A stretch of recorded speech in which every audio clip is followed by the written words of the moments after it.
Well, hello there, my tired brotatoes. I'm really glad you're here tonight to slow the roll and get the peaceful rest you deserve. I truly appreciate those of you who've been recommending more space content to explore.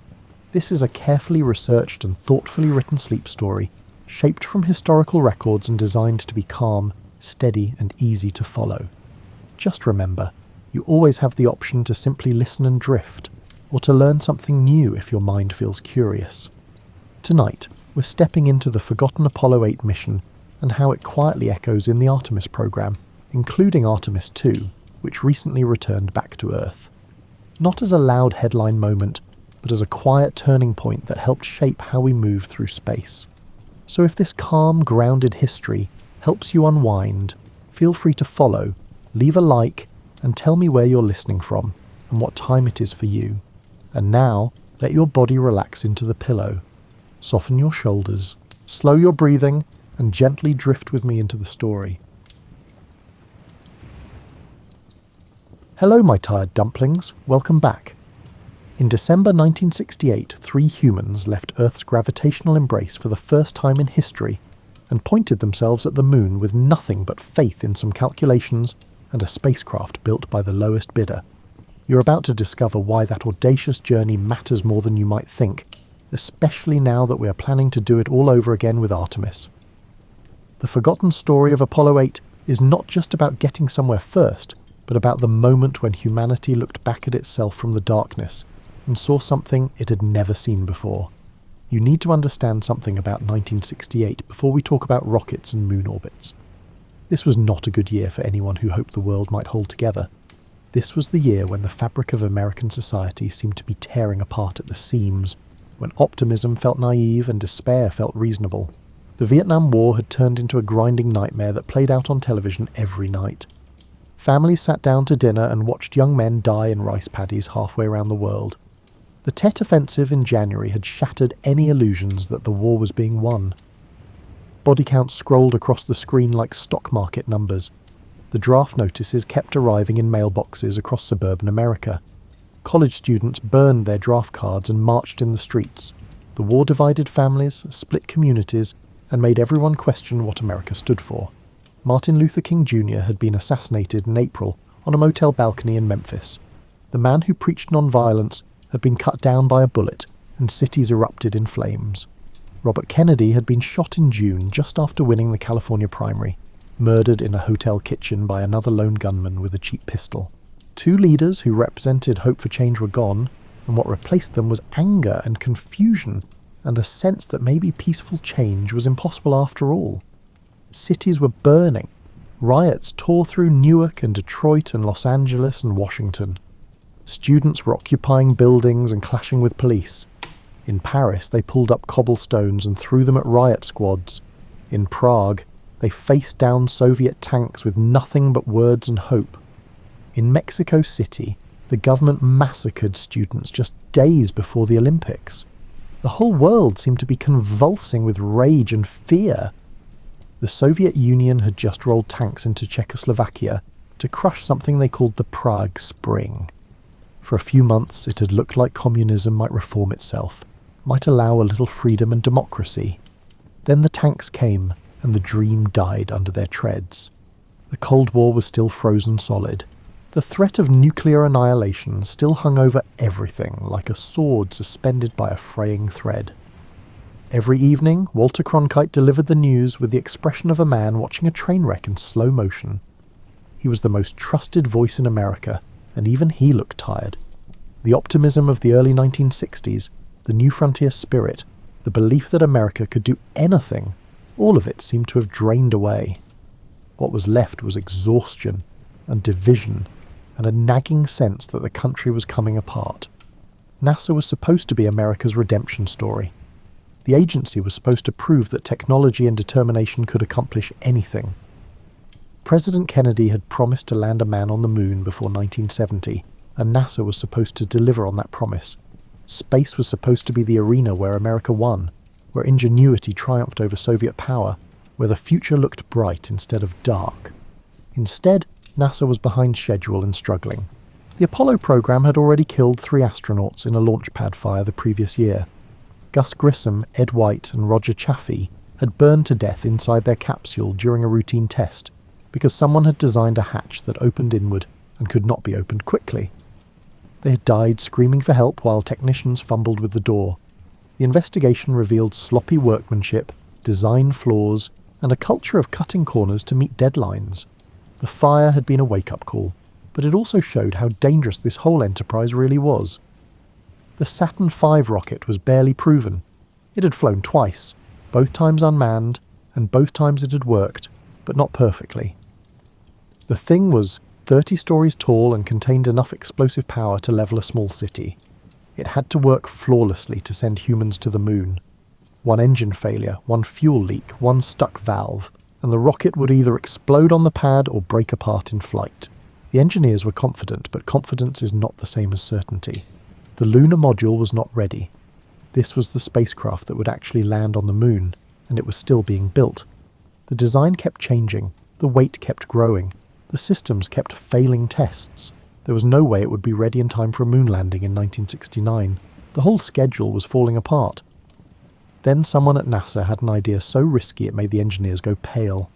George Low, the manager of the Apollo Spacecraft Program Office, suggested they skip ahead and send a crew to orbit the moon in December. Never mind that nobody had ever left Earth orbit before. Never mind that the navigation would require calculations done with slide rules and paper. Never mind that if anything went wrong, the astronauts would die in the cold vacuum of space with no hope of rescue. It was a beautiful, terrible idea, and after days of intense debate, NASA decided to do it anyway. The reasoning was partly strategic. Intelligence suggested the Soviets were planning their own circumlunar flight, maybe as early as late 1968. If they succeeded, they would score a major propaganda victory in the space race. America needed to get there first, but there was more to it than just beating the Russians. NASA needed to test the command and service module in deep space before attempting a landing. They needed to practice lunar orbit operations. They needed to scout landing sites from close up. Sending Apollo 8 to the moon would accomplish all of these goals at once. The plan would use the Apollo 8 spacecraft, which was supposed to stay safely in Earth orbit for testing.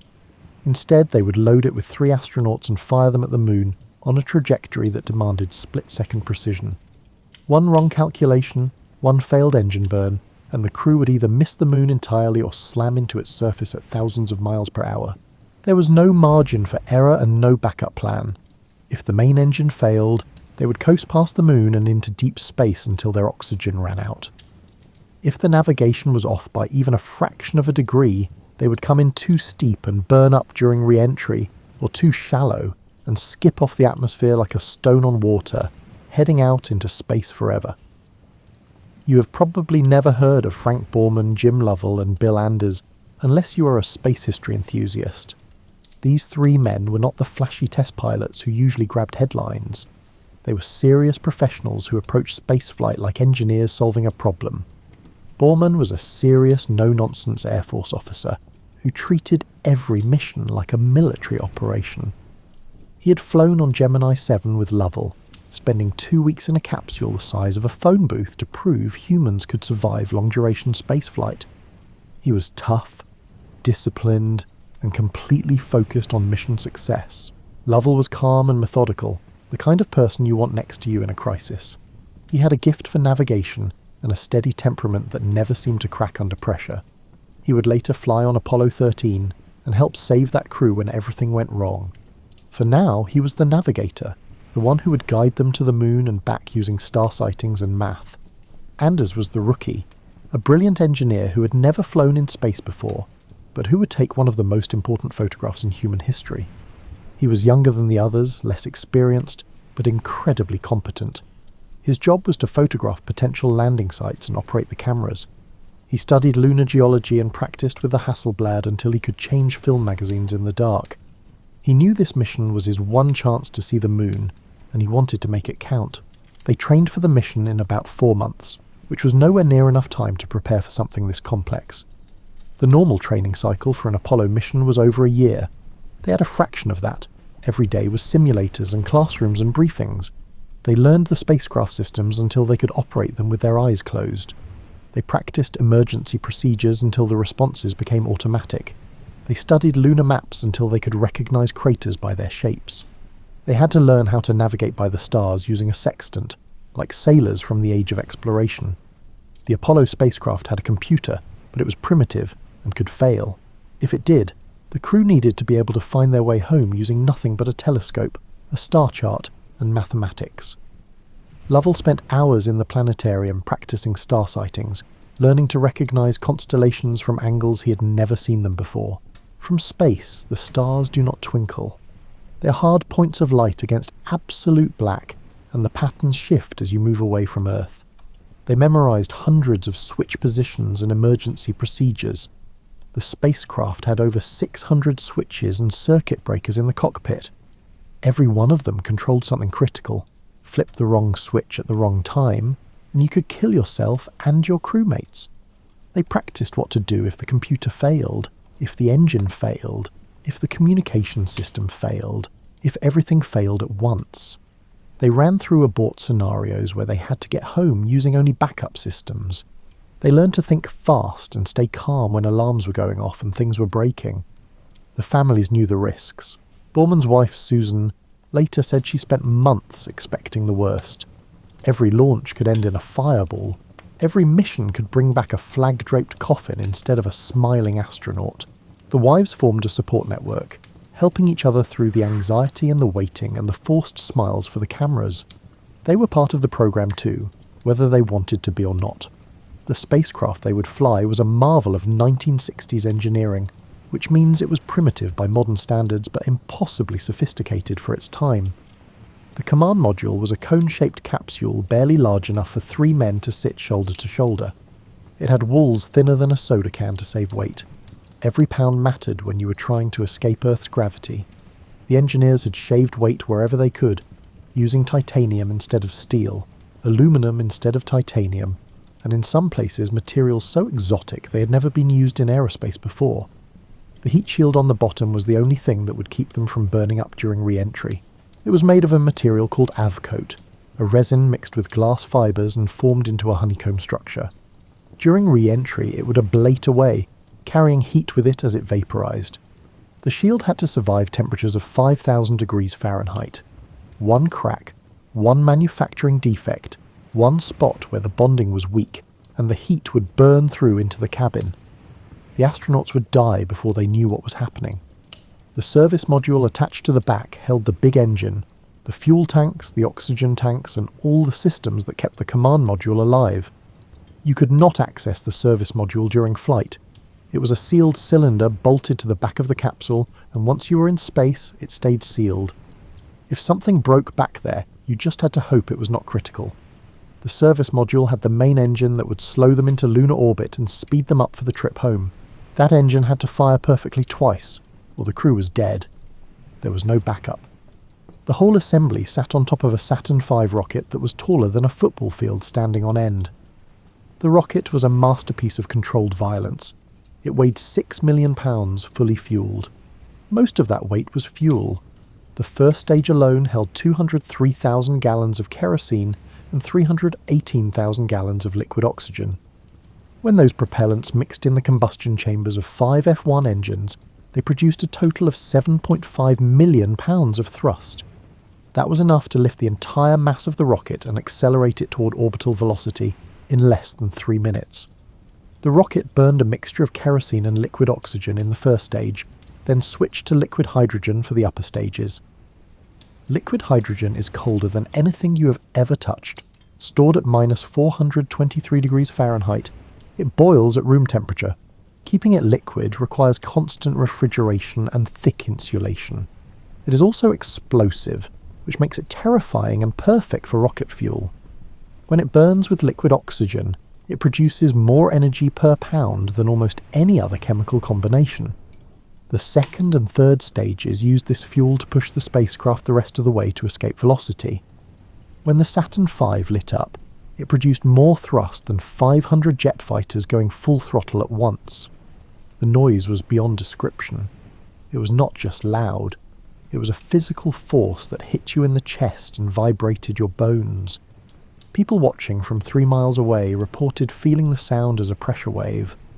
Closer to the pad, the noise would kill you. The acoustic energy alone could rupture lungs and stop hearts. That is why the pad had water systems that dumped thousands of gallons onto the flame trench during ignition, not to put out the fire but to absorb some of the sound energy and keep the rocket from destroying itself with its own noise. Launch day was December 21st, 1968. The sun rose over Cape Kennedy to find a white tower standing on the pad with vapour streaming off its sides like a nervous racehorse. The liquid oxygen was boiling off into clouds of white mist that drifted across the beach. The rocket creaked and groaned as the metal contracted in the cold. Ice formed on the sides where the super-cold fuel met the humid Florida air. The whole structure was alive with the sound of pumps and valves and cryogenic fluid surging through pipes. Borman, Lovell and Anders rode the elevator up 30 stories to the White Room, where technicians helped them squeeze into the capsule. The suits were bulky and stiff, designed to keep them alive if the cabin lost pressure. Getting into the capsule meant wriggling through a hatch barely wide enough for a suited man to fit. They had to lie on their backs in contoured couches. Then technicians strapped them in with a harness that went over the shoulders and around the waist and between the legs. Once you were strapped in, you could not move. You could only wait. The hatch closed behind them with a heavy thunk that meant there was no turning back now. The sound of the hatch sealing was final. Outside, the technicians tested the seal, checked the pressure, and then left. The White Room swung away from the spacecraft on its arm. The astronauts were alone now, lying on their backs on top of 960,000 gallons of explosive fuel. You can imagine lying there in a seat that feels like a hammock, staring at a panel covered in switches and dials and warning lights, knowing that in a few minutes you're either going to ride a controlled explosion into space, or die in a fireball visible from 3 states away. The rocket groaned and creaked as liquid oxygen boiled off into the Florida morning. The fueling process had been going on for hours. Pumps forced the super-cold fluids into the tanks. Pressure built. Valves opened and closed. The whole stack was under tension, straining against itself. The countdown proceeded with the steady inevitability of a drum beat. Engineers monitored hundreds of systems. Any one of them could trigger a hold or a scrub. The weather had to be acceptable. The tracking stations had to be ready. The ships in the recovery fleet had to be in position. Every piece had to be perfect because there were no second chances once the engines lit. At T-9 seconds, the automatic sequence started. The first engine ignited, then the second, then the third, fourth, fifth. All 5 F1 engines roared to life in a staggered sequence that took less than a second. The flame trench under the pad filled with fire. The hold-down arms kept the rocket pinned to the pad while the engines built up to full thrust. Sensors checked that all 5 were firing correctly. If even one engine showed a problem, the computers would shut everything down and drain the fuel. All 5 engines showed green. The hold-down arms released. 3,000 tons of rocket and spacecraft began to rise, slowly at first, then faster. The acceleration was gentle compared to what was coming. Inside the capsule, Borman called out the roll program, the maneuver that turned the rocket toward its proper heading. The guidance system was in control now. The astronauts were passengers. At 0, the engines ignited. 5 massive rocket engines lit up with a roar that shook the ground for miles. The hold-down clamps released, and the Saturn V began to rise. Inside the capsule, Borman reported that the ride was smoother than expected, which was good because the alternative was being shaken to death. The rocket accelerated upward, punching through the atmosphere with the subtlety of a freight train. The noise inside was tremendous despite the layers of insulation. The structure vibrated. Every bolt, every rivet, every weld was stressed to its design limit. The aerodynamic forces increased as the rocket picked up speed. At maximum dynamic pressure, about 80 seconds into the flight, the forces on the vehicle peaked. This was max Q, the moment when the rocket was most likely to break apart from the stress of ploughing through the thick lower atmosphere at supersonic speed. The engines throttled back slightly to reduce the strain. Then, once through max Q, they throttled back up to full power. 2.5 minutes after launch, the first stage burned out and fell away. The separation was explosive, literally.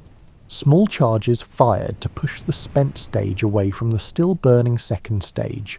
The 5 J2 engines of the second stage had already lit, their thrust building while the first stage engines were still firing. The transition was seamless.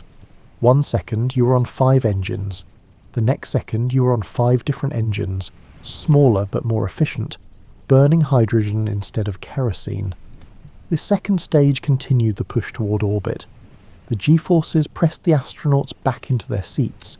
It was not painful, just insistent, like having someone sit on your chest. Breathing took effort. Moving your arms took effort. Everything was heavier. The rocket kept accelerating, kept climbing, kept burning through thousands of pounds of fuel every second. At 8 minutes, the second stage shut down and separated. The third stage fired just long enough to put them into a parking orbit around Earth. They had made it to space, which was the easy part. The hard part was still to come. They spent the next 2 orbits checking systems, running through checklists, making sure everything was working correctly. Mission Control analysed telemetry and confirmed the spacecraft was healthy. The go/no-go decision came from Houston. They were go for translunar injection. Now came the hard part. They needed to restart that third stage engine to break free from Earth orbit and head for the Moon. This was called the translunar injection burn, and it had never been done with humans aboard. The engine would have to fire for exactly the right amount of time to put them on a precise trajectory. Too little thrust, and they would fall back to Earth. Too much, and they would miss the Moon and drift into deep space forever. The engine had been sitting in the vacuum of space for over 2 hours. The fuel had to be resettled in the tanks using small thrusters because there was no gravity to hold it in place. The pressures had to be correct, the temperatures had to be in range. Everything had to work perfectly on the first try because there would not be a second chance. The burn happened over the Pacific Ocean, out of contact with Mission Control. The crew was on their own. They pressed the button. The engine lit. For 6 minutes they accelerated, pushing their velocity from 17,500 miles per hour to 24,500 miles per hour.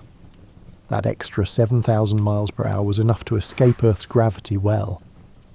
When the burn ended, they were on a trajectory that would take them to the Moon whether they wanted to go or not. For 6 anxious minutes, Houston waited to hear if the astronauts were still alive and on course.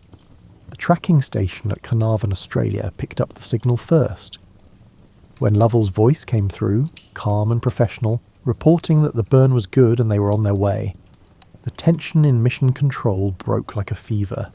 People exhaled, some cheered quietly, others just smiled. The impossible was happening.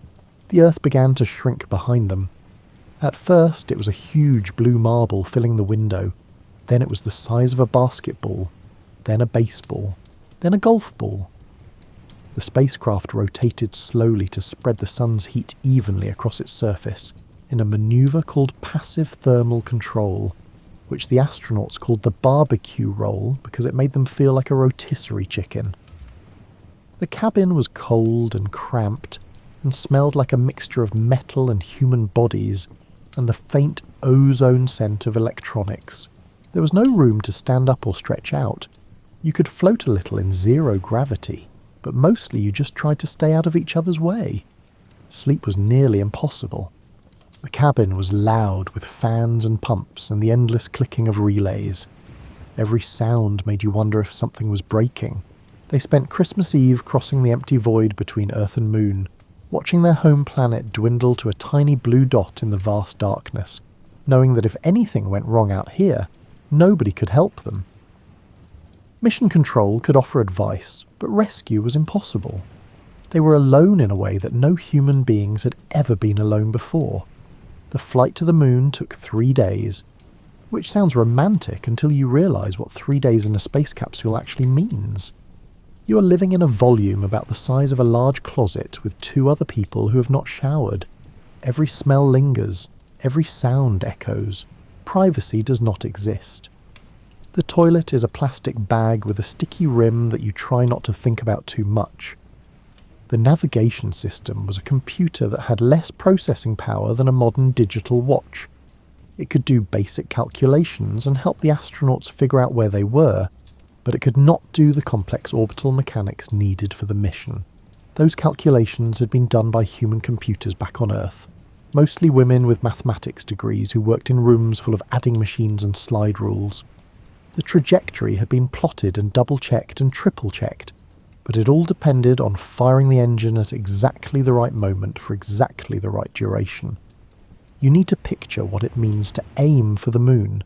The moon is moving, the Earth is moving, the spacecraft is moving. Everything is moving through three-dimensional space at thousands of miles per hour. You cannot just point at where the moon is now and fire. You have to point at where the moon will be in 3 days, accounting for gravity from Earth and the moon and even the sun. One small error in velocity, one tiny mistake in angle, and you miss by thousands of miles.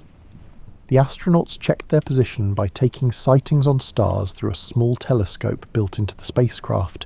They would find a particular star, line it up with a landmark on Earth or the moon, and punch the data into the computer. The computer would compare the sighting to its internal star catalogue and calculate their position. It was the same basic principle used by sailing ships crossing oceans, except these sailors were crossing a much bigger ocean at 30 times the speed of sound. Borman spent most of the flight feeling sick. Space sickness is not like car sickness or seasickness. It is your inner ear going haywire because there is no up or down anymore. Your stomach does not know which way is which. The fluid in your sinuses shifts around and makes you feel like you have the worst head cold of your life. Borman threw up several times, which is a messy business in zero gravity. The crew did not report this to mission control because they worried NASA might abort the mission and bring them home. They just cleaned up as best they could and kept going. The spacecraft had a guidance and navigation system that was cutting edge for 1968, but terrifyingly primitive by modern standards. The computer had 64 kilobytes of memory, which is less than the average email uses today. It ran on a clock speed of 0.043 megahertz, which means a smartphone is literally millions of times faster. The entire Apollo guidance computer could not run a modern video game. It could barely run a digital clock, yet this was the machine that would guide them around the moon and back. The software was written by a team led by a woman named Margaret Hamilton, who coined the term software engineering, because people kept treating programming like it was not real engineering. She insisted on rigorous testing and backup systems because she knew that bugs in the code could kill the astronauts. Every line of code was reviewed and tested and reviewed again. The programs were literally woven into rope memory by hand, threading wires through magnetic cores in patterns that represented ones and zeros. If you made a mistake, you had to unweave the whole thing and start over. As they approached the moon, the radio signals took longer and longer to travel back to Earth. Light moves fast, but space is vast. By the time they were near the moon, there was a 3-second delay between transmission and reception. That might not sound like much, but in an emergency, 3 seconds is an eternity. If something went wrong, the astronauts would have to handle it themselves for at least 3 seconds, before mission control even knew there was a problem. The moon grew larger in the windows. At first it was just a bright disk, no different from what you see in the night sky. Then it became a world. Craters appeared. Mountains cast long shadows across plains of dust. The colours were subtle, shades of grey and brown and charcoal, but the details were sharp. There was no atmosphere to blur the view. Every rock, every boulder, every ancient impact scar stood out with crystalline clarity. On December 24th, the spacecraft swung around the far side of the moon and lost contact with Earth. The moon itself blocked all radio signals. For the next 45 minutes, Borman, Lovell and Anders would be completely alone, cut off from every other human being, farther from help than any people in history. If the engine did not fire correctly during the next burn, they would never make it home. The lunar orbit insertion burn was the most dangerous moment of the entire mission. The engine had to fire for exactly 4 minutes and 7 seconds to slow the spacecraft down enough to be captured by the moon's gravity.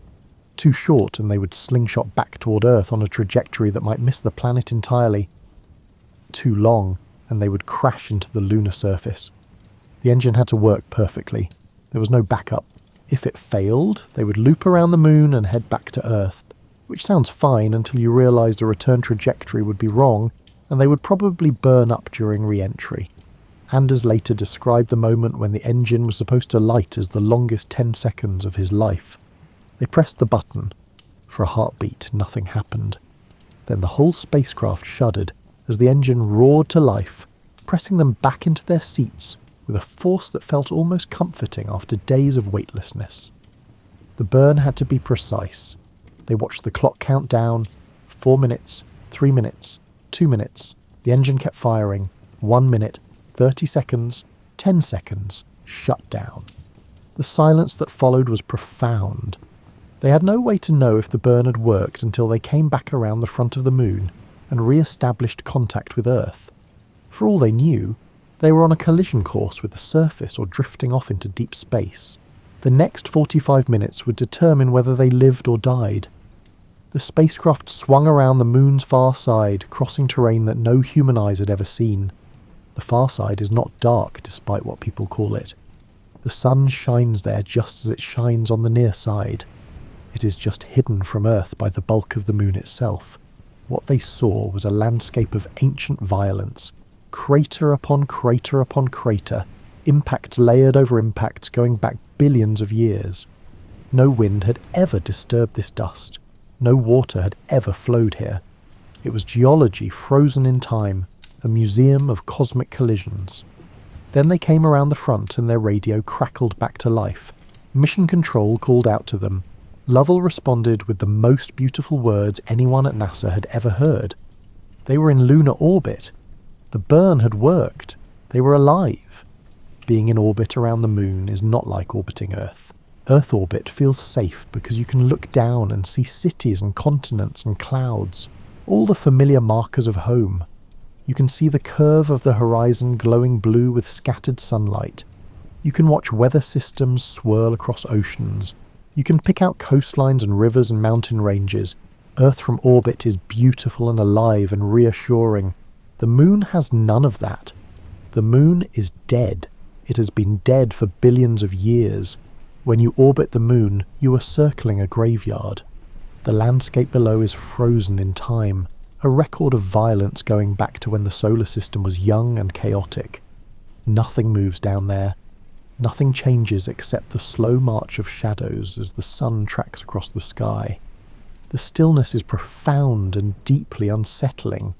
The spacecraft completed one orbit every 2 hours. That meant Borman, Lovell and Anders got to see the entire moon from just 60 miles up, closer than any humans had ever been.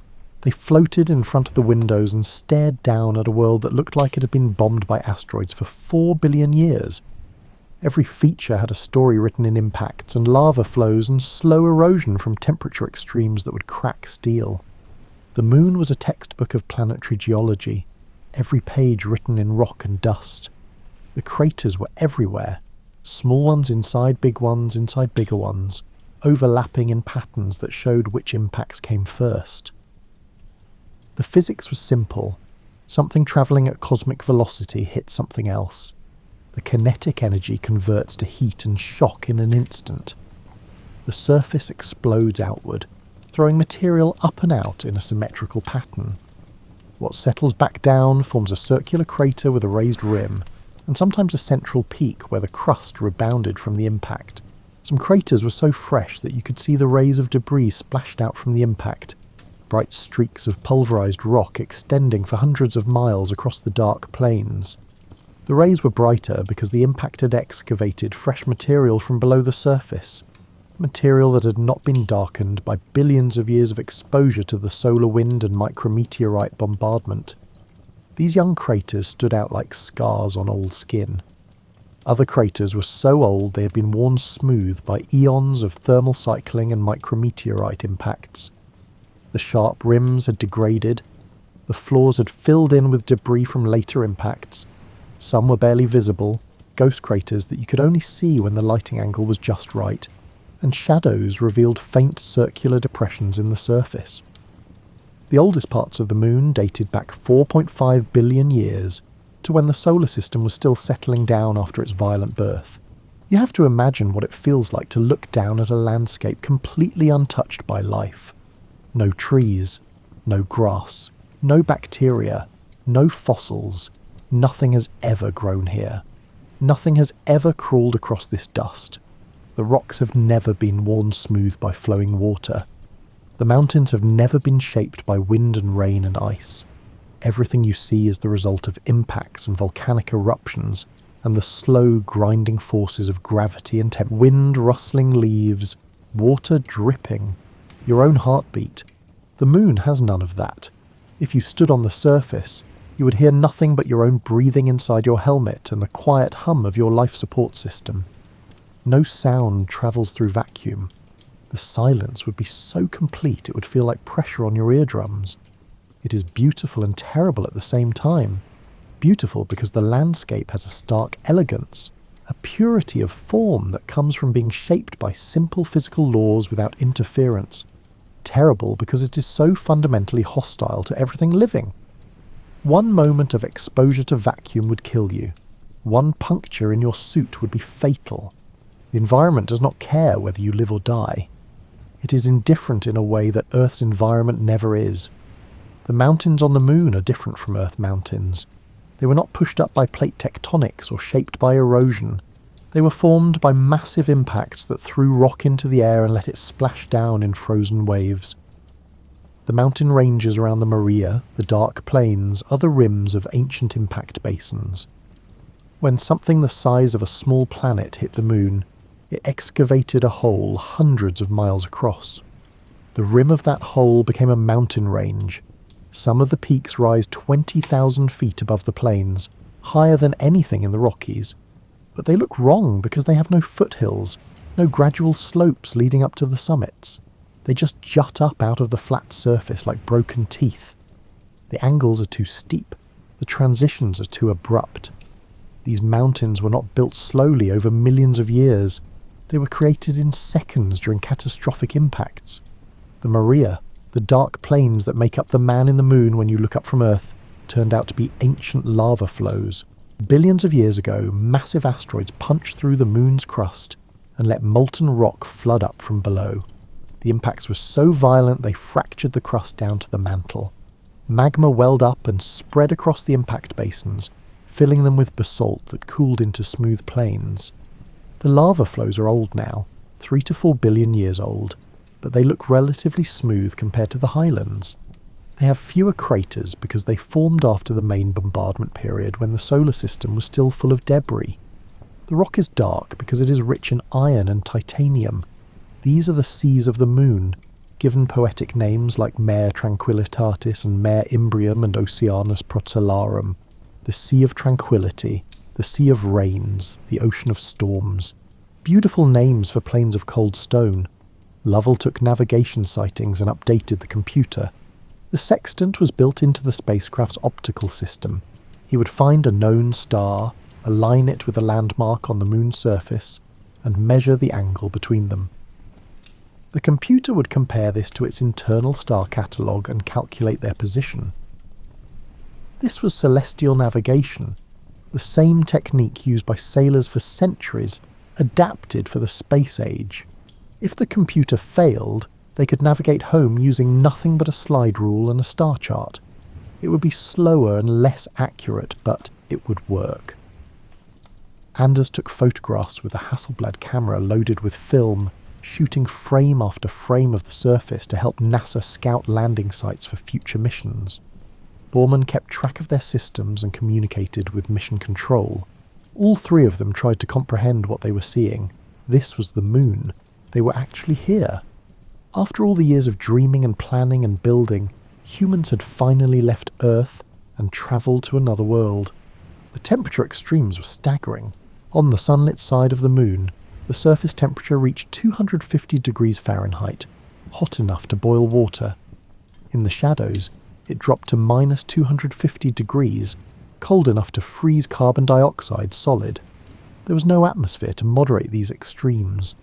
The transition from light to dark was a sharp line where physics changed in an instant. The spacecraft had to rotate constantly to keep from cooking on one side and freezing on the other. Every orbit took them over the far side again, into radio silence, cut off from Earth. This happened 10 times during their 20 hours in lunar orbit. 10 times they disappeared behind the moon and went dark. 10 times mission control waited nervously for them to come back around. 10 times they did. The far side was even more cratered than the near side, more battered and scarred. Scientists still do not fully understand why. Something about the moon's structure, its history, the way it has been locked in tidal resonance with Earth for billions of years, has made one face more vulnerable than the other. Anders later said that the overwhelming impression was of hostility. The moon looked like a place that wanted to kill you. There was no air to breathe, no water to drink, no shelter from radiation or temperature extremes or micrometeorites. Landing here would require technology and planning and luck. One punctured suit, one failed seal, one cracked helmet, and you were dead in seconds. The moon was beautiful, but it was not welcoming. They had brought a meal for Christmas Eve, special packages of turkey and gravy that were supposed to make them feel festive. Instead, they ate quickly and went back to the windows. This was not a time for celebration. This was a time for wonder, and maybe a little fear. They were guests in a place that had never invited visitors, orbiting a world that had watched Earth from the darkness since before humans existed. Mission Control had planned a television broadcast for Christmas Eve. The idea was to show the people back home what the moon looked like and maybe say something meaningful about the achievement. NASA wanted good press. They wanted the American public to see what their tax dollars had bought. They wanted a moment that would be remembered. What they got was something more profound than they expected. The camera came on. The signal travelled across 240,000 miles of empty space to receivers on Earth. Millions of people tuned in to watch 3 grainy figures floating in a spacecraft, pointing a camera out the window at a landscape that looked alien and ancient. Borman spoke first, describing what they were seeing. Then Lovell took over, talking about the craters and the shadows and the sense of being somewhere no human had ever been. Then Anders began to read. He had brought a small book with him, a Bible. He opened it to the first page of Genesis and began to read. In the beginning, God created the heaven and the earth. It was a strange choice, reading ancient religious text while orbiting the moon, but it somehow felt right. These were words about creation, about beginnings, about the origins of everything.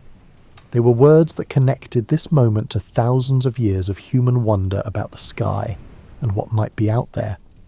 Lovell took the next verses. Borman finished. The reading ended with, "Good night, good luck, and God bless all of you on the good earth." The camera turned off. The transmission ended. Back on Earth, people sat in stunned silence. Some were moved to tears. Some felt a connection to something larger than themselves. Some just felt grateful that humans could accomplish something beautiful in a year that had been so ugly. What nobody knew yet was that during that broadcast, as Anders panned the camera across the lunar surface, he had turned it slightly upward and caught something in the frame that would change everything. On the 4th orbit, as the spacecraft came around from behind the moon, Anders happened to look out the window at just the right moment. The Earth was rising above the lunar horizon. He saw it and grabbed the camera. You need to understand what this looked like. The moon in the foreground was grey and dead and cratered, a monochrome wasteland that went on forever. Above it, rising like a jewel, was Earth. Brilliant blue oceans, white swirls of clouds, brown continents barely visible through the atmosphere. Everything that had ever lived, everything that had ever mattered to any human being, was on that small blue sphere hanging in the void. Anders yelled for colour film. Lovell scrambled to find it. The black and white film would not do this justice. They needed colour. Anders loaded the magazine and started shooting. He bracketed the exposure, taking multiple shots at different settings to make sure at least one would turn out right. The camera clicked and whirred. The Earth rose higher. The moment lasted maybe 30 seconds before the spacecraft's rotation carried the window past the view. The photograph would be called Earthrise. It became one of the most important images in human history. It showed Earth as a fragile oasis in the cosmic dark, a tiny blue bubble of life surrounded by endless nothing. The moon was just dead rock in the foreground, a reminder of what planets look like when they have no atmosphere, no water, no protection from space. Earth looked impossibly precious by comparison. The environmental movement traces part of its origins to this photograph. Seeing Earth from space made people realise how small and vulnerable our planet really is. All the wars and politics and hatred seemed ridiculous when you could see the whole world in one frame. No borders visible, no countries marked out, just one interconnected system of air and water and life. The photograph appeared on the cover of magazines and newspapers around the world. It was called a gift to the world on Christmas Eve. But at the time, in the moment, Anders and Lovell and Borman did not know they had captured something historic. They just knew it was beautiful. They floated there in lunar orbit and looked at their home from 240,000 miles away and felt something shift inside them. This was what they had come for. Not just to orbit the moon, but to see Earth from a place where Earth was not the centre of everything. To get perspective. The rest of the orbits blurred together. More photographs, more navigation checks, more systems monitoring. The spacecraft held together. The computer kept working, the engine remained ready for the burn that would take them home. They tried to sleep in shifts, but sleep was difficult. Every sound made them wonder if something was breaking. Every alarm, even the false ones, made their hearts race. They were alone out here. If something went wrong, they would die out here. Mission Control kept talking to them. Reassuring voices from Houston reminding them that people were watching the numbers, checking the telemetry, making sure everything was working correctly. The flight controllers were exhausted. They had been on duty for days with minimal sleep, chain-smoking cigarettes and drinking coffee, staring at screens full of data, looking for problems before the problems became fatal. These were the people who would bring the astronauts home if anyone could. After 20 hours in lunar orbit, it was time to leave. The trans-Earth injection burn would fire the engine again, this time to speed them up and break free from the moon's gravity. Like the insertion burn, this one had to be perfect. Too short and they would stay in orbit until their oxygen ran out. Too long and they would come in too fast and burn up during re-entry. The margin for error was measured in seconds. The burn happened behind the moon, out of contact with Earth. Again, Mission Control waited. Again, the astronauts watched the clock and hoped the engine would fire, and keep firing and stop firing at exactly the right moment. It did. When they came around the front of the moon, they reported they were on their way home. Houston erupted in cheers. The astronauts allowed themselves to relax slightly. They were not safe yet, but they were heading in the right direction. The moon fell away behind them. Earth grew larger ahead. The barbecue roll started again, slowly rotating the spacecraft to even out the sun's heat. They were going home. They had done it. They had gone to the moon and orbited it, and seen sights no human had ever seen, and now they were coming back. The return trip was quieter than the outbound leg. The excitement had worn off, replaced by exhaustion and the grinding monotony of systems checks and navigation updates. The cabin smelled worse. The air was stale. They wanted showers and real food and gravity and privacy. They wanted to get out of this tin can and stand on solid ground. Re-entry was the final hurdle. They would hit Earth's atmosphere at 25,000 miles per hour, faster than any humans had ever travelled. The heat shield on the bottom of the command module would bear the brunt of atmospheric friction, heating to thousands of degrees while the astronauts sat just inches away behind a thin barrier. If the shield had been damaged somehow, if a micrometeoroid had punched through it, if the manufacturing had been flawed, they would burn up and die in sight of home. The service modules separated. They were down to just the cone-shaped command module now, the smallest piece, the only part designed to survive re-entry. They checked the parachutes. They reviewed the procedures. They strapped in tight. Earth's atmosphere rushed up to meet them. The spacecraft started to shake. The deceleration pressed them into their seats with 4 times the force of gravity. The windows glowed orange with superheated plasma. They were inside a meteor now, screaming through the sky over the Pacific Ocean. The radio went dead as the plasma blocked all signals. Mission Control waited. Navy ships waited. The world waited. Then the drogue chutes deployed. Small parachutes that slowed them down enough for the main chutes to open. The main chutes blossomed above them, 3 huge orange and white canopies that looked like the most beautiful flowers ever grown. The command module swung beneath them, descending toward the ocean. The splashdown was hard, a jarring impact that rang through the capsule like a bell. They bobbed in the water, upside down at first, then righted by flotation bags. They were home. The hatch opened. Fresh air poured in, carrying the smell of salt water and freedom. Navy divers helped them out. A helicopter lifted them to the recovery carrier. They stood on the deck in their flight suits, exhausted and dirty and smiling, while sailors cheered and cameras flashed. They had left Earth on December 21st. They returned on December 27th. 6 days that changed everything. The Apollo 8 mission is often forgotten in the shadow of Apollo 11, the moon landing that came 7 months later. Everyone remembers Neil Armstrong taking one small step. Fewer people remember Borman, Lovell and Anders being the first to leave Earth's orbit, the first to see the far side of the moon, the first to witness Earthrise. But Apollo 8 made Apollo 11 possible. Without the successful test of lunar orbit operations, NASA would never have approved a landing attempt. The data from Apollo 8 transformed lunar science. The photographs Anders took became the basis for selecting landing sites. The navigation techniques Lovell refined became standard procedures. The lessons learned about spacecraft systems, about human factors, about the risks and challenges of deep spaceflight, all fed into the missions that followed. Apollo 8 was the reconnaissance mission that scouted the territory for the invasion to come.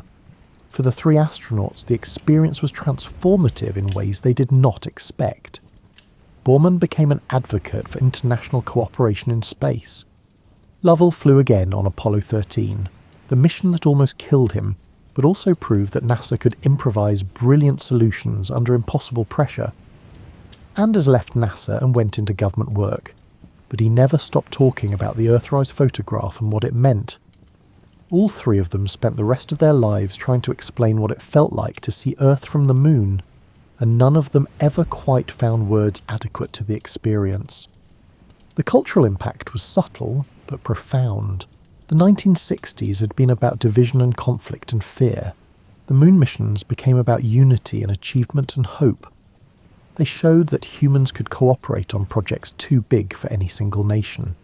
They demonstrated that peaceful exploration was possible even in the middle of the Cold War. They gave people something to believe in during a decade when belief was in short supply. The technology developed for Apollo rippled through the economy for decades. Microelectronics, computer software, materials science, telecommunications, all these fields advanced because NASA needed them to work. The Apollo guidance computer led directly to modern computing. The spacesuits led to better medical devices. The life support systems led to advances in air and water filtration. The benefits went far beyond space exploration. But the most important legacy was the shift in perspective. Before Apollo 8, Earth was where you stood and looked up at the sky. After Apollo 8, Earth was something you could look down on from above, something finite and beautiful and fragile. That shift changed environmentalism, politics, art, philosophy, even religion. We started seeing ourselves as citizens of a planet rather than members of competing tribes. That realization is still working its way through human culture. Now we jump forward more than 50 years. The Apollo program ended in 1972. The last humans to visit the moon were Eugene Cernan and Harrison Schmitt on Apollo 17. They climbed back into their lunar module, lifted off from the Taurus Littrow Valley, and left the moon to silence. For half a century, no human went back. The space shuttles kept flying. The International Space Station was built. Robots explored Mars and Saturn and the outer solar system. Telescopes peered deeper into space than anyone thought possible. But nobody went to the moon. It was too expensive, too risky, too politically difficult. The Cold War was over. The impetus was gone. NASA turned its attention to other things. Then something shifted again. China landed robots on the moon and announced plans for a crewed mission. Private companies started building rockets. The technology got better and cheaper. Interest in returning to the moon began to build. This time, the goal was not just to plant flags and take samples. The goal was to stay, to build a base, to use the moon as a stepping stone to Mars and beyond. NASA named the new program Artemis, after the Greek goddess of the moon and the twin sister of Apollo. The parallels to Apollo 8 became striking. Artemis 1, the first mission, launched in November 2022 with no crew aboard, just like the early Apollo test flights. It flew to the moon, orbited, and came home, testing the new Orion spacecraft and the Space Launch System rocket. Artemis 2 launched on April 1, 2026, carrying astronauts around the moon without landing, following the exact same flight plan as Apollo 8. Artemis 3 aims to land on the lunar surface, just as Apollo 11 did. The Orion spacecraft looks different from the Apollo command module, bigger and more capable, with modern computers and life support. But the basic architecture is surprisingly similar. A capsule for the crew, a service module for propulsion and power, a heat shield for re-entry. The physics have not changed. You still need to accelerate to escape velocity, coast through the void, slow down to enter orbit, speed up to leave orbit, and survive the furnace of re-entry. The engineering has improved, but the fundamental challenges remain. The Artemis 2 crew saw what Borman, Lovell and Anders saw. Commander Reed Wiseman, pilot Victor Gliva, and mission specialists Christina Koch and Jeremy Hansen watched Earth shrink to a blue marble. They crossed the empty darkness between worlds. They swung around the far side of the moon and lost contact with mission control. They looked down at the same craters and mountains and lava plains from just over 4,000 miles above the surface. They experienced the same sense of isolation and wonder. History echoed through the spacecraft they named Integrity. On April 6th, they reached their closest approach to the moon and set a new distance record, travelling farther from Earth than any humans in history. They surpassed the Apollo 13 record by about 4,000 miles, reaching a maximum distance of 252,760 miles from home. They looked back and saw Earth as a tiny blue dot, smaller than Borman and his crew had seen it, because they had travelled even farther into the void. 10 days after launch, on April 10th, they came home. The capsule plunged through the atmosphere at over 24,000 miles per hour. The heat shield glowed white hot. The parachutes deployed. They splashed down in the Pacific Ocean off the coast of San Diego. Recovery teams pulled them from the water. They had done it. The first humans to leave low Earth orbit in over 50 years had returned safely. But Artemis has goals that Apollo never attempted. The plan is to build a space station in lunar orbit called Gateway, a permanent outpost where crews can live and work. The plan is to land near the moon's south pole, where permanently shadowed craters might hold water ice. The plan is to establish a base camp on the surface, somewhere astronauts can return to again and again. The plan is to learn how to live away from Earth before trying to reach Mars. Water ice is the key. If the moon has accessible water, it can be split into hydrogen and oxygen for rocket fuel using electrolysis. You pass an electric current through water and it separates into its component elements. The hydrogen and oxygen can be liquefied and stored. When you burn them together in a rocket engine, they produce tremendous thrust, and the only byproduct is water vapour. This means spacecraft could refuel at the moon instead of carrying all their fuel from Earth. It makes the moon a gas station on the way to everywhere else. It changes the economics of space exploration completely. Right now, getting to Mars requires carrying enough fuel for the entire trip, which means your rocket has to be enormous. If you could refuel at the moon, you could launch from Earth with less fuel, refuel in lunar orbit, and then head to Mars with full tanks. The weight savings are enormous. The cost savings are even bigger. This is why Artemis is targeting the poles, places Apollo never visited, places where the sun barely reaches and ice might survive in permanently shadowed craters. The Apollo missions all went to equatorial sites where the sun was high and the lighting was predictable. The poles are harder, the terrain is rougher, the lighting is strange. But the potential rewards justify the difficulty. The technology for living on the moon is being developed right now. Engineers are designing habitats that can withstand temperature swings of 500 degrees between sunlight and shadow. The structures need thick insulation and active thermal control. They need to be airtight because there is no atmosphere. They need radiation shielding because the moon has no magnetic field. All of this has to work reliably for months without maintenance from Earth. Spacesuits are being redesigned to let astronauts work for 8 hours without getting exhausted. The Apollo suits were good for a few hours but were stiff and tiring. The new suits need better mobility and temperature control. An astronaut working at a lunar base might put on a suit every day for weeks. It needs to be as comfortable and functional as possible. Rovers are being built that can drive hundreds of miles without breaking down. The Apollo rovers had a range of about 50 miles. The new rovers will use nuclear power or advanced batteries recharged with solar panels. They will carry scientific instruments and sample collection equipment. They will operate autonomously when no humans are around. Nuclear reactors small enough to transport but powerful enough to run a base camp through the 2-week lunar night are being tested. Solar power works during the lunar day, but when the sun sets it stays dark for 14 Earth days. A small nuclear reactor could provide continuous power regardless of the sun's position. Mining equipment is being designed to extract resources from the regolith. The regolith contains oxygen bound up in minerals. It contains metals like iron, aluminum and titanium. It contains hydrogen deposited by the solar wind. With the right equipment, all of these resources can be extracted and used. Oxygen for breathing can be liberated from regolith by heating it and chemically separating the oxygen. Metals can be extracted through similar processes. The moon has plenty of iron and aluminum. With a smelter and the right chemical processes, you could produce structural materials on the moon instead of shipping them from Earth. 3-dimensional printers are being developed that can build structures using moon dust.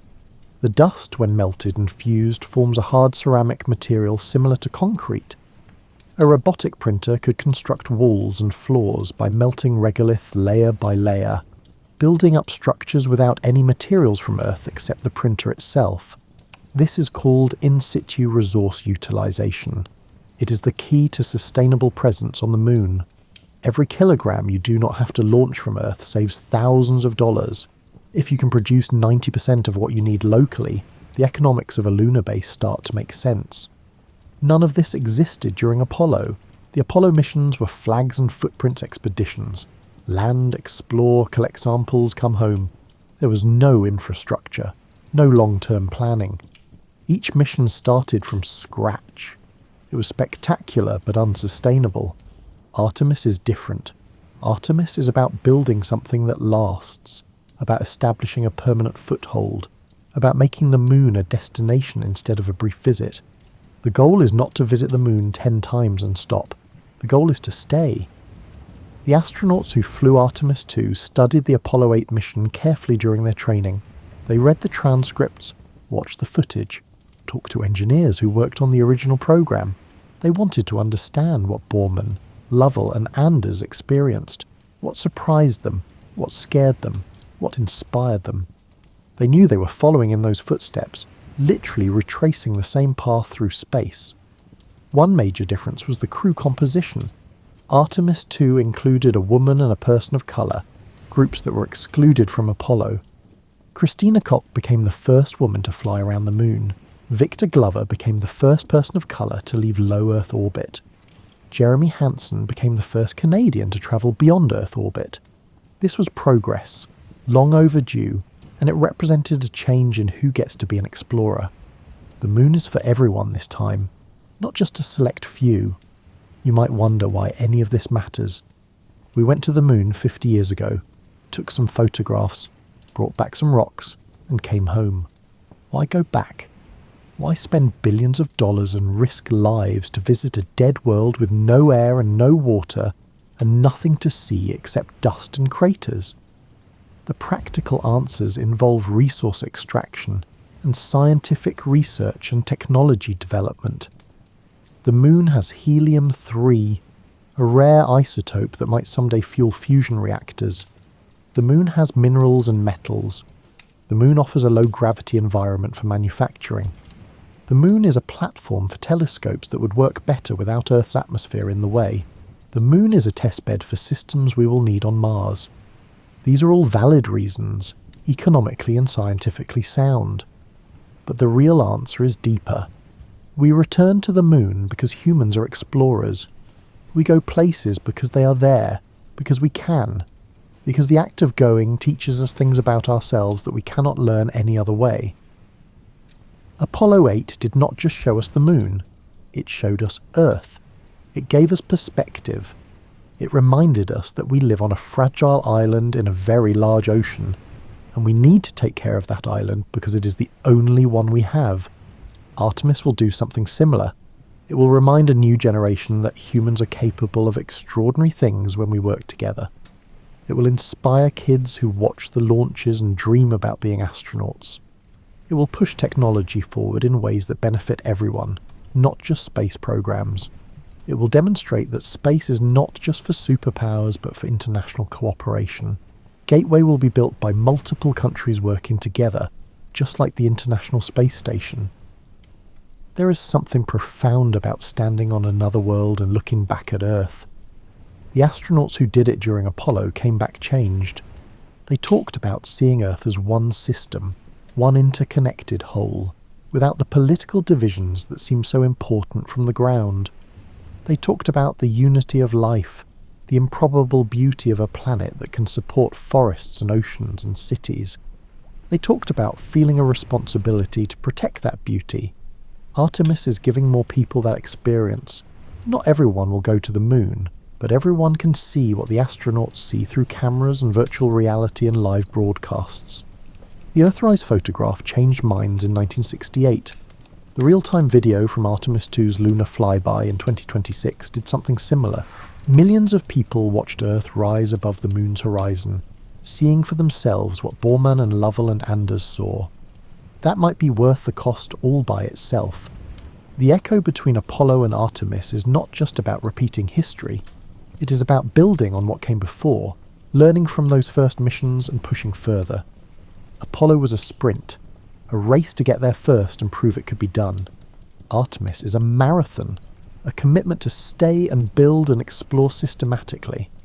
Apollo was about footprints, Artemis is about foundations. You're living through this second great age of lunar exploration. Right now, as you listen to this, engineers are building rockets and spacecraft and habitats. Astronauts are training in simulators and underwater tanks and reduced gravity aircraft. Scientists are planning experiments and mapping landing sites and analysing data from robotic scouts and from the Artemis 2 flyby. Mission controllers are writing procedures and practicing failures and preparing for launches. All of this is happening because we decided to go back. The Artemis 2 crew flew around the moon and came home, just like Apollo 8. They saw the same stunning vistas, experienced the same isolation, felt the same mix of fear and wonder. They also carried forward the mission that Borman, Lovell and Anders began. They are the next link in a chain that stretches from the first humans who looked up at the moon and wondered, to the future humans who will be born there and call it home. When you look up at the moon tonight, remember that people have been there. Remember that people went back just days ago. Remember that the moon is not just a light in the sky, but a destination, a frontier, a place where human courage and ingenuity have already left marks and will leave more. The forgotten mission of Apollo 8 was echoed by Artemis 2, and that echo is still growing louder. The story is not over. The journey continues, and you are here to witness it. Sleep well, my tired dumplings. The moon is waiting, and so is the future. May your dreams take you to places where Earthrise is visible and beautiful, where the impossible becomes routine, and where looking back at home reminds you why exploration matters. Safe travels through the night. I will see you next time.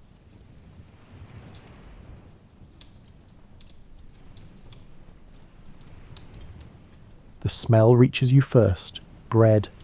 Wood smoke underneath it. The particular dense smoke of vine wood burning in a stone oven. And then the bread itself. Yeasty and warm and already somewhere in the process of becoming the thing it is going to be. You're standing on a stone-paved street in the city of Pompeii on a morning in the late summer of 79 AD, and the bakery 2 doors down has been going since before dawn. The sun is not yet fully up. The sky above the rooftops is the colour of pale terracotta, the particular shade that the Bay of Naples sky turns in the minutes before the light arrives properly, and the street is already moving. Not crowded, not yet, but occupied. A man with a cart is hauling something toward the market. A woman is filling a clay jug at the public fountain on the corner, the water running in a constant thin stream from the stone spout, which runs all day and all night, because the aqueduct that feeds it does not have an off switch. 2 boys are doing something in a doorway that may be an argument or may be a game, and is probably both. The stones beneath your feet are large flat slabs of grey basalt, worn smooth by generations of feet and cartwheels, and between them the ruts left by those same cartwheels cut inches deep into the rock. Stepping stones cross the street at intervals, raised above the level of the road to keep pedestrians out of whatever the street is currently containing, which in the morning is mostly water from the night's cleaning and the overflow from the fountains, and later in the day will be more varied and less pleasant. Pompeii in 79 AD is a city of somewhere between 11,000 and 20,000 people, depending on which historian you ask and which method of counting they prefer. It covers roughly 66 hectares of land on a plateau of hardened lava above the Bay of Naples, with Vesuvius rising behind it to the north, and the sea glittering to the south on clear days, which most days are. It is a prosperous city, a trading city. The volcanic soil around it is some of the most fertile in the Mediterranean, producing wheat and wine and olives in quantities that have made the region rich for centuries. The port gives it access to markets across the empire. Rome is roughly 240 kilometres north up the coast, which in the 1st century AD is a journey of several days, close enough to matter and far enough to feel like its own world. The bakery is open. There are approximately 35 bakeries operating in Pompeii at this point in its history. Archaeologists know this because they are all still here, preserved under the ash that will bury the city later today, their ovens and millstones and storage rooms intact beneath the centuries.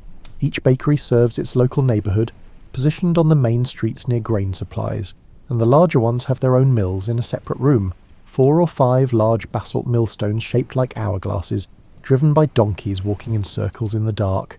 The grain goes in at the top, the flour comes out at the bottom. The donkey continues to walk. The bread that comes out of these ovens is called panis quadratus. It is a round loaf, scored across the top in a grid pattern before baking, dividing the surface into 8 equal sections so that it can be broken apart by hand without cutting. The loaves are baked on wooden paddles, slid into the stone oven, and left for approximately half an hour. There are 81 of them in the oven of one bakery right now. When excavators opened that oven in the mid-19th century, nearly 1800 years after the morning we are describing, they found all 81 still inside. The eruption happened before the baker came back to check on them. The ashen pumice and the long-sealed centuries had preserved them in a state that allowed the excavators to identify exactly what they were, down to the scoring pattern on the surface and the poppy seeds baked into the crust. The bread is still in the Museo Archeologico Nazionale in Naples. It is still recognisably bread. This morning, the baker is checking the temperature of the oven with the practised attention of someone who's been doing this since before sunrise, and the bread is rising toward done, and the street outside is filling with people who will want some of it. You move along the pavement toward the smell. The street you are walking on is called the Via dell'Abbondanza, which means the Street of Abundance, and it is one of the main arteries of the city, running east to west through the heart of Pompeii, from the Forum at one end to the Sarno Gate at the other. The shops on both sides of it are opening as you walk, their wooden shutters folded back to reveal the counters and wares inside, the opening of each one releasing its own specific contribution to the morning smell. Fresh fish from one. Garum, the fermented fish sauce that Romans put on everything with a dedication bordering on the religious, from another. Olives. Wool. The dry, dusty smell of a fuller's workshop where cloth is being cleaned with urine, which is the Roman method, and which you register and move past as quickly as seems polite. The public fountains are everywhere. Pompeii has at least 40 of them, stone basins fed by the aqueduct system, positioned throughout the city so that no resident needs to walk more than 80 metres to reach fresh water. They overflow constantly, the excess running down the gutters into the street drains, which is partly why the stepping stones across the roads exist. The constant sound of running water underneath everything else, underneath the cartwheels and the voices and the distant bray of a donkey in a bakery yard, is a kind of low continuous note that the city runs on. You reach the bakery. The counter faces the street, worn smooth along the top edge where hands have rested against it for decades. And behind it the baker's assistant is stacking the first loaves of the morning, the panis quadratus arranged in rows, each one marked with its 8 sections, still warm enough that the heat rises off them in a gentle wavering column. The price is painted on the wall beside the counter in red letters. You buy a loaf. It is heavier than it looks and warm in your hands and smells of the wood smoke and the yeast and something else underneath. Something mineral and faint that might be the volcanic soil the grain was grown in, carried all the way through the millstone and the oven and into the bread itself. You break off a section along one of the scored lines. The inside is dense and slightly grey, made from a mix of flours, and it is the bread of a city that has been baking this way for generations, and will bake this way until the morning runs out. The sun is fully up now. The shadow of Vesuvius falls across the northern part of the city in the early morning, that large familiar shape on the horizon that everyone who lives here has been looking at their entire lives without particular concern. It is a mountain. It is a very large mountain. It has been there longer than anyone can remember.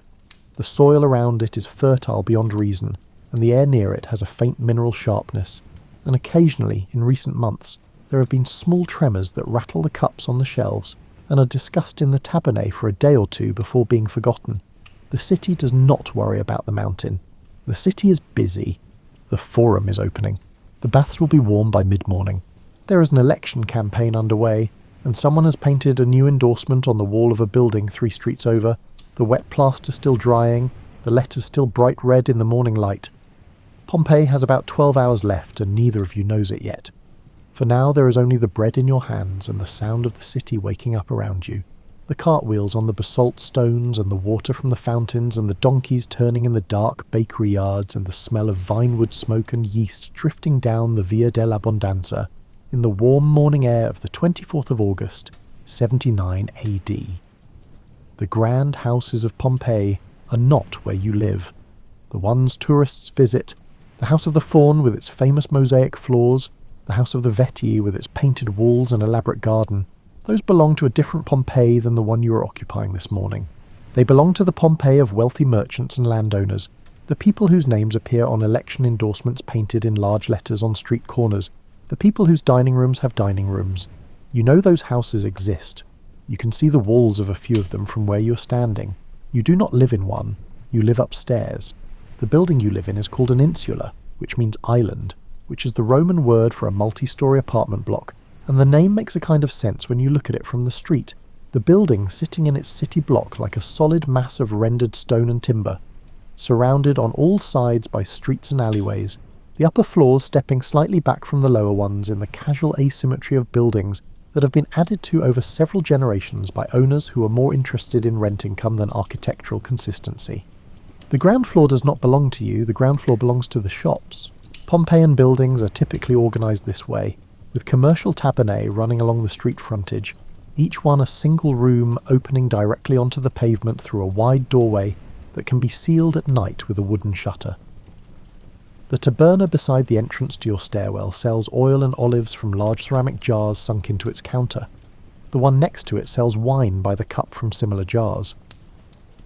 The fuller's shop across the narrow alleyway smells, as fullers' shops always smell, of the urine used to clean cloth, which the fuller collects from the public toilet 2 streets over in large clay vessels that passing strangers contribute to for a small fee. The Roman approach to waste management was nothing if not efficient. Your staircases inside the building, narrow and steep, cut from the same stone as the ground floor before switching to timber at the level where the construction changed. The stairs are worn in the centre from years of feet going up and down, and they creak in a way that varies by step, so that any resident of this building could identify where on the staircase any other resident currently is purely by listening. You know that the man above you comes home late most nights, because the specific creak of the 4th step from the top is the last sound you hear before you sleep. Your room is on the 2nd floor. In Pompeii, unlike in Rome, the insulae tend to run to 2 stories rather than 4 or 5, partly because the city never developed the desperate vertical overcrowding of the capital, and partly because the upper floors here are mostly timber, and timber buildings on volcanic rock in a region of intermittent seismic activity are not ideally suited to going much higher than 2 stories without becoming a structural argument waiting to happen. The earthquake of 62 AD, 17 years before this morning, damaged a significant portion of the city, and the rebuilding has been ongoing ever since. Some of it was still ongoing when the day ran out. Your room contains a bed, a wooden chest, an oil lamp, and a small shelf where you keep the things you keep.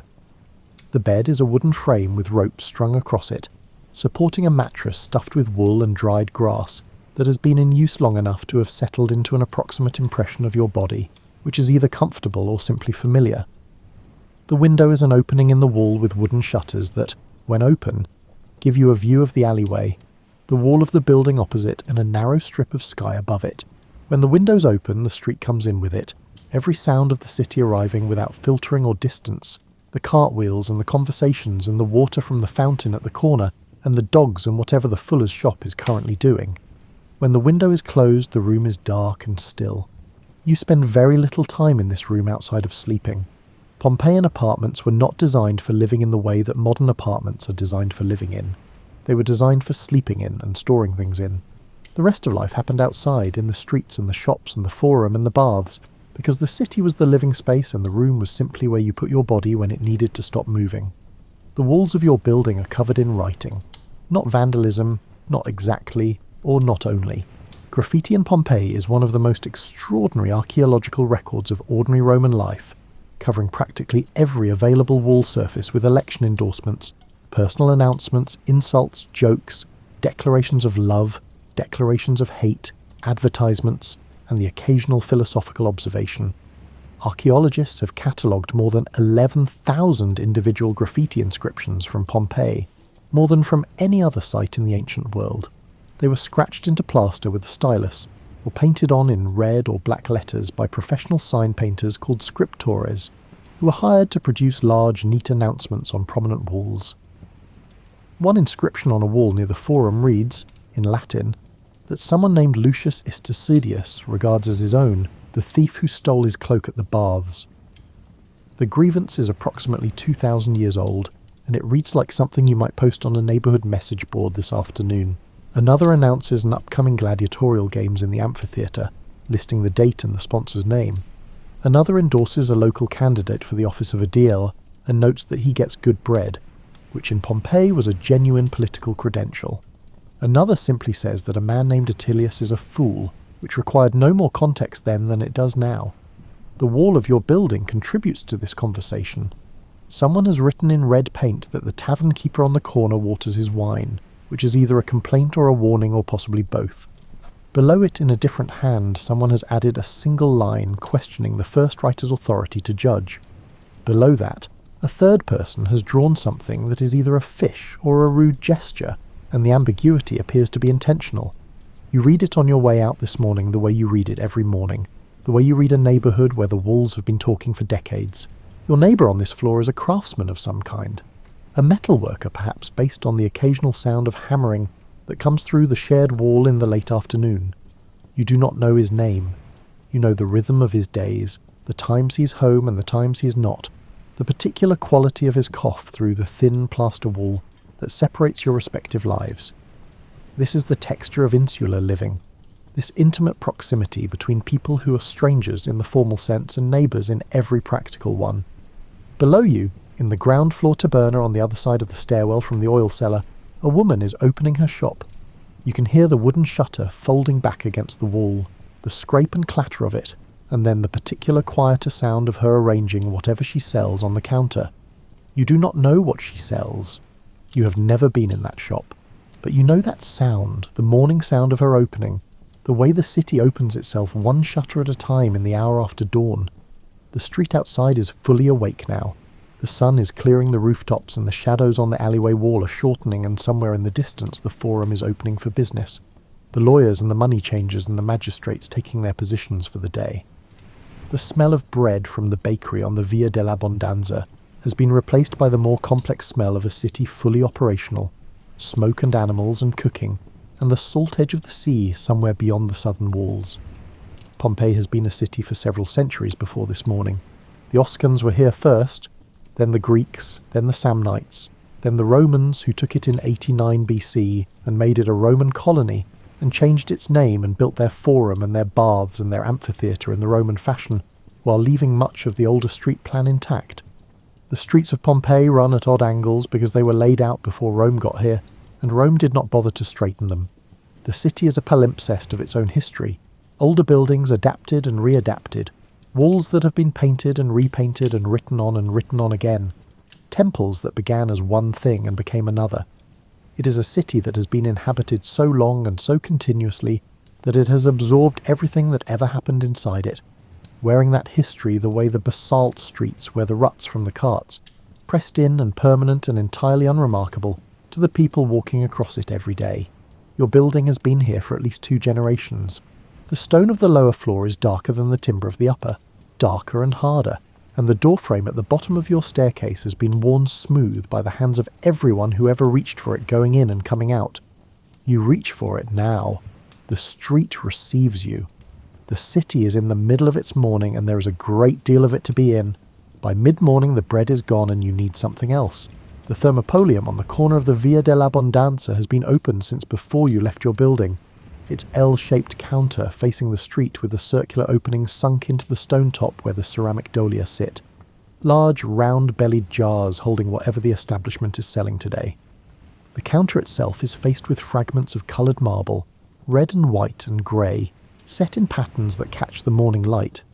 It is not an elegant counter in any grand sense. It is the counter of a place that has been here a long time, and expects to be here a long time more, and has decorated itself accordingly, with the cheerful permanence of a business that knows its neighbourhood. There are at least 80 thermopolia operating in Pompeii. You know this the way you know the geography of your own city, not as a fact that you have counted, but as a texture of the streets, the way these establishments are simply present at intervals along every major road and many of the smaller ones, identifiable at a distance by the protruding counter and the smell of whatever is warm inside the dolia. They are the fast food infrastructure of the 1st century AD, the place where people who have no kitchen in their insular room or no time to use one come to eat something hot without ceremony or delay. Behind this particular counter, a woman is moving between the jars with the practiced economy of someone who has done the same sequence of movements several thousand times and no longer needs to think about any of it. One jar holds a thick lentil stew, dark and fragrant with cumin. Another holds wine, a local Campanian red that the region is known for throughout the Mediterranean world. Another holds garum, the fermented fish sauce that Romans used the way other cultures use salt, which is to say on everything and in quantities that would alarm anyone who was not raised with it. There is bread on the counter, the same panis quadratus from the bakery down the street, and there are olives in a shallow dish, and there is something on a low brazier at the back of the counter that is either meat or the convincing impression of meat, giving off a smell that has been reaching into the street for the last hour. You order the stew. You eat it standing at the counter because the counter is where you eat at a thermopolium. There are occasionally benches or a small back room, but this is a street-facing operation, and the street is where its business happens. Around you, other people are doing the same, eating quickly and efficiently, the kind of eating that happens between other things rather than being a thing in itself. A man with paint on his hands is working through a cup of wine before whatever the morning's next task is. 2 women are sharing a portion of something from the same bowl, talking in the fast overlapping way of people who have a great deal to cover in a limited time. A child is stealing an olive from the dish on the counter and then looking at you to see if you noticed, which you did, but which does not seem worth addressing. The excavation of a well-preserved thermopolium in the Regio 5 area of Pompeii, announced by archaeologists in 2019, revealed the contents of some of the dolia in extraordinary detail. Duck bones, pork, fish, snails, fava beans, the remnants of a meal that had been in progress when the volcano ended it, preserved inside the ceramic containers for nearly 2,000 years until someone lifted the lid. The dog painted on the front of that particular counter, and the images of a rooster and a sea nymph on its sides were still bright enough to photograph. The meal was still, in some sense, still there. You finish your stew and move on. The Forum is a 10-minute walk from the Thermopolium along the Via dell'Abbondanza toward the western end of the city. You have walked this route enough times that you do it without navigating, the route simply happening the way familiar routes happen, your feet knowing the turns before your mind has finished requesting them. The stepping stones across the intersecting streets, the fountain at the corner of the Via dei Teatri, the Fullonica whose smell you have simply accepted as part of this section of the walk, the stretch of wall between two shop fronts where someone has been adding to a running argument for what looks like several months, the layers of response building on each other in different hands and different colours, a conversation so slow it moves at the pace of paint drying. The election campaign is in full noise this morning. There are approximately 2,600 painted electoral inscriptions on the walls of Pompeii, and a significant proportion of them are fresh.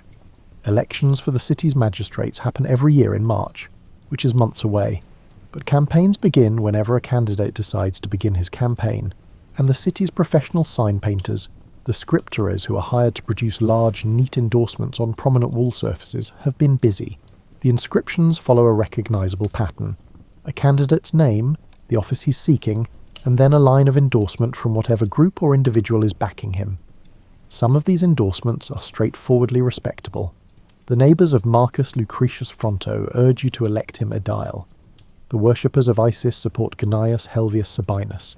The goldsmiths, the marble cutters, the bakers, the innkeepers, each trade and guild putting its name behind its preferred candidate in bright red letters on the walls of the Via dell'Abbondanza. Some are less obviously so. One inscription, on the wall of a building near the Forum, endorses a candidate named Vassia with the support of the petty thieves of the city. Another offers him the enthusiastic backing of all the drunkards. A third from the late sleepers.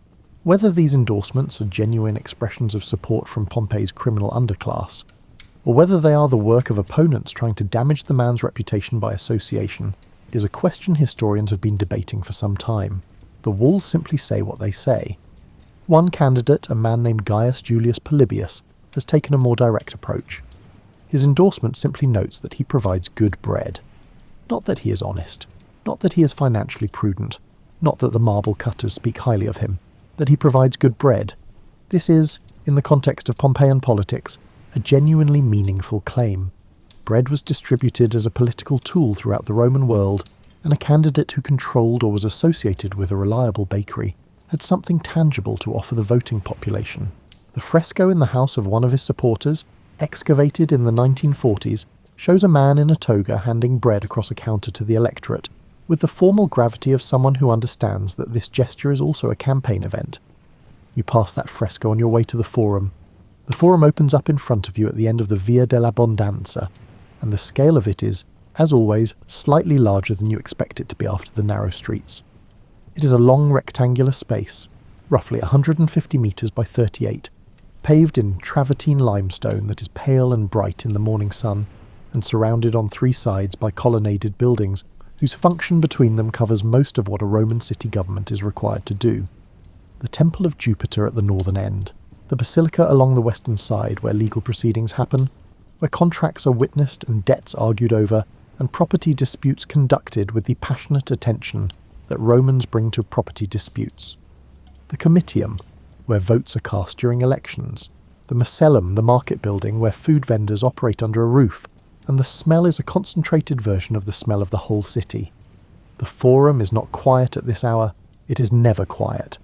The space hums with the particular energy of a place where commerce and civic life and religion all happen within shouting distance of each other, which in Pompeii they do, and the shouting distance is used regularly. Arguments about prices, arguments about property boundaries, arguments about which candidate deserves the vote of which guild. A lawyer is making a point to someone near the basilica entrance with the emphatic gestures of a man who has been paid to be convincing and is earning his fee. Two merchants are conducting a transaction with the focused mutual suspicion of people who respect each other's business instincts while trusting neither. The standardized weights are kept in the forum. This is one of the more quietly significant facts about Pompeian commerce. The city maintained official weights against which the scales used in shops and markets had to be periodically checked, a system of quality control for measurement that ensured at least the theoretical possibility of honest transactions. How closely the official weights and the market scales agreed in practice is a question that the graffiti record does not fully answer, though the inscription about the man whose copper pot was stolen from a shop and the one about the tavern keeper who waters his wine suggest that commercial trust in Pompeii had the same ceiling and floor that it has always had in market economies. You stand in the forum for a moment and let the city conduct itself around you. The mountain is visible from here, above the roofline of the Temple of Jupiter to the north, the familiar bulk of Vesuvius rising against the pale blue of the morning sky. It has looked exactly like this your entire life. It looked exactly like this your parents' entire lives. The soil around it grows grapes and wheat of a quality that has made this region one of the most productive in the empire. The mountain gives, and the mountain sits there, as large and permanent and unremarkable as the stepping stones across the streets and the ruts in the basalt and the graffiti on every wall. You have things to do this morning. The forum is not where you spend your morning. It is where you pass through on the way to other things. The way a city's centre is always more a point of orientation than a destination. A fixed point that the day arranges itself around without necessarily arriving at. But you pause here for a moment anyway, in the morning light, with the pale limestone under your feet and the smell of the macellum coming across the square, and the lawyer making his point near the basilica, because Pompeii has the particular quality of a place that rewards pausing in, a city so dense with life and argument and commerce and graffiti and bread and stew and election campaigns that standing still in the middle of it for 30 seconds is enough to absorb more of the 1st century AD than most people will ever experience. The afternoon baths are still ahead of you. The afternoon belongs to the baths, not just yours, everyone's. The rhythm of the Pompeian day moves toward the baths the way water moves toward a drain, not urgently but inevitably. The morning's work and commerce gradually releasing its grip on the city as the heat of the afternoon builds and the forum empties, and the shops begin their slow lean toward closing. There are 4 public bath complexes operating in Pompeii on this morning. The Stabian Baths, oldest and largest, sitting at the intersection of the Via dell'Abbondanza and the Via Stabiana, dating back to roughly the 2nd century BC, and rebuilt and expanded so many times since that the building is essentially a palimpsest of 3 centuries of Roman bathing preferences. The Forum Baths, smaller but highly decorated. The suburban baths just outside the city walls, and the central baths, newest of all, still under construction on the morning we are describing, begun after the earthquake of 62 AD, and not yet finished when the day ran out. You are going to the Stabian Baths. The entrance from the Via dell'Abbondanza takes you through a vestibule and into the palestra, the open exercise courtyard, which is a large rectangular space surrounded on 3 sides by a colonnade of Doric columns. The stone warm in the afternoon sun, the courtyard itself occupied by men doing the things that men do in palaestra. Wrestling in one corner, ball games near the far wall, 2 versions of which are in progress simultaneously, with a level of territorial overlap that seems either cooperative or confrontational, depending on which moment you observe. Someone is running circuits of the courtyard with the focused misery of a person who has decided to take exercise seriously and is currently in the part of that decision that is least enjoyable. A bronze gong hangs near the entrance to the bathing rooms. When the water in the caldarium and tepidarium reaches the correct temperature, an attendant strikes the gong, and the sound carries across the palestra and out into the street beyond, announcing that the baths are ready. The gong found in the Stabian Baths, now in the Archaeological Museum in Naples, is a 1st century object that was still hanging in its place when the ash reached it. Someone struck it every afternoon for generations, and then one afternoon they did not. You leave your clothes in the apoditerium. The changing room is a long rectangular space with stone benches along the walls, and rows of niches cut into the plaster above them, each niche deep enough to hold a folded garment or a pair of sandals. The ceiling is barrel vaulted and decorated with stucco work in white and ochre, geometric patterns that have been gathering a light coating of steam and time since the room was built. The floor is tiled. Everything in this room is oriented toward the practical business of removing your clothes and storing them somewhere they will still be there when you return, which in a public changing room is a matter of reasonable but not absolute confidence. There are attendants, but the attendants are busy, and the graffiti on the walls of the changing room includes at least one reference to items going missing, because of course it does. You're carrying a small flask of olive oil and a curved metal tool called a strigil. This is how Romans clean themselves at the baths.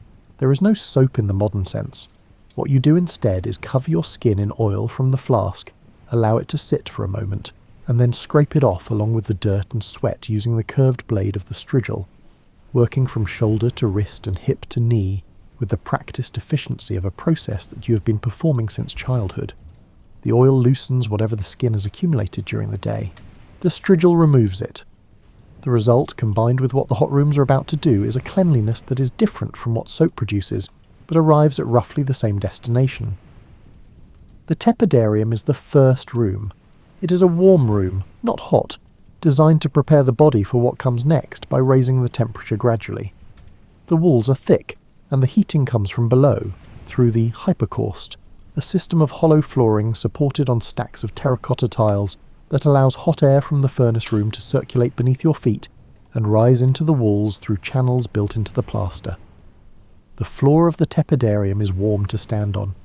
Not uncomfortable, not yet, just warm, in the way that a room can be warm when the warmth comes from the ground up rather than the air down, a thorough and enveloping warmth that starts at the soles of your feet and moves upward through you with a deliberate patience. The tepidarium of the men's section at the Stabian Baths is decorated with telemons. These are figures, muscular male forms carved in stucco and painted, that stand between the rectangular niches along the walls, each one carrying the weight of the barrel vault on its shoulders with the expression of someone who has been doing this for a very long time and has achieved a kind of resigned calm about it. The ceiling above them is elaborately worked, curved and coffered, and the combined effect of the warm air and the dim light and the carved figures holding up the world above your head is something between a steam room and a temple, neither comfortable nor uncomfortable, simply present in a way that the outdoor city is not. You stay in the tepidarium until your skin is flushed, and the muscles in your shoulders have begun to consider the possibility of releasing some of their opinions about the day.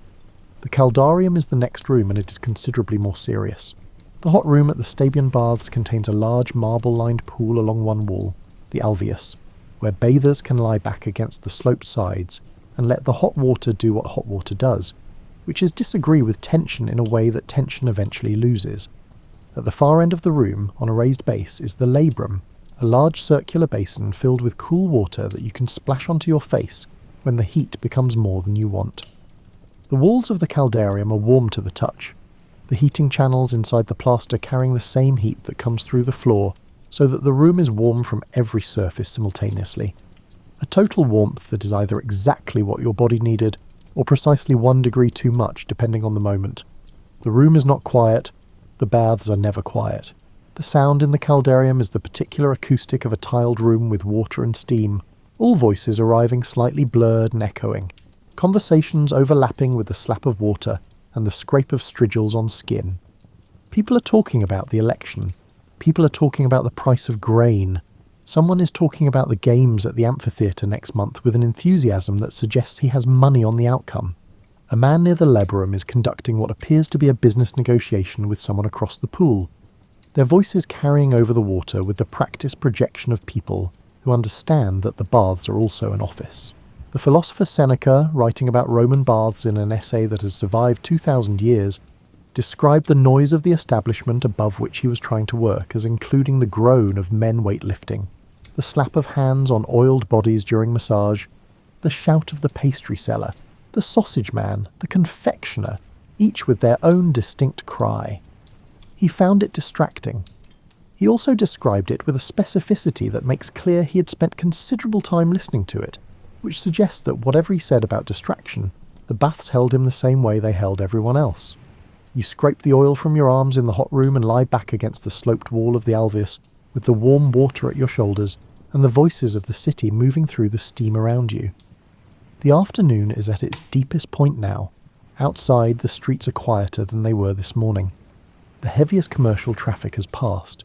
The Forum is still occupied, but less urgently so. The bakeries have sold most of what they baked this morning. The Thermopolia are between their midday rush and their evening service. The sun is high and hot, and the shadows are short, and the city is in that particular middle of the afternoon state that all warm cities enter. Somewhere between the morning's industry and the evening's leisure, a brief domestic pause in the larger rhythm of the day. In here, the pause is longer.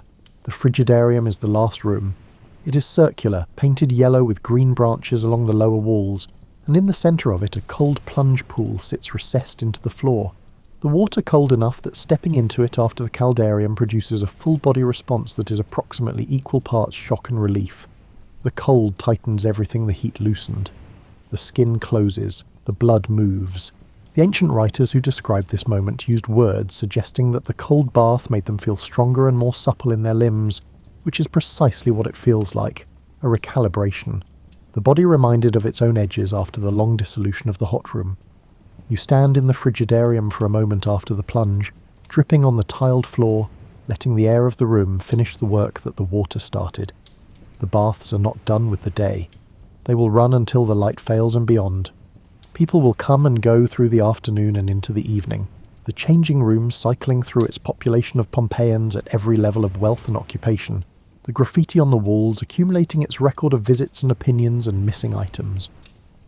The furnace beneath the floors will be fed all afternoon by the attendants, who spend their working days in the heat of the furnace room, so that other people can spend their leisure hours in the heat of the caldarium. You collect your clothes from the appetitarium, dress, and step back out into the Via dell'Abbondanza. The sun has moved while you are inside. The shadows in the street run longer now, and the air has the particular quality of a late afternoon in summer, still warm but with something in it that is beginning to suggest the evening. The mountain to the north is the same as it was this morning, the same bulk against the same sky. The city is turning toward its evening, and the mountain is still the mountain, unchanged against the same sky it has always occupied. The Popina on the corner is the kind of place that has no name anyone uses. Everyone knows it by its position. The one past the fuller's shop, the one with the broken tile above the door that has been broken for 3 years, the one where the owner waters his wine only a little, and is therefore regarded as honest by the standards of the street. There are approximately 120 establishments of this kind operating in Pompeii, somewhere between a thermopolium and a full tavern, selling wine and food, and the particular social atmosphere of a room where everyone has been before and will be again. You go in. The interior is a single room with a low ceiling and 3 wooden tables, and a counter along the left wall with 2 large ceramic jars sunk into it, one containing wine diluted with water in the Roman fashion, one containing something darker and less diluted for the part of the afternoon when the distinction stops mattering. Frescoes cover the walls, as they cover most walls in Pompeii, though these are not the careful mythological scenes of a wealthy man's triclinium.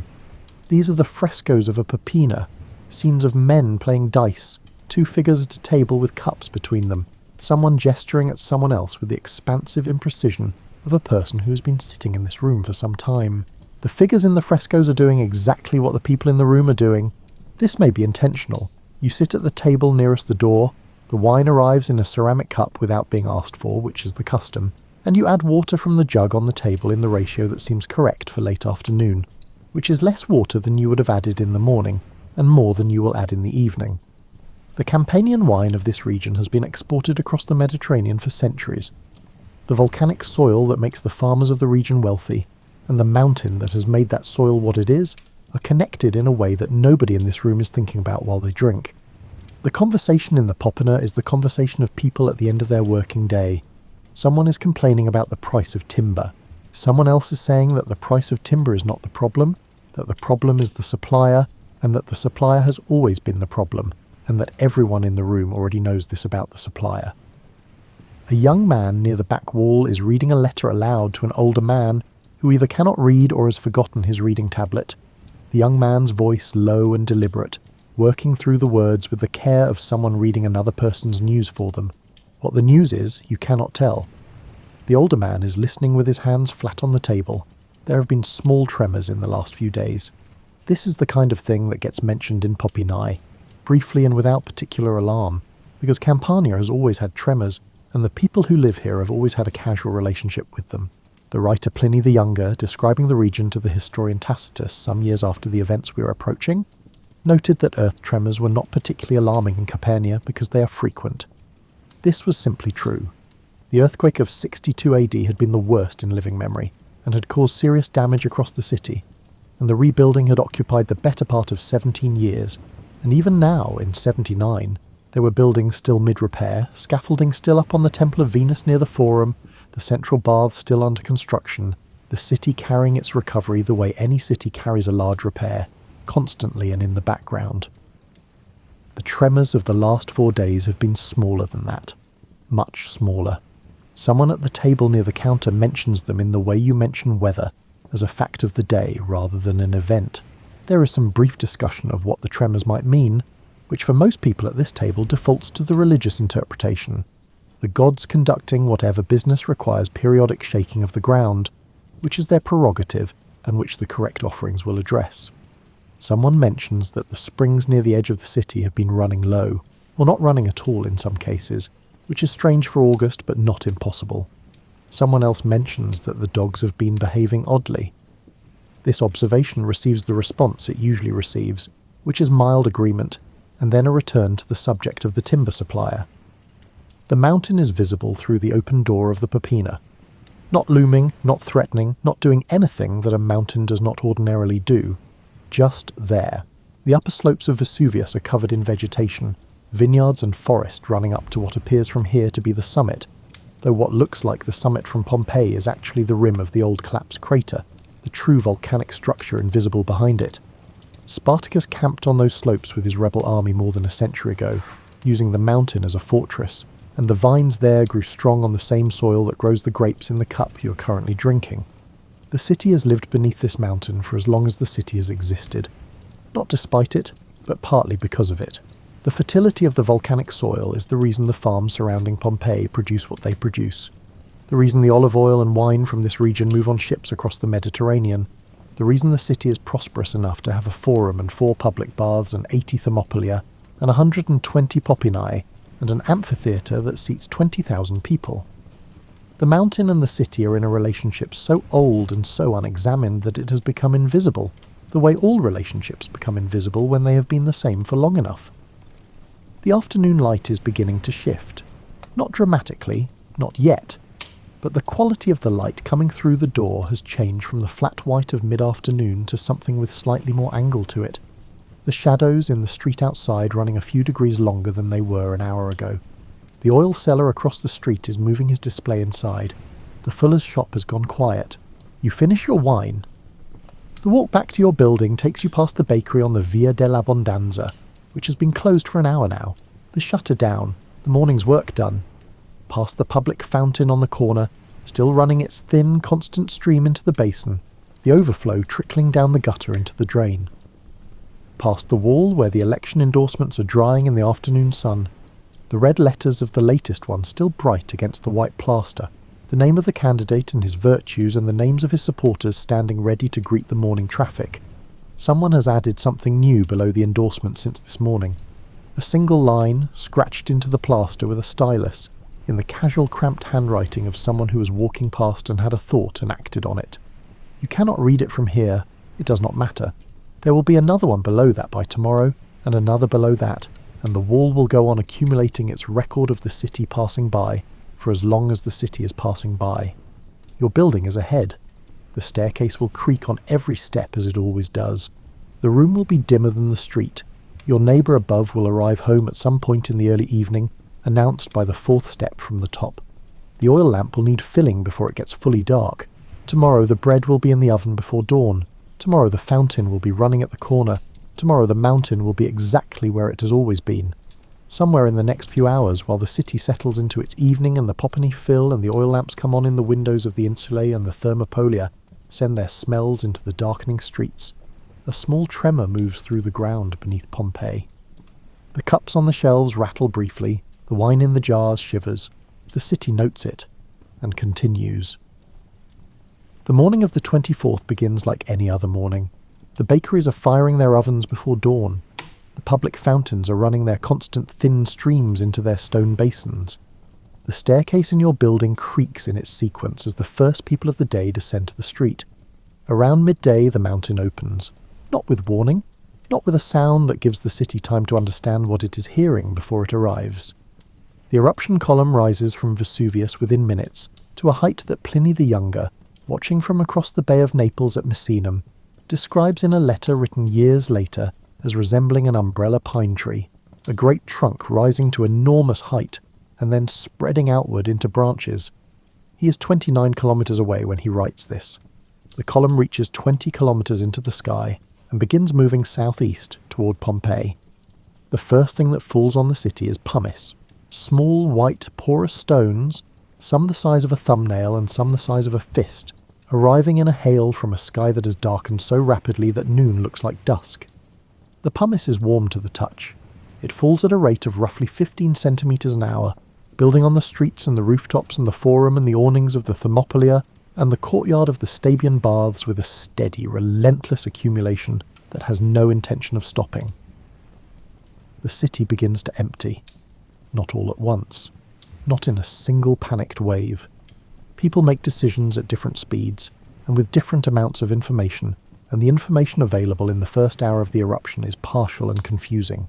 The column over the mountain is clearly visible and clearly alarming, but the pumice fall, while dangerous and uncomfortable, is survivable if you keep moving, and most people who are going to leave Pompeii leave now, in these first few hours, streaming through the city gates with whatever they can carry, moving away from the mountain along the roads leading south and west. Roughly 80% of Pompeii's population escapes during this window. The 20% who stay do so for reasons as varied as people are varied. Some have elderly relatives who cannot move quickly. Some have valuables they cannot bring themselves to abandon. Some are simply waiting to see if it gets worse or better, a calculation that the situation is continuously changing and which keeps yielding the wrong answer. Some shelter in cellars and stone-vaulted rooms, which offer protection from the falling pumice, but will offer no protection against what comes later. Some simply do not yet believe that this is what it appears to be, because the mountain has always been there and has never done this before in anyone's living memory. The pumice falls for approximately 18 hours. Through the afternoon and into the evening and through the night, the city is being buried degree by degree. The fountains are covered. The stepping stones across the streets disappear. The election endorsements on the walls of the Via dell'Abbondanza are being covered letter by letter in grey-white volcanic stone. The 81 loaves in the bakery oven have been in there since before noon, and no one has come back to check on them. Pliny the Younger, in his letter to Tacitus, describes the darkness that falls over the region as the cloud spreads. Not the darkness of a moonless night, he writes, but as if a lamp had been put out in a closed room. He is describing what he sees from Misenum, across the bay. In Pompeii itself, the darkness is more complete. The city that began this day lit by the pale terracotta dawn is now lit only by the fires on the mountain, visible through the falling ash as distant moving lines of orange and red, and by the occasional flash of lightning inside the volcanic column itself, the enormous electrical discharge produced by the collision of ash particles in the stratospheric cloud. The roofs begin to fail. The weight of pumice accumulating on the flat clay tile roofs of Pompeii's buildings is more than the roofing structures were built to bear. The collapses begin in the weakest buildings and spread. The sound of a roof giving way in the city that has gone otherwise quiet beneath its volcanic blanket is a particular and final sound. The crack of timber and the sliding cascade of tile and stone, muffled by the ash already covering everything outside. Some people are killed by the roof collapses. Some of the approximately 2,000 people who stayed in Pompeii are sheltering in the rooms of buildings whose roofs come down. The archaeologist Giuseppe Fiorelli, excavating Pompeii in the 1860s, developed the technique of pouring plaster into the hollow cavities left in the hardened ash by decomposed bodies, creating casts that revealed not just the presence of the dead, but their postures in the moment of death. Some are lying with their arms over their faces, some are curled on their sides, some are upright, pressed against walls. The casts of Pompeii are among the most affecting objects that archaeology has ever produced, the shape of a human life preserved in the thing that ended it. Just before dawn on the 25th, the eruption changes character. The column that has been projecting material upward for 18 hours begins to collapse under its own weight. the cooler outer shell of ash and gas losing its ability to stay suspended and falling back toward the mountain in a dense, fast-moving avalanche. This collapse generates what volcanologists call a pyroclastic density current, a flow of superheated gas and rock fragments moving down the mountain at speeds between 100 and 400 kilometers per hour, at temperatures between 300 and 500 degrees. The first of these currents reaches Herculaneum in minutes. The second and the third and the fourth move outward and southward, and in the brief false dawn between surges, when the ashfall has paused and the surviving residents of Pompeii and the people who fled and have been sheltering in the countryside begin to wonder if it is over, if they might go back, if the city is still there to go back to, the last and deadlier surge sweeps through Pompeii. The city is covered. Under 4 to 6 meters of volcanic material, the Forum and the Stabian Baths and the Via dell'Abbondanza, and the bakeries and the Popinae and the Insulae and the election endorsements and the stolen cloaks and the arguments about timber prices and the 81 loaves in the oven are sealed in the particular darkness of things that have been buried. The mountain is quiet. The Bay of Naples, which Pliny the Elder crossed in a fleet galley to attempt a rescue and did not come back from, returns to its ordinary colour in the days that follow. The sun comes back. The haze in the air from the eruption slowly disperses. The surviving residents of Pompeii, who made it out through the city gates and down the roads to the south and west, carry what they carried with them and do not return. The city is gone. The rebuilding that had been ongoing since the earthquake of '62 does not resume. The central baths remain unfinished. The scaffolding on the Temple of Venus stays up until the scaffolding rots. Pompeii is not rebuilt, not even properly located. The ash and pumice cover it so completely that within a generation the site becomes approximate rather than precise. A general area that people know was once a place rather than a place anyone is looking for. The roads that led to it are still there. The farms around it eventually resume. The volcanic soil as fertile after the eruption as before it. The mountain sits as it always sat. The city sits underneath it. 17 centuries pass. 17 centuries is a long time for a city to wait. Pompeii was not entirely forgotten during those years. People knew that something had been there.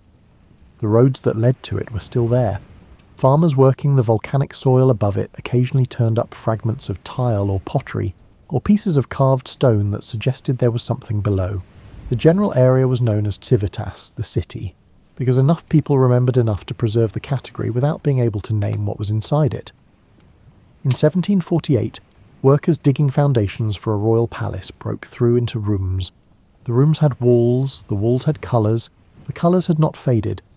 This is the first extraordinary fact about Pompeii.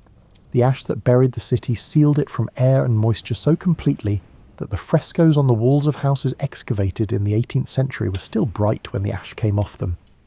The reds and blues and ochres of paintings that had been hanging in dining rooms and entrance halls since the 1st century AD emerged from their volcanic casing with a freshness that Goethe, visiting the site in the 1780s, described as astonishing.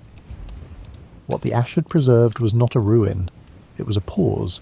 The excavations proceeded across the following decades with the enthusiasm and methods of the era, which is to say that valuable objects were extracted and sent to royal collections, without much attention being paid to where exactly they had come from, or what their context meant. The frescoes that came off the walls of Pompeii in these early decades live now in the National Archaeological Museum in Naples, separated from the rooms they were made for, from the houses that contained those rooms, from the streets those houses stood on. They are beautiful in the museum. They are also disconnected, the way any object is disconnected when you remove it from the situation that gave it its meaning. Systematic excavation began to improve in the early 19th century and transformed again under Giuseppe Fiorelli, who became director of the site in 1863, and spent the next decade developing the approach that would define how Pompeii was understood. Fiorelli's key insight was the cavities. The ash that buried Pompeii had hardened around the bodies of those who died in the eruption, forming a precise external cast of each person in the position they occupied in their final moment. When the organic material inside decomposed over centuries, it left a hollow in the hardened ash that preserved the exact shape of a human body, the curve of a shoulder, the position of hands, the angle of a face. Fiorelli began pouring liquid plaster into these hollows. What emerged when the surrounding ash was carefully removed were not statues. They were presences. A man with his arm raised to protect his face from the pyroclastic surge. A woman curled on her side, a child of perhaps 3 years old. A couple who died in each other's arms in a cellar on the edge of the city, the ash recording the exact posture of two people who chose not to face the end separately. Fiorelli made more than 100 of these casts during his directorship. The 22 best preserved are now displayed in the Great Gymnasium at Pompeii, and the rest remain in the places where they were found. The dog was found chained. A dog whose owner had apparently not been able to release it before leaving, or had not thought to, or had believed there would be time later and there was not, was found by excavators still attached to the chain that attached it to a stake in its yard, contorted in its final position. The cast of the dog is one of the most visited objects at Pompeii.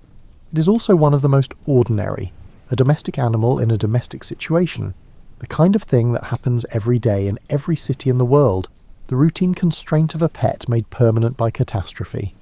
The dog was doing what chained dogs do. It was simply there when the city stopped. The bread was in the oven.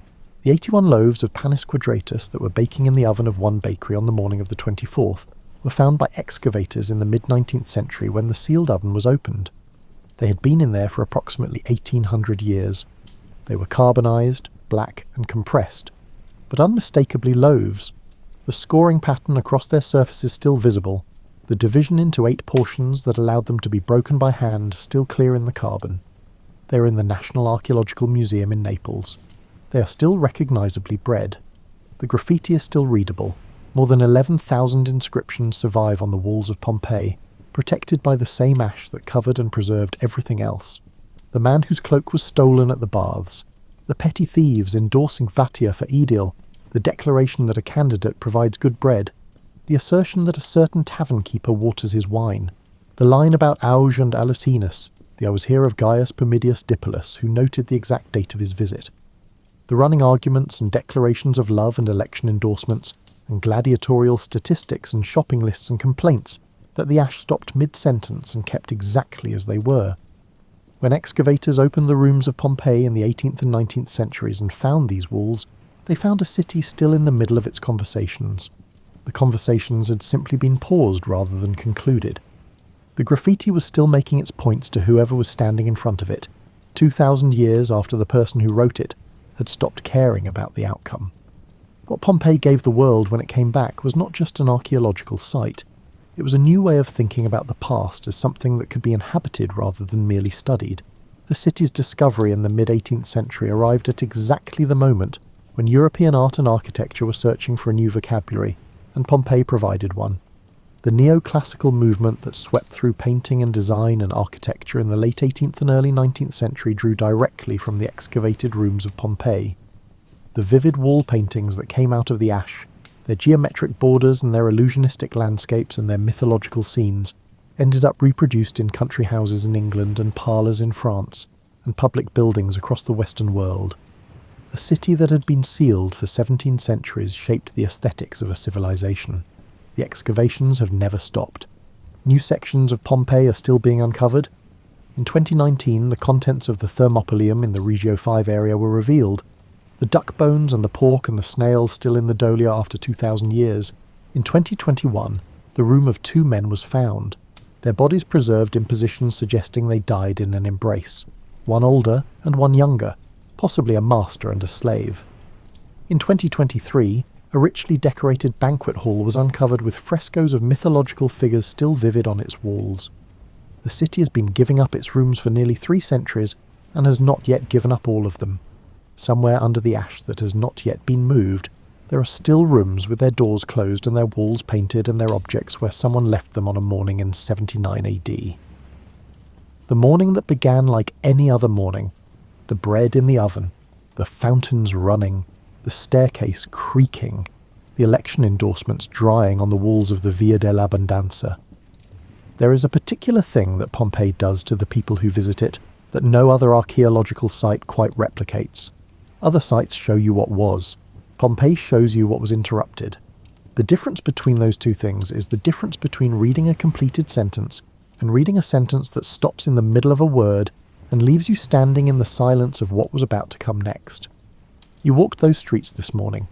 You ate bread from a bakery that was still making bread when the ash arrived. You sat in a papina and drank wine while the mountain stood where it always stood. You lay in warm water in the caldarium of the Stabian baths while the city went about its afternoon. You read the walls, you noted the tremors, you went home up a staircase that announced every step. The city was alive around you. It was alive around everyone who was ever in it, everyone who bought bread on the Via dell'Abbondanza, and voted in the forum and argued about the price of timber in Pompeii, and carried coal up 6 flights of stairs in first-century Warsaw, and watched the glowing vials in a leaking shed, and lay in a garret in Paris with a chair piled on the blankets against the cold, and sat on a bench in a tavern in the English Midlands, listening to a fire burn low and the building settle. People have always been in the middle of their lives. The ash comes in different forms. If you're still awake, my tired dumplings, that is Pompeii. If the baths took you somewhere, and the bread brought you back and the wine at the papina sent you off again, good. That is exactly what it was supposed to do. If you have a thumb or a finger available from whatever warm situation you are currently in, a like or a subscribe helps this channel more than you might think. It is the ancient equivalent of painting a good endorsement on a city wall, and we all know how long those last. Good night.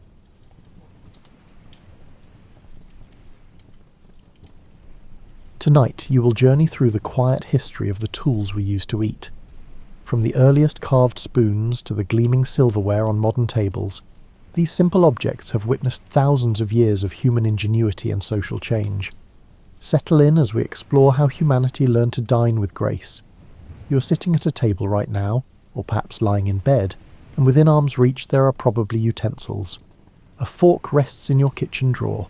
A spoon sits in your sink. These objects are so ordinary that you barely notice them anymore. But there was a time when eating with your hands was not just acceptable. It was the only option humanity had. Picture yourself 60,000 years ago. You're hungry. The fire has just finished cooking a piece of meat. You reach toward the flames and immediately pull back. The heat is too intense. Your fingers cannot grasp the food without burning. This is a problem that needs solving. You look around and spot a stick. A simple piece of wood lying on the ground. You pick it up and use it to spear the meat, pulling it away from the fire. In this moment you have just invented one of humanity's first eating tools. This stick is not elegant. It has no name yet. But it works. Archaeological evidence from sites across Africa and Europe shows that early humans used pointed sticks and sharp stones for eating. These were not specialized tools made specifically for dining. They were multi-purpose implements that served many functions throughout the day. The same stick that speared your dinner might have been used earlier to dig for roots or defend against animals. As humans developed more sophisticated hunting techniques, the tools became more refined. Sharp flint blades could cut through tough meat and animal hide. Hollowed-out shells served as crude bowls for water or soft foods. Flat stones worked as primitive plates. These innovations happened slowly over thousands of years, spread across different continents and cultures. The interesting part is not just what early humans used to eat, it is how they shared food. Communal eating was essential for survival. A successful hunt meant dividing the meat among the group. Everyone ate together, often directly from a shared carcass or cooking pit. The concept of individual portions did not exist yet. Neither did the idea that each person needed their own set of eating implements. Your hands remained the primary tool for most foods. Fingers could tear soft bread, scoop porridge, and pinch small morsels. Archaeological research by Kathleen Sterling at Binghamton University found evidence that even when early tools existed, hands were still preferred for many types of food. The tactile connection between hand and mouth felt natural. It still does today in many cultures around the world. But hands had limitations. Hot foods were difficult to manage. Liquids could not be transported easily. Sticky or greasy foods made a mess. These practical problems pushed humans to innovate. The solutions they developed would eventually become the spoons, knives, and forks we recognize today. The transition from hands to tools was not uniform across different societies. Some cultures adopted eating implements earlier than others, based on the types of food they ate and the resources available to them. Groups that consumed more soups and stews needed scooping tools sooner. Societies that hunted large game required better cutting implements. The environment shaped the evolution of dining tools just as much as human creativity did. Fascinating archaeological finds from Paleolithic cave sites in Spain have revealed collections of shells with worn edges, suggesting repeated use as spoons. These shells date back approximately 30,000 years. Someone found them, cleaned them, and used them regularly enough to wear down the natural ridges. This tells us that even in prehistoric times, humans recognized the value of keeping useful tools rather than discarding them after a single use. The concept of ownership also began to develop around these early tools. A well-made cutting stone or a particularly good scooping shell might belong to a specific person within a group. This represented one of the first instances of personal property related to eating. Your shell was yours. Someone else had their own. This small distinction would eventually grow into elaborate systems of individual place settings thousands of years later. Fire changed everything about how humans ate. Cooked food was softer, easier to chew, and safer to consume. But it also created new challenges. Hot foods burned fingers. Ashen embers got mixed into meals. Cooking over open flames required ways to manipulate food without getting too close to the heat. Sticks evolved into longer implements with various ends designed for specific tasks. A forked stick could flip food. A flattened piece of wood could scrape out the contents of a cooking vessel. You can still see echoes of these early innovations in modern cooking tools. Tongs, spatulas and serving spoons all trace their ancestry back to those first modified sticks used around prehistoric cooking fires. The basic mechanical advantage of extending your reach with a tool is as useful today as it was tens of thousands of years ago. But we're getting ahead of ourselves. Before specialized dining implements could develop, humans needed to establish settled communities with more complex social structures. That process took thousands of years and happened at different rates across the globe. Let us move forward in time to when the first true spoons began to appear. The spoon is probably the oldest specialized eating utensil that humans deliberately crafted for dining. Unlike a knife, which served many purposes, a spoon had one primary function. It moved liquid or soft food from a container to your mouth. This simple tool appears independently in multiple ancient civilizations, suggesting that it solved a universal human problem. The earlier spoons were made from materials readily available in nature. Shells were popular in coastal regions. Their natural concave shape required minimal modification. A hole drilled near the base allowed a cord to pass through for hanging or carrying. Wooden spoons appeared in forested areas where suitable wood could be carved. Animal bones, particularly the shoulder blades of large mammals, were shaped into spoon-like implements in regions where herding was common. Egyptian tomb paintings from around 3,000 years before the Common Era show servants holding long-handled spoons. These were not the small spoons you use for tea. They were substantial implements designed for serving food from large communal vessels. The handles stretched 2 feet long or more. The bowls were wide and shallow. Archaeological excavations at various Egyptian sites have recovered actual examples made from wood, ivory and stone. The wealthy Egyptians had decorative spoons carved from hippopotamus ivory or precious metals. These were status symbols as much as functional tools.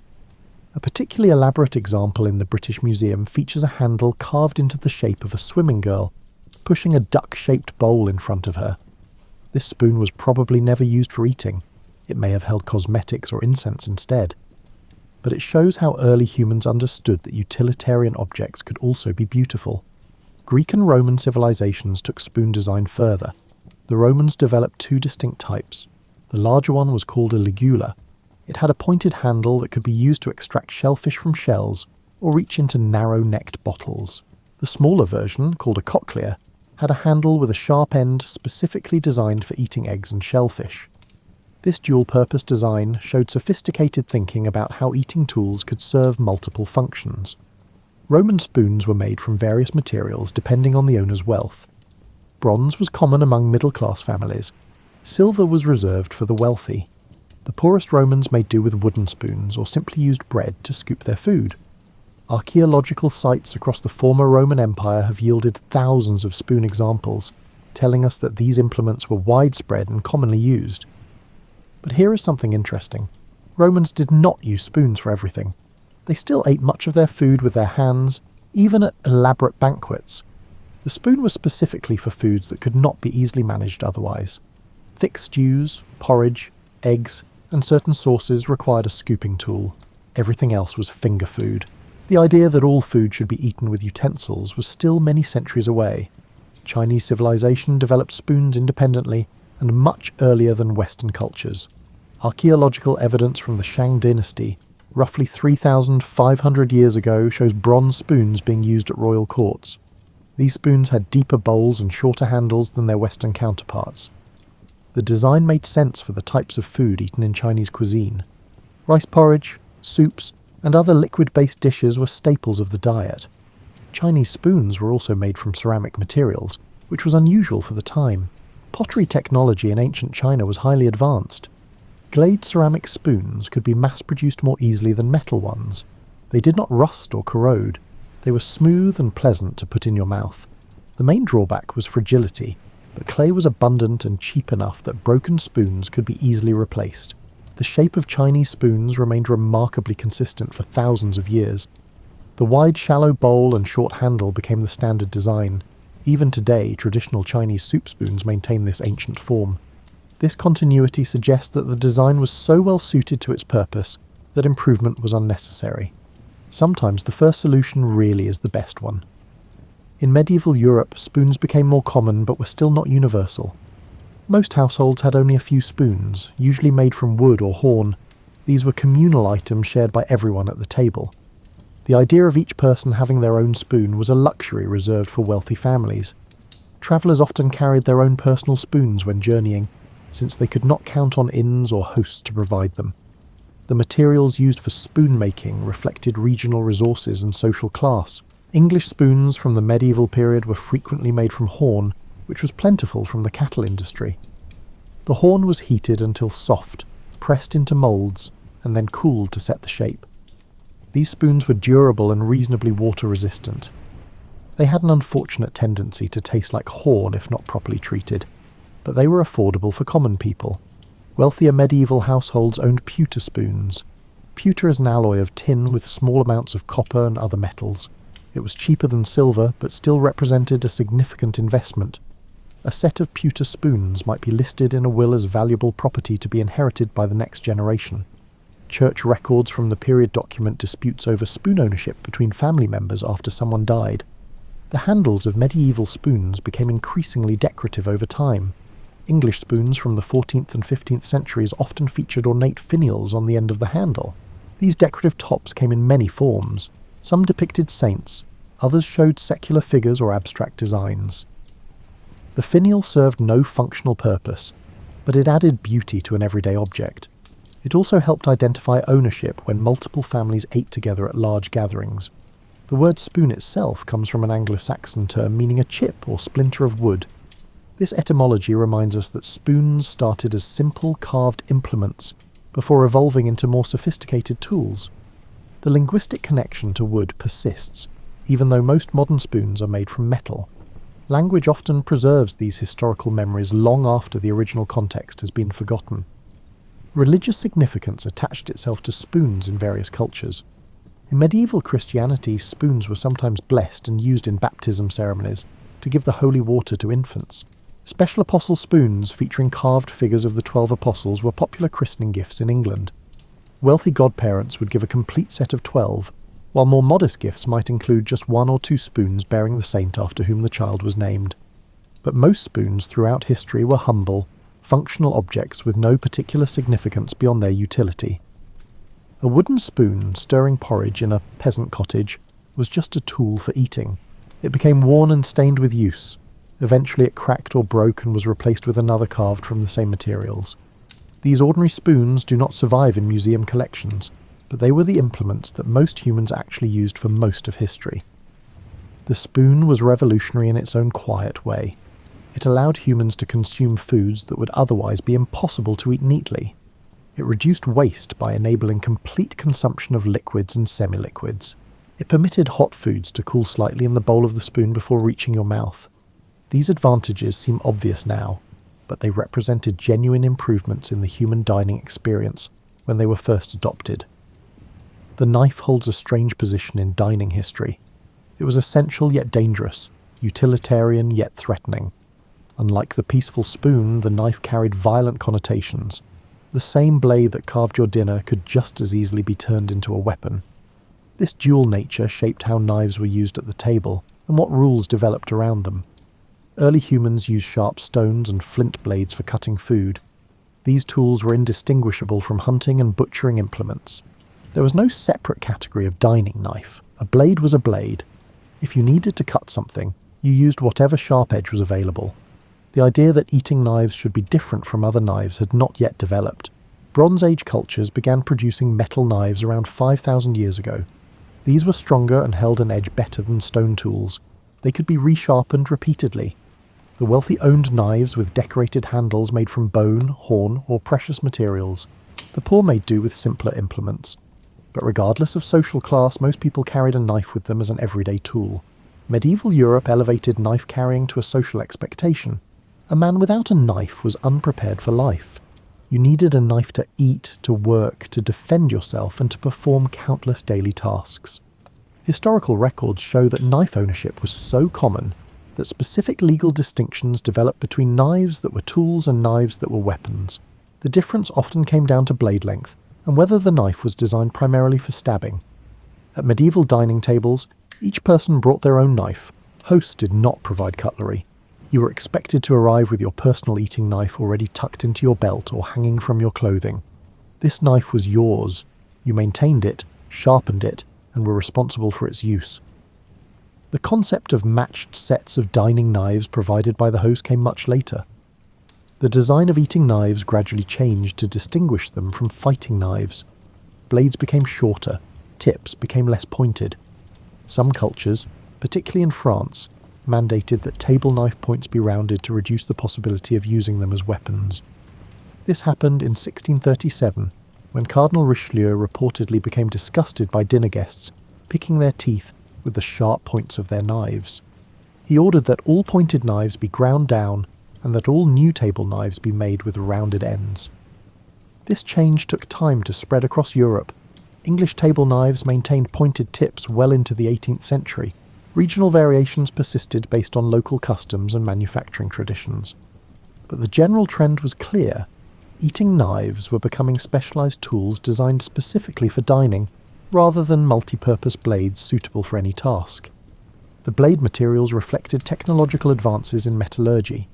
Iron knives were common but prone to rust. Steel offered better performance but cost more.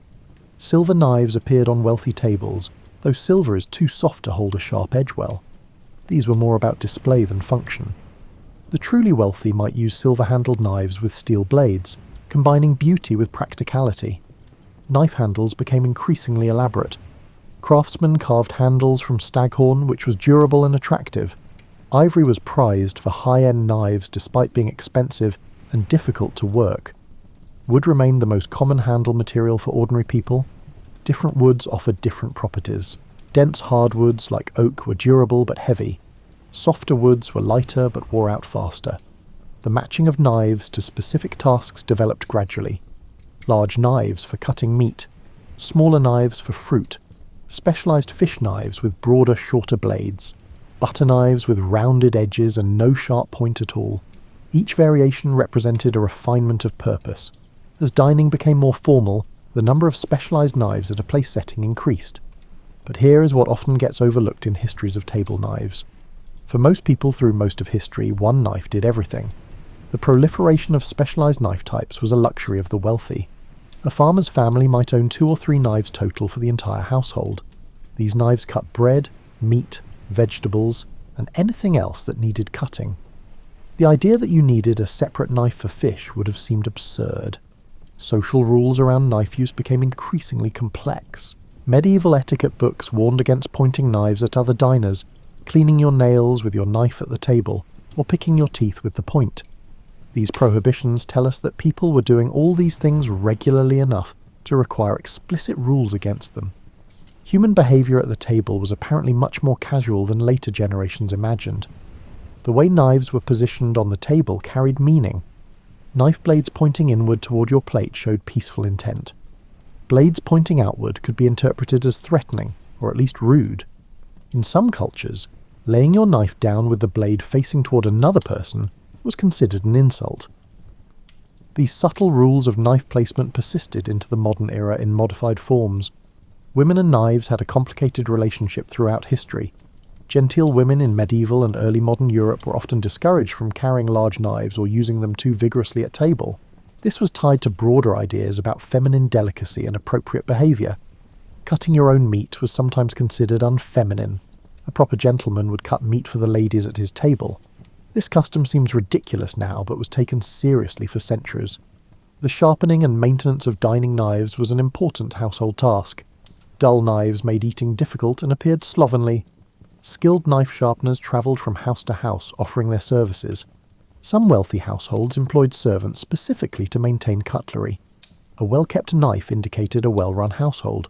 The condition of your dining knives reflected your social status and domestic competence. Regional blade styles developed based on local food preferences. German knives tended to be heavier with curved blades suitable for cutting thick sausages and dense bread. French knives became lighter and more delicate, reflecting the evolution of French cuisine toward more refined preparations. English knives maintained practical, sturdy designs appropriate for traditional British fare. These national styles persisted even as international trade in cutlery increased. The knife's role at the table began to diminish somewhat with the eventual widespread adoption of forks. When you had a fork to hold food steady, you needed your knife less frequently. But knives never disappeared from dining tables. They remain essential tools today, though modern steak knives are probably the least threatening implements ever designed to cut flesh. The fork arrived late to the European table and faced surprising resistance. This seems strange from our modern perspective, where forks are as essential as spoons or knives. But for centuries the fork was considered weird, foreign, and even sinful by many Europeans. The story of how forks overcame this prejudice is one of the oddest chapters in dining history. Ancient civilizations knew about forks. Archaeological evidence shows that both Greek and Roman cultures used large two-pronged forks for cooking and serving. These were not eating implements. They were kitchen tools for manipulating food over fires or transferring large pieces of meat from serving platters. The idea of using a small fork to bring food to your own mouth had not yet taken hold in Western culture. The earliest known use of individual dining forks comes from the Byzantine Empire. Wealthy Byzantines in the 7th and 8th centuries used small forks made from precious metals. These were luxury items associated with imperial courts and high nobility. The practice did not spread widely even within Byzantine society, remaining confined to the upper levels of the aristocracy. The famous introduction of the fork to Western Europe came in 1104. Theodora Anna Ducaina, a Byzantine princess, married Domenico Selvo, the Doge of Venice. She brought her Byzantine customs with her, including the use of a golden fork to eat her food. Venetian society was scandalized. Contemporary accounts describe her eating habits with a mixture of fascination and horror. One chronicler wrote that she refused to eat with her fingers like normal people, and instead had a eunuch cut her food into small pieces that she then speared with a golden fork with 2 prongs. The tone of the account makes clear this was not admiring. The writer thought her behaviour was pretentious and unnatural. When Theodora died of plague a few years later, some religious figures claimed it was divine punishment for her prideful eating habits. This story illustrates the deep cultural resistance to forks in medieval Europe. The objections were partly practical. Forks seemed unnecessary when fingers worked perfectly well for most foods, but the resistance was also moral and religious. God gave humans fingers for eating. Using a metal implement instead seemed to reject divine design. This argument sounds absurd now, but it carried real weight in medieval religious thought. Forks also suffered from association with the devil. Medieval artwork sometimes depicted Satan holding a pitchfork or trident. The visual similarity to dining forks created unfortunate associations. Some preachers warned that using forks invited demonic influence. Whether these religious authorities actually believed this, or were simply conservative about changes to traditional customs, is unclear. Either way, their opposition slowed fork adoption significantly. Despite the initial rejection, forks slowly gained ground in Italy over the following centuries. By the 1400s, wealthy Italian families were using forks regularly. The implements were still luxury items made from silver or gold with decorative handles, but they were no longer seen as strange or sinful, at least not in sophisticated Italian circles. The rest of Europe remained sceptical. France adopted forks in the 1500s, primarily through Italian influence. Catherine de' Medici, who married the future King Henry II of France, brought her Italian dining customs with her to the French court. This included the use of forks. the French aristocracy gradually adopted the practice, seeing it as fashionable and refined. By the 1600s, forks were established at noble French tables. England resisted forks even longer. Thomas Coryat, an English traveller who visited Italy in 1608, wrote about the strange Italian custom of using forks. He noted that Italians thought it bad manners to touch food with fingers and instead used small forks. Coryat brought some forks back to England and tried to popularise them. His friends mocked him mercilessly, calling him ridiculous for imitating foreign affectations. The English eventually came around to forks in the mid-1600s, partly through French influence. King Charles II spent years in French exile and returned with continental tastes, including the use of forks. The royal court adopted forks, and the practice gradually filtered down through British society. By 1700, forks were common among the English middle and upper classes, though working people continued eating primarily with their hands and knives for decades longer. Early forks had only 2 prongs or tines. This made them somewhat awkward to use. Food could slip between the tines. Stabbing food required careful aim. The 2-tined fork was better than nothing, but not dramatically superior to using fingers or bread to convey food to your mouth. This partly explains why adoption was so slow. If forks had been obviously better, resistance would have crumbled faster. The development of 3- and 4-tined forks in the early 1700s made the implements much more practical. Multiple tines could hold food more securely. The fork could scoop as well as stab, making it useful for a wider variety of foods. The improved design helped overcome the remaining resistance to fork use. By the late 1700s, forks with 3 or 4 tines had become standard across Europe. Americans adopted forks later than Europeans. Colonial America in the 1600s relied mainly on spoons and knives. Forks were rare and considered unnecessary luxuries. Benjamin Franklin supposedly did not use a fork regularly until he spent time in France as an ambassador. Thomas Jefferson was an early American fork enthusiast, having developed a taste for them during his time in Paris. He helped popularize forks among American elites in the late 1700s. The materials used for forks reflected social status, just as with other utensils. Silver forks were for the wealthy. Steel forks served middle-class households. Tin or brass forks were affordable for working people who could afford forks at all. The poorest Americans continued eating with their hands, knives, and spoons well into the 1800s. Forks were the last utensil to achieve universal use across all social classes. The design details of forks became surprisingly important. Handle shapes, decorative patterns, the curve of the tines, the weight and balance of the implement. All these factors influenced how pleasant a fork was to use. Silversmiths and other craftsmen competed to produce forks that were both beautiful and functional. The fork evolved from a strange foreign curiosity into a showcase for craftsmanship and taste. Regional differences in fork design persisted. French forks tended to have longer, narrower tines. English forks were sturdier with shorter, thicker tines. German forks were heavier overall. These variations reflected different food cultures and eating styles. There was no single correct way to make a fork, only different solutions to the same basic problem of moving food from plate to mouth. The fork's journey from rejected oddity to essential utensil took roughly 600 years in Europe, and even longer in other parts of the world. This extended timeline reminds us that technological and cultural changes often happen much more slowly than we expect. Something that seems obviously useful in hindsight was not obvious at all to the people actually living through the transition. The fork's slow adoption is a lesson in human resistance to change, even beneficial change. Medieval dining was a communal, messy, loud affair that would shock modern sensibilities. The elaborate table manners we associate with formal dining developed later. Medieval people had rules about eating behaviour, but those rules were very different from what came after. Understanding medieval dining practices helps us appreciate how much table customs have changed over the centuries.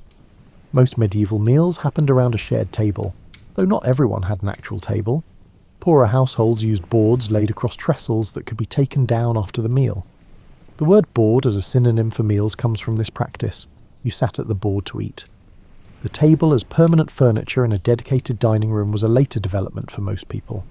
Seating arrangements at medieval meals were carefully organised by social status. The lord of the household sat at the head, or in the centre of the high table, often on a raised platform. Important guests sat near him. Less important people sat farther away. Servants and very low-status individuals might stand while eating or sit at separate tables entirely. Your physical position at the meal announced your social position to everyone present. Food arrived at the table in large shared containers. There were no individual portions. Everyone reached into the common dishes to take what they wanted. Spoons helped with liquids and soft foods. Knives cut meat. But fingers did most of the work of conveying food from the shared dishes to your mouth. This required a certain degree of skill and courtesy to avoid colliding with other hands reaching into the same bowl. Bread played a crucial role in medieval dining beyond just being food. Thick slices of stale bread called trenchers served as edible plates. You placed meat and other foods on your trencher. The bread soaked up juices and sauces. At the end of the meal you ate the trencher itself, now flavoured with everything that had been on it. This system meant fewer dishes to wash. The poor often gave leftover trenchers to beggars or fed them to animals. Wooden or metal plates did exist, but they were expensive and not universally used. Wealthy households had pewter plates. Very wealthy families might own silver or even gold plates for special occasions. But for everyday meals, trenchers were practical and sufficient. The transition from bread plates to permanent dishes happened gradually as wealth increased and social expectations changed.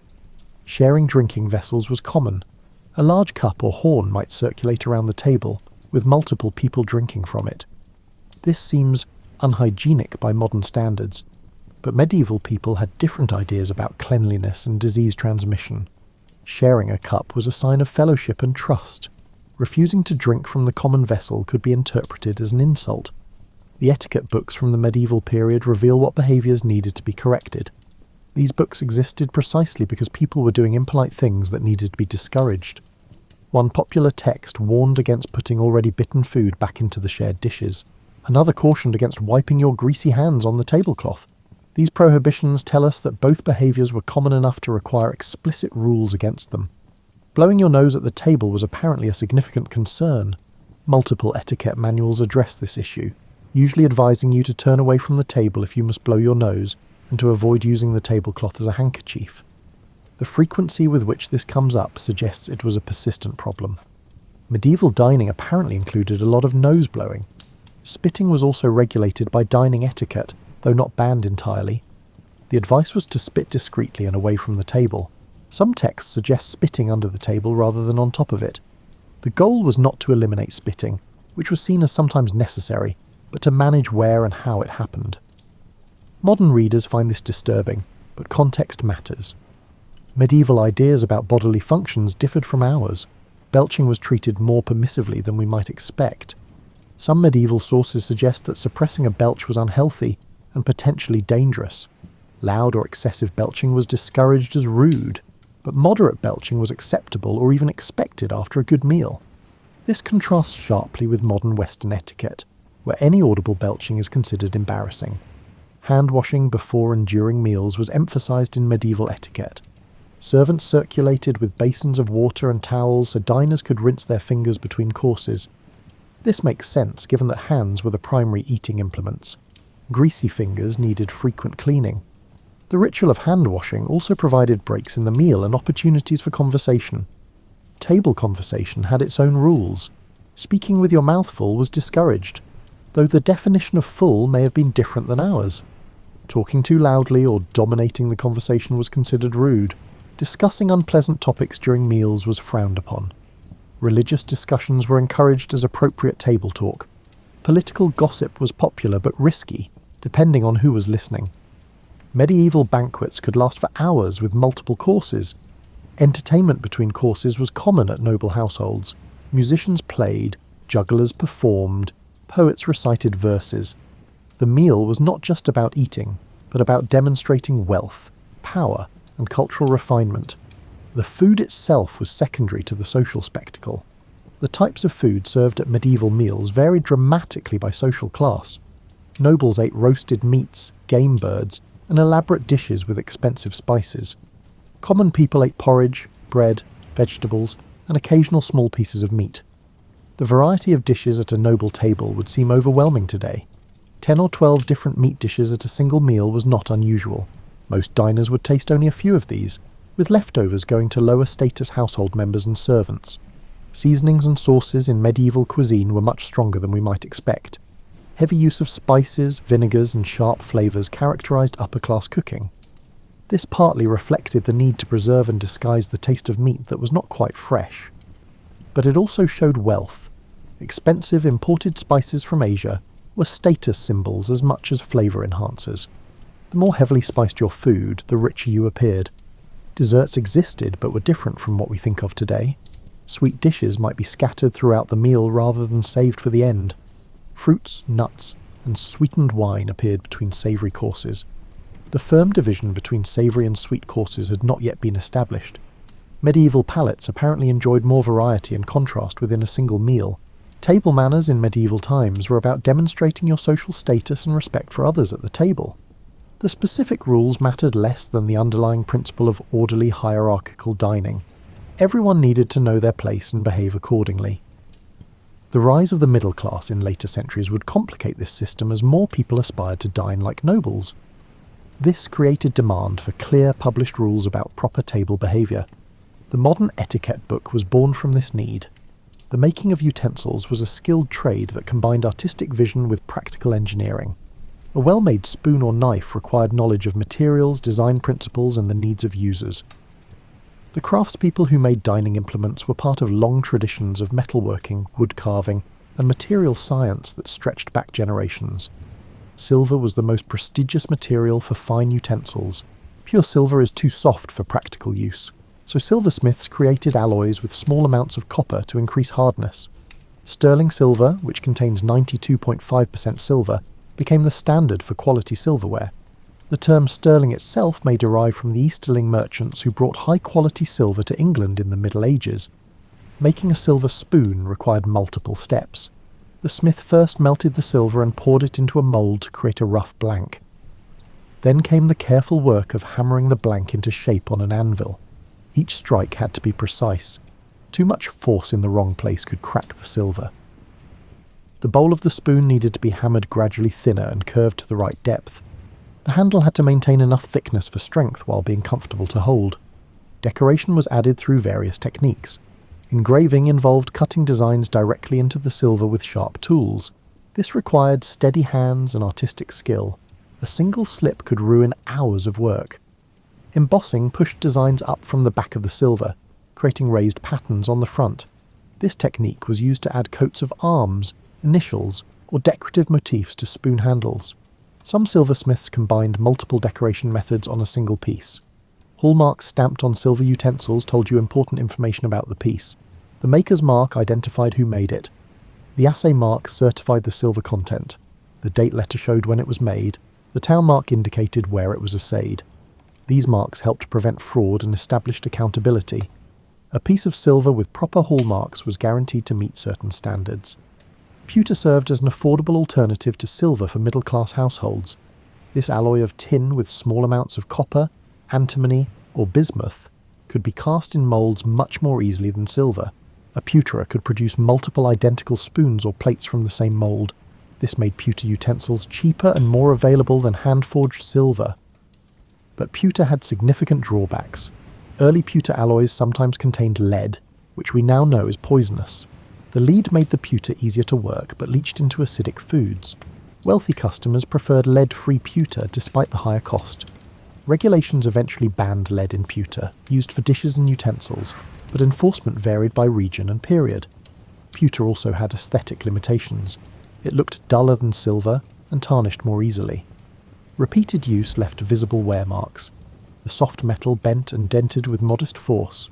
A pewter spoon might last only a few years with heavy use before needing replacement. Despite these problems, pewter remained the standard material for ordinary table utensils from medieval times through the 1800s. Wooden utensils were even more common than pewter for working people. A skilled carver could make a wooden spoon from a single piece of hardwood in an hour or two. The wood needed to be properly seasoned and free of cracks. Different woods offered different properties. Boxwood was ideal for spoons because of its fine grain and durability. Maple was popular in regions where boxwood was unavailable. Fruit woods like apple and cherry produced attractive spoons with pleasant handling characteristics. Carving wooden spoons required specific tools. A draw knife shaved away waste wood to rough out the basic shape. Gouges hollowed the bowl of the spoon. Knives refined details and finished surfaces. The final step was often sanding with progressively finer abrasives to create a smooth surface that would not irritate the mouth. Some carvers finished their spoons with oil or beeswax to protect the wood and make it water resistant. Wooden utensils had the advantage of not conducting heat. A wooden spoon could stir boiling liquids without becoming too hot to hold. The material did not react with acidic foods. Wood was renewable and readily available. But wooden implements absorbed moisture and stains. They could harbour bacteria in cracks and grain lines. They eventually wore out and needed replacement. The trade-off between cost and longevity made wooden utensils the rational choice for most households through most of history. Horn was another common material for spoons and other utensils. Cow horn and sheep horn could be softened with heat and shaped in moulds. The result was a smooth, water-resistant material that held its shape when cooled. Horn spoons were tougher than wooden ones and did not crack as easily. The main disadvantage was the taste and smell.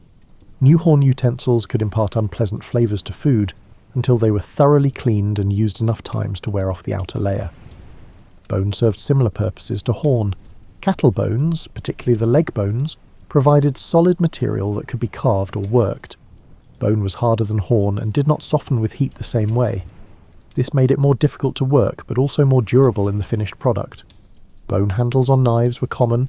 Entire spoons carved from bone were less common, but did exist. The handles of knives received special attention from craftspeople. A good handle needed to fit comfortably in the hand and provide secure grip even when wet or greasy. The material had to withstand moisture without rotting or warping. It should be attractive, but not so ornate that it interfered with function. Handle makers became specialists in selecting and working materials like stag antler, ivory, hardwoods, and various synthetics in later periods. Stag antler was prized for knife handles because of its natural beauty and excellent handling qualities. Each piece of antler was unique with its own grain and colour variations. The dense outer layer provided durability while the inner core could be worked more easily. Antler handles aged well, developing a patina from use that many people found attractive. The main limitation was size. Antler pieces were relatively small, limiting handle designs. Ivory, despite being expensive and ethically problematic from a modern perspective, was valued for high-end utensil handles and decorative elements. Elephant ivory was the most prized, being dense, smooth, and capable of taking extremely fine carving. Walrus ivory served similar purposes in northern regions. Hippopotamus ivory was used in Africa and by those with access to African trade. All these materials are now rightly banned or heavily restricted, but they played significant roles in historical utensil craftsmanship. The joinery where blade met handle was a crucial technical detail. A poorly attached handle could come loose during use, rendering the utensil useless or even dangerous. Tang construction involved extending the blade metal into the handle material and securing it with pins or adhesive. Full tang designs, where the metal extended the full length of the handle, provided maximum strength. Partial tang designs were cheaper, but less robust. Some knife makers used alternative construction methods. Stick tang designs had a thin metal extension that inserted into a hole drilled in the handle. These were easier to make, but provided less strength. The handle could potentially spin on the tang or pull off entirely if not properly secured. Quality makers avoided this construction for anything but decorative pieces not intended for hard use. The forging and grinding of blades was its own specialised skill. Iron and steel had to be heated, hammered, shaped, and heat-treated to develop the right combination of hardness and flexibility. A blade that was too hard would be brittle and could snap. A blade too soft would not hold an edge. The balance point depended on the carbon content of the steel and the exact temperature cycles during forging and tempering. Sharpening techniques varied by region and period. Grinding wheels powered by foot treadles allowed controlled shaping of blade edges. Whetstones with different grits refined edges to razor sharpness. Honing with leather strops gave final polish.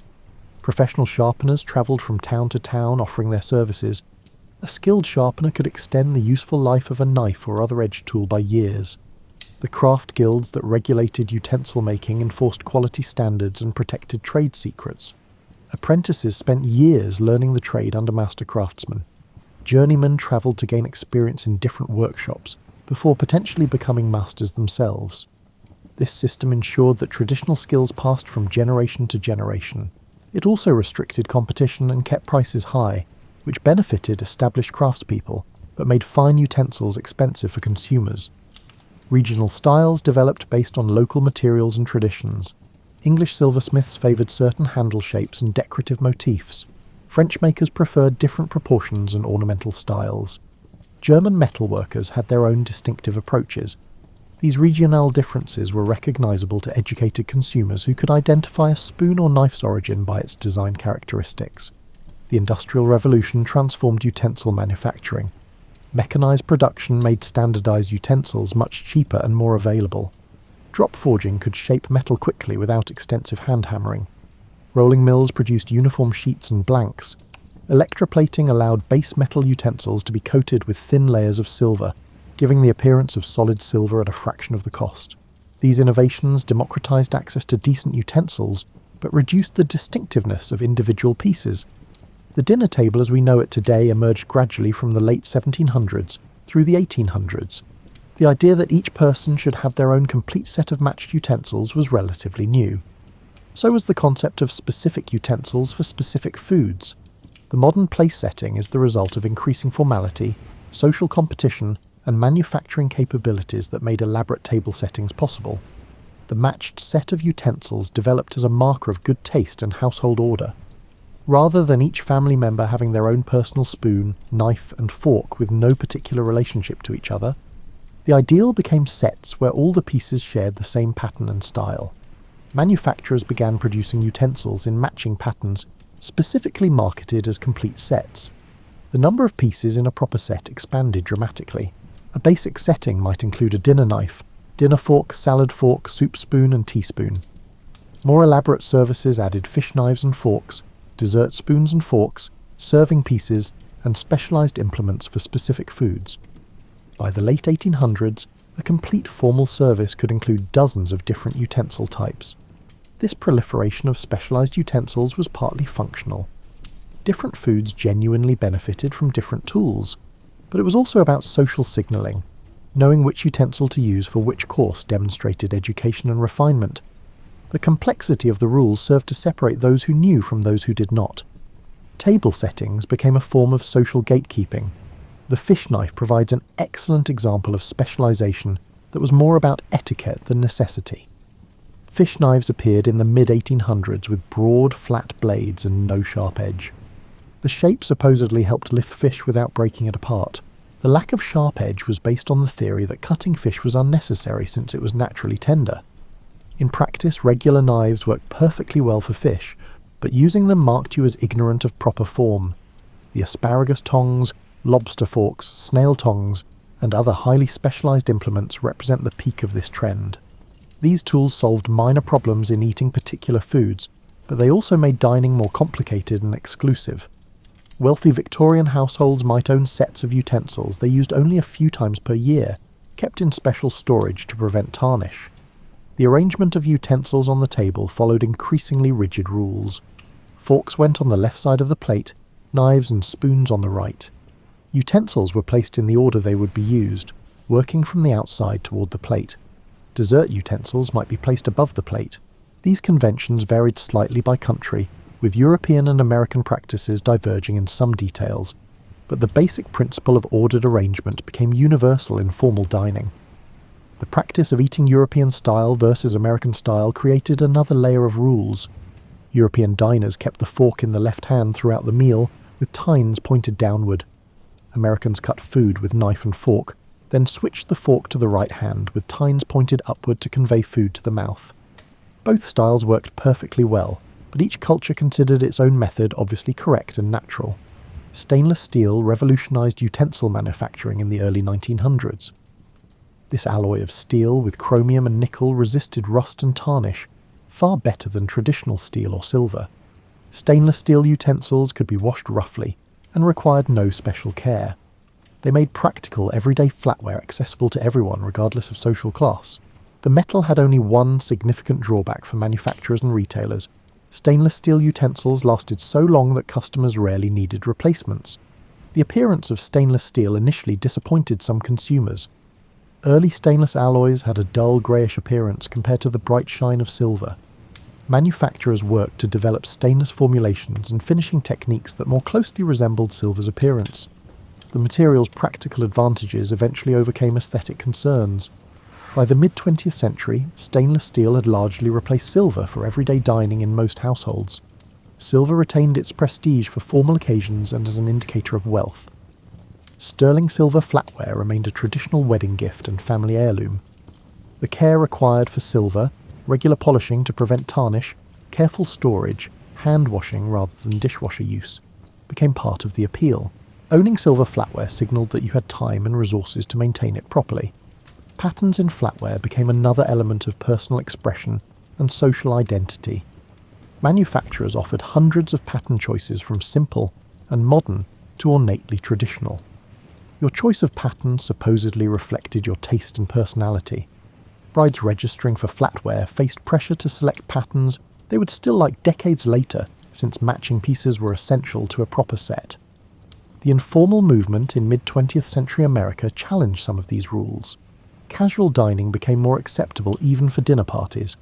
Paper plates and plastic utensils appeared for picnics and informal gatherings. The full formal place setting with multiple specialised utensils became reserved for increasingly rare occasions. Young people questioned whether knowing which fork to use really mattered. But while the rules relaxed, the basic structure of the modern place setting persisted. Even casual meals typically involve each person having their own fork, knife and spoon.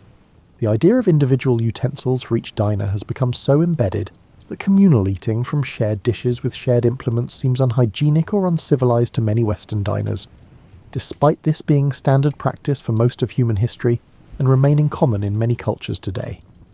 Asian dining traditions maintained different relationships with utensils.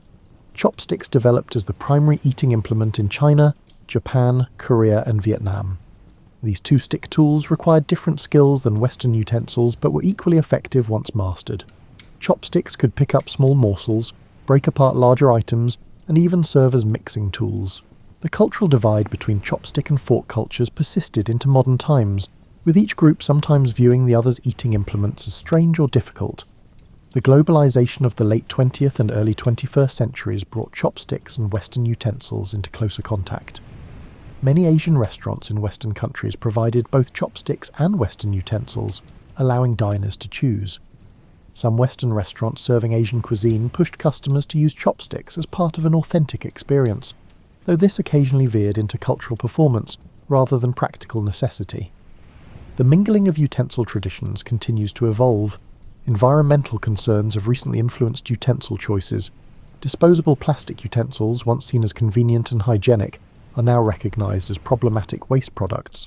Many consumers have returned to carrying reusable utensils, echoing the medieval practice of bringing your own eating implements.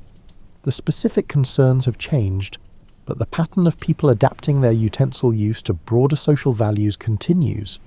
The future of utensils remains open to innovation. Specialized tools for specific dietary needs continue to appear.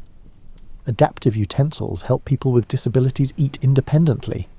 Material science may produce new substances that combine the best properties of existing materials, but the basic forms of spoon, knife and fork seem likely to persist. These shapes solve fundamental problems so effectively that radical changes appear unnecessary. The modern table setting represents the accumulated decisions of thousands of years of human experience with dining. The specific arrangement of knife, fork and spoon beside your plate connects to medieval European practices, ancient Roman habits, and prehistoric innovations. When you sit down to eat with utensils tonight, you participate in an unbroken chain of human attempts to eat more effectively and gracefully. The tools may have changed, but the fundamental goals remain the same. You have journeyed through thousands of years of utensil history, from the first sharp stone used to cut meat to the gleaming stainless steel on modern tables. The path was not straight or simple. Innovations arose independently in different cultures. Some tools spread quickly, while others took centuries to gain acceptance. Social class, religious beliefs, and practical necessity all shaped how humans learned to eat with tools rather than hands alone. The spoon emerged early as a universal solution to eating liquids. The knife transitioned from weapon to dining implement through gradual design changes and social rules. The fork overcame surprising resistance to become essential. Each tool has its own story of human creativity responding to needs. As you rest tonight, perhaps you will notice the ordinary utensils around you with fresh appreciation. These simple metal objects represent accumulated wisdom, craftsmanship, and social evolution stretching back to the beginning of human civilization. They are humble tools, but they carry history in their forms. Sleep well. Tomorrow you will use your utensils again without thinking much about them. That casual familiarity is itself a kind of success. The tools work so well that they disappear from conscious attention. Generations of humans refined these implements until they became nearly perfect for their purposes. That achievement deserves recognition, even if only in quiet moments before sleep. The story of utensils is not finished. Innovations continue. New materials and designs appear. But the basic task remains unchanged. Humans need to eat, and tools make eating easier and more pleasant. This simple truth has connected every human society across time and space. As you drift towards sleep, you are part of that long story, carrying forward traditions that stretch back before recorded history began.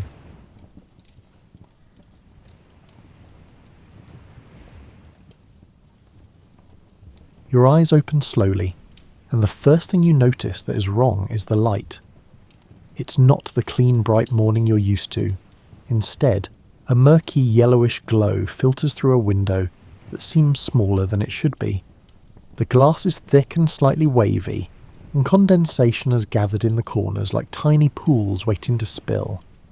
You're lying on something that feels like a mattress but isn't quite right.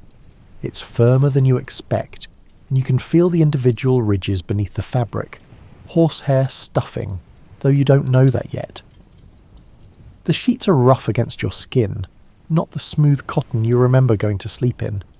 They're linen, and they've been washed so many times they've achieved a texture somewhere between sandpaper and burlap. Though they're surprisingly warm, the air tastes different. That's the strangest part, actually. You can taste the air. It has a thickness to it, like breathing in soup. There's coal smoke, obviously, but also something organic and vaguely unpleasant that you'll later realise is the Thames at low tide mixed with a few 100,000 coal fires burning simultaneously.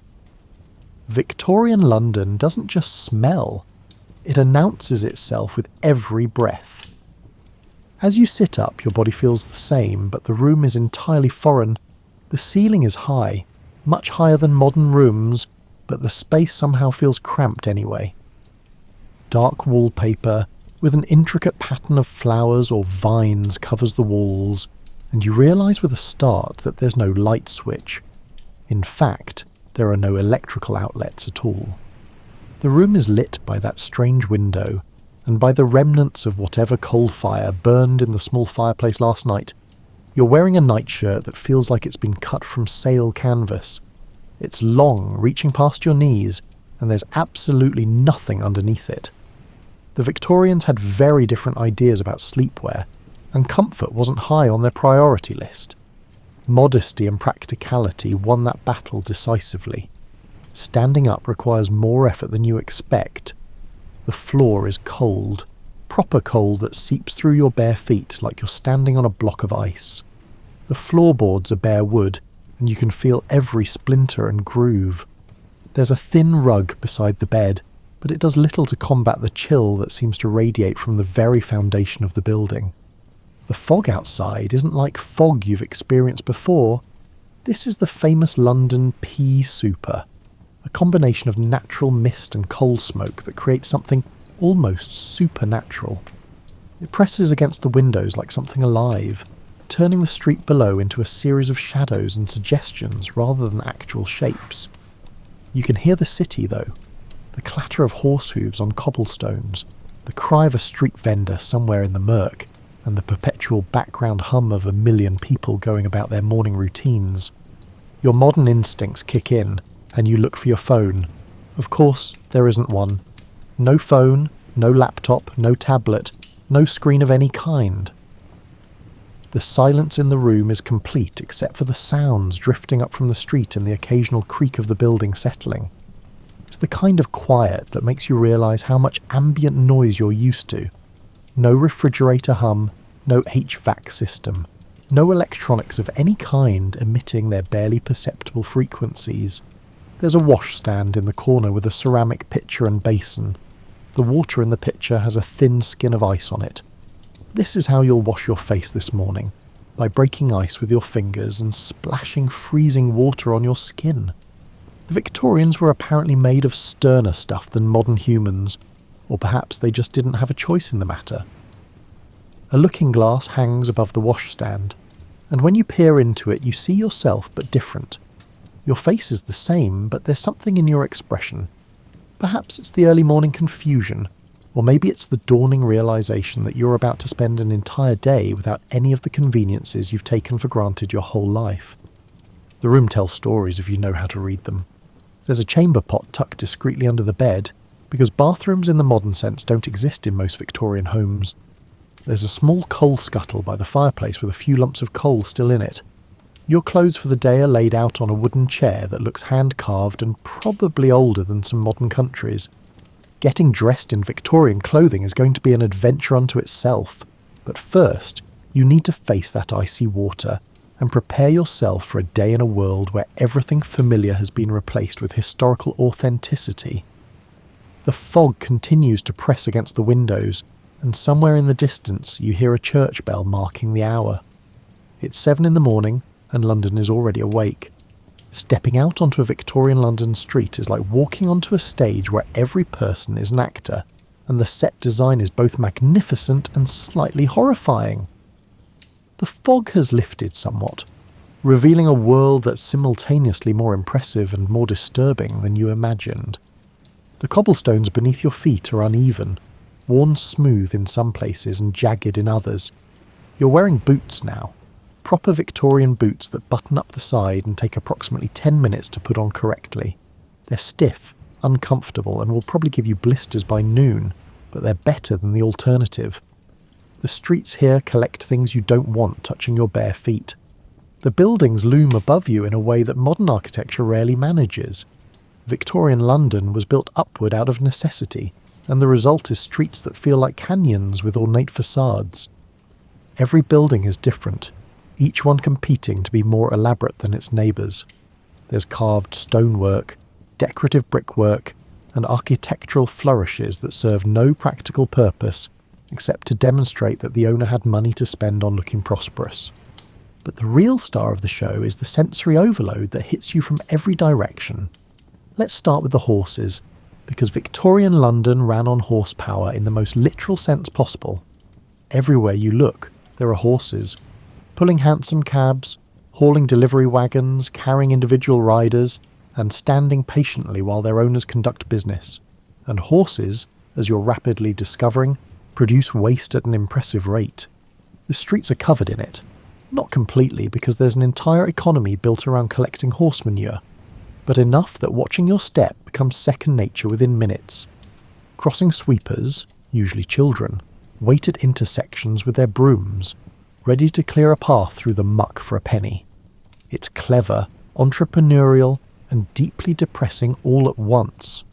The smell is democratic. It affects everyone equally, from the finest gentleman in his tailcoat to the poorest street vendor. Coal smoke, horse manure, unwashed humanity, rotting vegetables from the markets, and the peculiar tang of industrial chemicals all combine into a scent that you'll eventually stop noticing simply because your nose will give up in self-defense.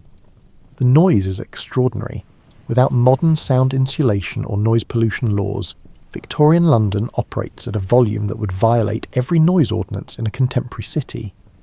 Iron-shod wheels on cobblestones create a constant rumble like perpetual thunder.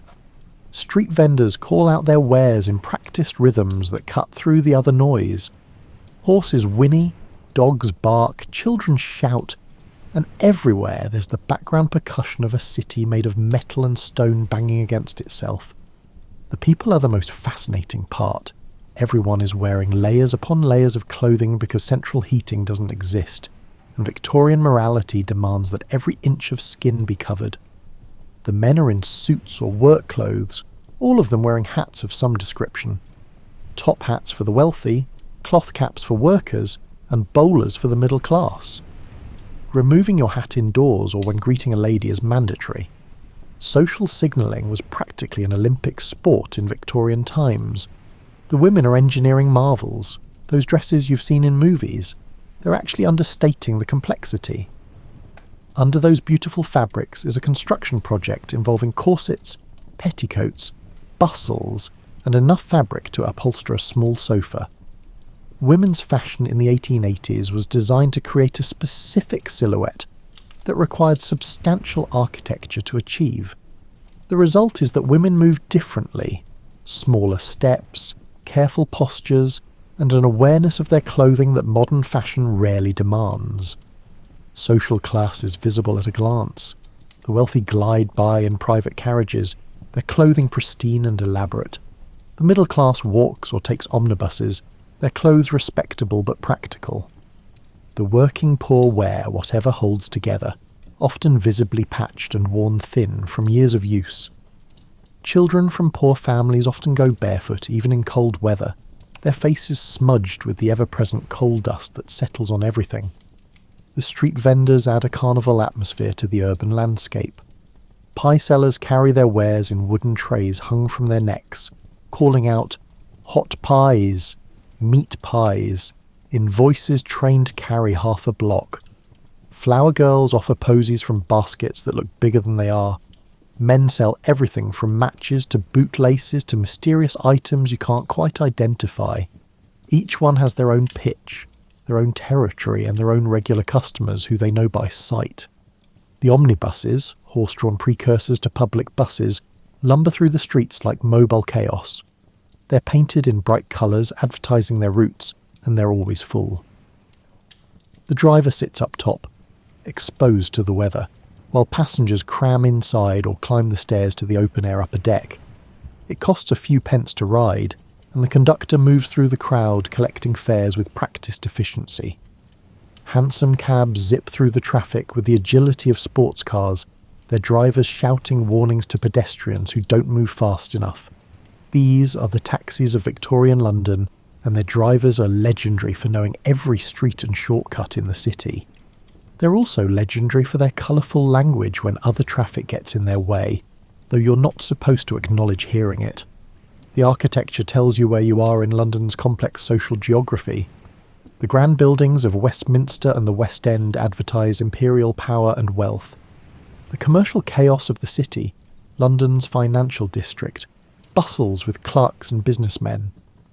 The residential squares of Bloomsbury and Belgravia hide elegant homes behind iron railings and private gardens. And everywhere else is the vast middle and working class London that houses the millions who make the city function. You notice the air quality improving as you walk. Well, improving is relative. It's still terrible by modern standards. But you've moved away from a particularly smoky area. The fog has reduced to a light haze, and you can actually see the sky, though it's a grey that suggests the sun is more theoretical than actual today. Public buildings provide punctuation in the urban landscape. Churches tower above surrounding structures, their spires reaching toward heaven in defiance of the earthly muck below. The new post offices, Victorian Britain was modernising its communications infrastructure, stand proud with their official architecture and busy traffic of people sending letters and telegrams. Banks look like temples, which is probably intentional, given that money was its own kind of religion in Victorian society. The parks are sanctuaries from the urban intensity. Even small squares of green space offer relief from the stone and brick that dominates everywhere else. The grass is real, the trees are mature, and for a few moments you can breathe air that hasn't been processed through coal fires and horse lungs. By mid-morning, Victorian London has fully awakened, and the city operates with a complexity that rivals any modern metropolis. The difference is that everything requires doing by hand, with animals, or through mechanical contraptions that would look steampunk if they weren't completely authentic. The shops are opening, and shopping in Victorian London is nothing like pushing a cart through a supermarket. Most shops are small, specialised affairs where the shopkeeper knows their inventory personally and keeps it behind the counter. You don't browse, you ask for what you want, and they fetch it. The relationship between customer and shopkeeper is formal and ritualised, with proper greetings and polite inquiries about health and weather before anyone mentions what you're actually there to purchase. The baker's shop smells of yeast and coal smoke. The bread is baked in coal-fired ovens, and the result is delicious but distinctly flavoured by its cooking method. The loaves are crusty, dense, and absolutely nothing like modern sliced bread. They're sold by weight, and the baker's apprentice wraps your purchase in paper that will disintegrate if it gets damp. The butcher's shop is an experience that requires a strong stomach. Whole animals hang in the window, and the butcher prepares your order while you wait, cutting and wrapping with practiced efficiency. Refrigeration doesn't exist, so meat is sold fresh and meant to be cooked soon. The smell is strong, and you try not to think too hard about hygiene standards that won't be formalised for another several decades. The greengrocer offers produce that's seasonal, local and muddy. No plastic wrap, no refrigeration, no produce that's travelled thousands of miles to reach London. What's available depends entirely on what's growing in England right now or what's just arrived from Europe. The variety is limited compared to modern supermarkets, but the flavour is often stronger. Vegetables that haven't been bred for transportability taste like themselves in ways that modern produce sometimes doesn't. The working day for most Londoners started at dawn and will continue until dusk or later. Factory workers have been at their machines for hours already, operating equipment that's dangerous, noisy and exhausting. Office workers, a growing class in Victorian London, are bent over desks, copying documents by hand or operating the new typewriters that are revolutionising paperwork. Shop assistants stand behind their counters for 12 or 14-hour stretches because sitting down while working is considered lazy. The pace of life is simultaneously slower and more exhausting than modern work. Everything takes longer. There are no computers, no phones, and no quick communication of any kind beyond sending a messenger boy. But the physical demands are relentless. Even supposedly genteel office work involves writing by hand for hours, which is more tiring than it sounds.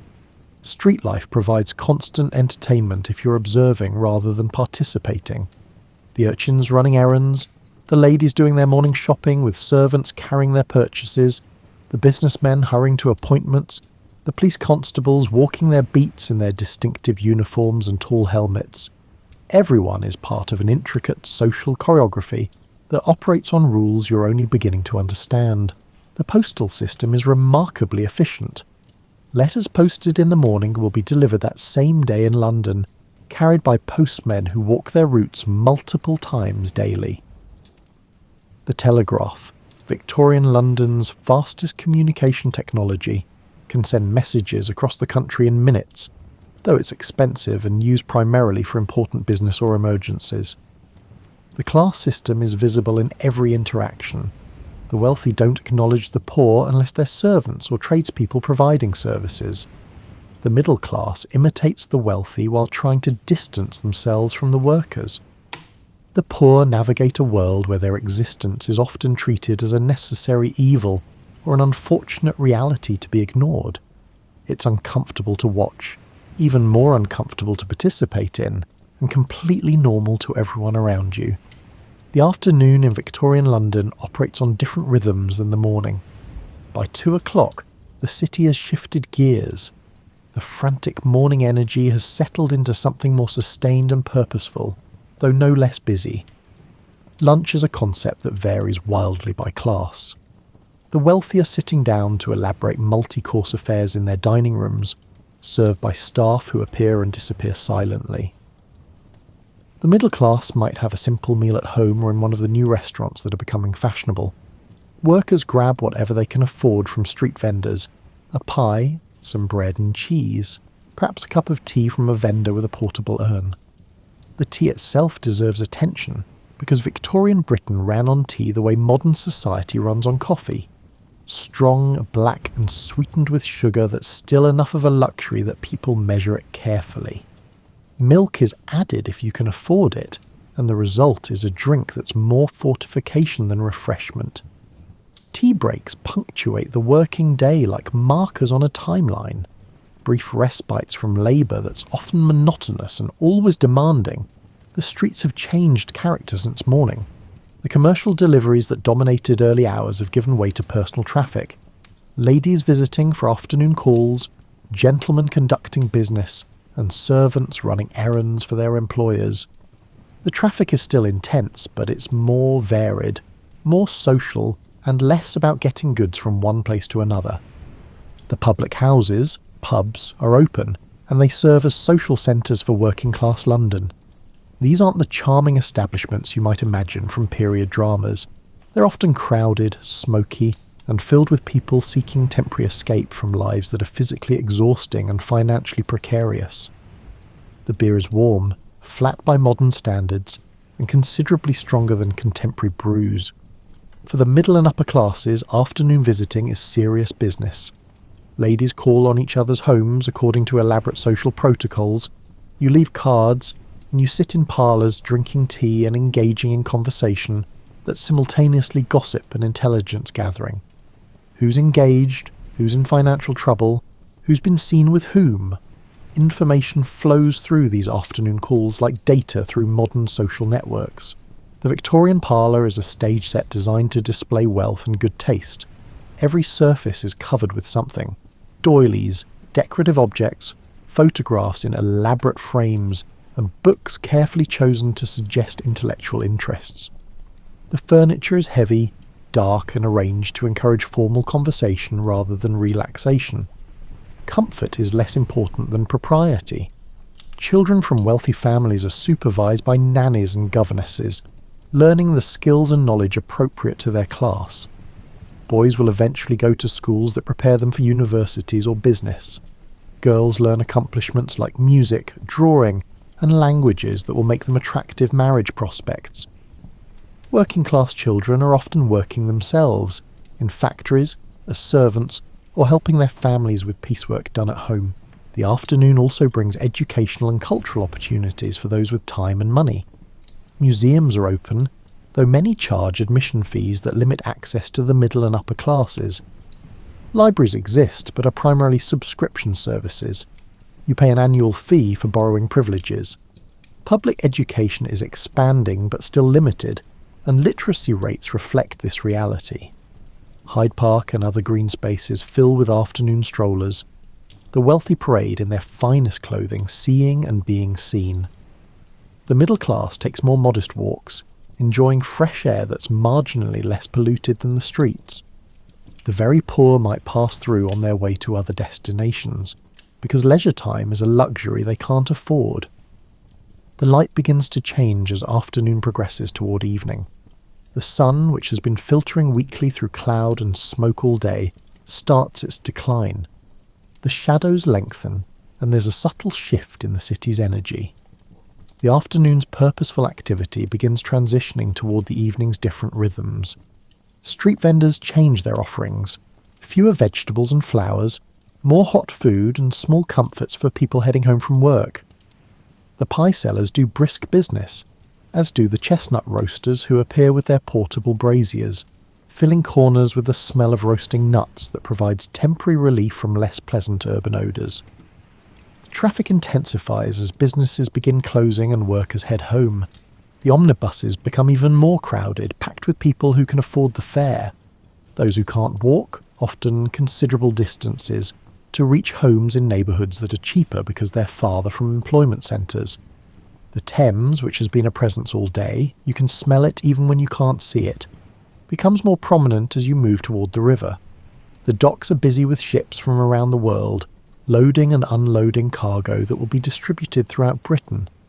The river itself is working infrastructure, crowded with boats of every size, all of them contributing to London's position as the world's largest port.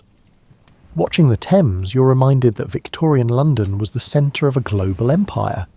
The goods moving through those docks come from India, Australia, Africa, and the Caribbean, everywhere that British power and trade have reached. It's impressive and troubling simultaneously. The foundation of prosperity built on colonialism that won't be questioned for decades yet. As twilight approaches, Victorian London transforms into something that's simultaneously magical and ominous. The lamplighters begin their rounds, men with long poles who walk through the streets igniting the gas lamps that provide nighttime illumination. It's a job that exists only in the brief window between the introduction of gaslighting and the arrival of electricity, and watching them work feels like observing a ritual from another world. The gas lamps create pools of yellowish light that push back the darkness without quite conquering it. The spaces between lamps remain murky, and the overall effect is less like illumination and more like punctuation marks of brightness in an otherwise dark text. The light itself is different from electric lighting, softer, warmer, and somehow less reliable, as if it might go out at any moment. The quality of the evening depends entirely on where you are in London's complex social geography. In the West End, theatres are preparing for their evening performances. The theatres themselves are architectural gems, built to impress audiences even before the curtain rises. Gaslighting illuminates elaborate interiors decorated with plush and gilt, creating an atmosphere of grandeur that's designed to make attendees feel special just for being there. The shows are varied. Shakespeare performed by celebrated actors, musical entertainments, melodramas that allow audiences to boo villains and cheer heroes, and pantomimes that combine fairy tales with contemporary satire. The theatres are social spaces where different classes mix but remain separate. The wealthy in their private boxes and premium seats, the middle class in the stalls, and the working class in the gallery, where tickets are cheap and behaviour is rowdy. Music halls offer different entertainment, variety shows featuring singers, dancers, comedians, and specialty acts. These are less respectable than theatres and more working class in their audience and content. The atmosphere is raucous, the humour is broad, and drinking is encouraged. The music hall is where you go to forget your troubles rather than be elevated by art, though the distinction between the two is often less clear than Victorian moral guardians would prefer. In residential areas, evening routines vary by class but share common rhythms. Families gather for dinner, the main meal of the day for those who can afford it. The wealthy eat elaborate affairs served in formal dining rooms. The middle class has simpler fare but still maintains proper table manners and conversation. The working class makes do with whatever they can afford, often eating in kitchens that also serve as living rooms because their homes are too small for separate spaces. After dinner, the evening stretches ahead with far fewer entertainment options than modern life provides. Without televisions, computers or phones, people read, engage in hobbies, or simply talk. Letter writing is a common evening activity. Maintaining correspondence with family and friends requires regular attention, and the well-educated are expected to be articulate writers. For the working class, evening might mean a few hours at the pub before exhausted sleep, or working on piecework projects at home to supplement inadequate wages. Children are put to bed early, partly because childhood is shorter in practical terms. They'll be working soon enough, so rest now is pragmatic rather than coddling. The streets take on a different character after dark. Respectable people don't linger outside once night falls, because Victorian London has a well-deserved reputation for crime that's not entirely exaggerated. The police, a relatively new institution still finding its footing, patrol in pairs, their presence designed to reassure law-abiding citizens and deter criminals. But the city doesn't sleep. Night workers are everywhere. Bakers starting their work for tomorrow's bread, night soil men collecting waste from cesspits and privies, and market workers preparing for the next day's business. London operates on overlapping schedules, with some people ending their day as others begin theirs. The fog, which cleared somewhat during the day, often returns at night, thicker and more oppressive. Combined with the darkness and the limited lighting, navigating Victorian London after dark requires local knowledge or considerable courage. Streets that were merely crowded during the day become maze-like and vaguely threatening. There's a romance to the evening gaslight that photographers and artists have captured, but the lived reality is less picturesque. The light is dim enough that reading strains your eyes, and many Victorians suffer from vision problems, partly because they spend their lives squinting at things in inadequate illumination. The gas flames consume oxygen, making rooms stuffy, and they produce their own smell that adds to the complex olfactory symphony of Victorian urban life.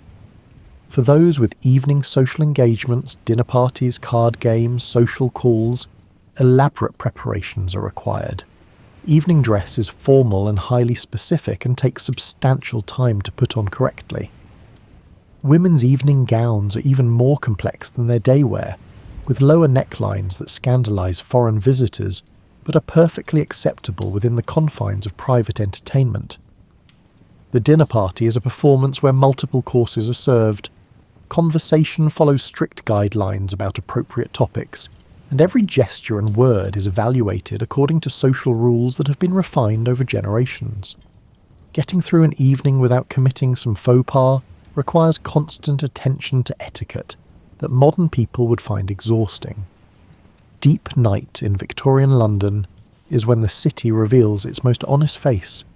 The social pretences of daylight fade, and what remains is a complex ecosystem of people surviving, thriving, working, and sleeping in a metropolis that never completely stops moving. The darkness is profound in ways that modern urban dwellers rarely experience. Even with gas lamps, large portions of London remain pitch black after midnight. The moon and stars, when visible through the perpetual haze of coal smoke, provide supplemental light, but it's not enough to eliminate the shadows that dominate the urban landscape. In wealthier neighbourhoods, the houses are mostly dark by 11 or midnight, their inhabitants asleep behind heavy curtains that block both light and cold. The streets are quiet except for the occasional late cab returning someone from an evening engagement, the horses' hooves echoing off the buildings like a heartbeat in the darkness. But in working-class areas, night is when the city shows its desperation. Homeless people, and Victorian London has thousands of them, seek shelter in doorways, under bridges, and anywhere that provides minimal protection from the elements. The workhouses offer beds for those desperate enough to accept them, but they're so grim that many prefer the streets. The night soil men make their rounds, collecting human waste from cesspits and outdoor privies. It's disgusting work, but it pays relatively well because few people will do it. They work in the dark hours partly for practical reasons. Waste is easier to transport when the streets are empty, and partly to spare Victorian sensibilities from confronting too directly where all that waste goes. The Thames at night is busy with different traffic. Coal barges move under cover of darkness, docking at industrial sites along the river. Passenger ferries continue operating until late, carrying people across and along the river because bridges are still limited and often congested. The water itself is largely invisible in the darkness, marked more by sound and smell than sight. Criminal activity, which exists at all hours, becomes more brazen after dark. Pickpockets work the theatre crowds and pub districts. Burglars prefer homes where the inhabitants are asleep. The police patrol with increased vigilance, but they're vastly outnumbered, and Victorian London has plenty of dark corners where criminal enterprise can operate relatively undisturbed. The sounds of night are different from day. Without the constant rumble of commercial traffic, individual sounds become more distinct. You can hear voices from open windows, the cry of babies, the arguments of couples who think the darkness provides privacy, the barking of dogs, the yowling of cats, and the scurrying of rats that are as much a part of Victorian London as the human inhabitants. Speaking of rats, Victorian London has millions of them. They live in the sewers, in the walls of buildings, and in warehouses and shops, feeding on the endless supply of waste and garbage that a city of several million people produces. At night, when humans are less active, rats become bold, venturing into streets and alleys in numbers that would horrify modern city dwellers. The night markets operate in certain areas, selling goods that might not stand up to daylight scrutiny. Used clothing, questionable food, items that might have fallen off the back of a cart. The informal economy thrives in the hours when official commerce is closed. These markets serve people who work odd hours, or who can only afford the cheapest possible goods regardless of their origin. Factory workers on night shifts experience a different London entirely. They enter their workplaces in darkness and emerge in darkness, seeing their homes and families primarily on their one day off per week. The factories themselves are lit by gas lamps that create their own hazards.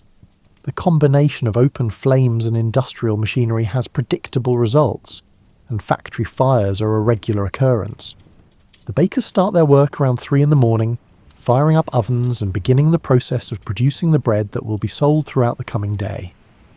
Walking past a bakery in the early morning darkness, the smell of baking bread provides a moment of pure sensory pleasure that cuts through the usual urban odours. The new technology of the telegraph operates 24 hours, with operators sitting in offices sending and receiving messages through the night. It's the beginning of the modern expectation that information should be available instantly rather than waiting for the next day's mail delivery. Some public houses stay open late, operating in a grey area of legal and illegal depending on their location and their relationship with local police. These late-night establishments serve people who work odd hours, people with nowhere else to go, and people who prefer the company of the pub to their own lodgings. The atmosphere is different from daytime drinking, quieter, more desperate, less social, and more about numbing whatever makes sleep difficult. Hospital wards operate through the night, staffed by overworked nurses who care for patients in conditions that are gradually improving but still shockingly inadequate by modern standards. Medical understanding is advancing rapidly in Victorian England, but practical application lags behind theoretical knowledge, and hospitals remain places where the poor go because they have no other option. The churches stand dark and locked, except for the very largest, which maintains small chapels open for prayer. Victorian religion is both intensely private and intensely public, and the after-hours availability of religious spaces reflects this complexity. Around 4 in the morning, London begins its transition back toward day. The earliest workers start appearing on the streets, servants beginning their daily routines, delivery drivers preparing their wagons, and market vendors heading to wholesale markets to purchase their stock for the day. The darkness starts to feel temporary rather than permanent, and the city prepares for another cycle of its endless routine. As dawn approaches and the sky begins its slow transition from black to grey, you find yourself in a quiet square, sitting on a damp bench, watching Victorian London wake up for another day. The experience of the past 24 hours has been overwhelming, exhausting, fascinating, and occasionally disturbing. Everything that reality should be when you strip away the comfortable filtering that historical distance provides. The fog is returning, or perhaps it never really left. The coal fires are being lit in thousands of homes, and the smoke is already beginning to accumulate in the morning air. Soon the streets will fill again with horses, people, and the complex machinery of urban life that somehow functions despite operating on principles that seem impossibly antiquated from a modern perspective. You've learned things that no book or documentary could have taught you. You now know what coal smoke tastes like when it's everywhere, what genuine cold feels like without central heating, and what urban noise sounds like without sound insulation. You understand in your body, not just your mind, what it means to live without electricity, without instant communication, without any of the technologies that define modern existence. The social observations have been equally educational. You've seen how visible inequality is when everyone shares the same public spaces, but clearly belongs to different worlds. You've noticed how much energy Victorian society spent on maintaining social distinctions, on performing class identity, and on signalling status through clothes, speech and behaviour. You've been struck by the physicality of Victorian life. Everything requires more effort, getting dressed, staying warm, getting from place to place, obtaining food and staying clean. The simple acts of daily existence that modern people accomplish without thought required sustained attention and considerable labour in the Victorian era. But you've also noticed things that modern life has lost. The bread tastes better because it's made daily from flour that hasn't been processed into nutritional emptiness. The clothes, despite being uncomfortable, are made to last and often contain better craftsmanship than anything you own. The social interactions, while formal, involve actually looking at people and talking to them rather than staring at screens. The pace of life is paradoxical. Everything takes longer, yet people seem to accomplish enormous amounts.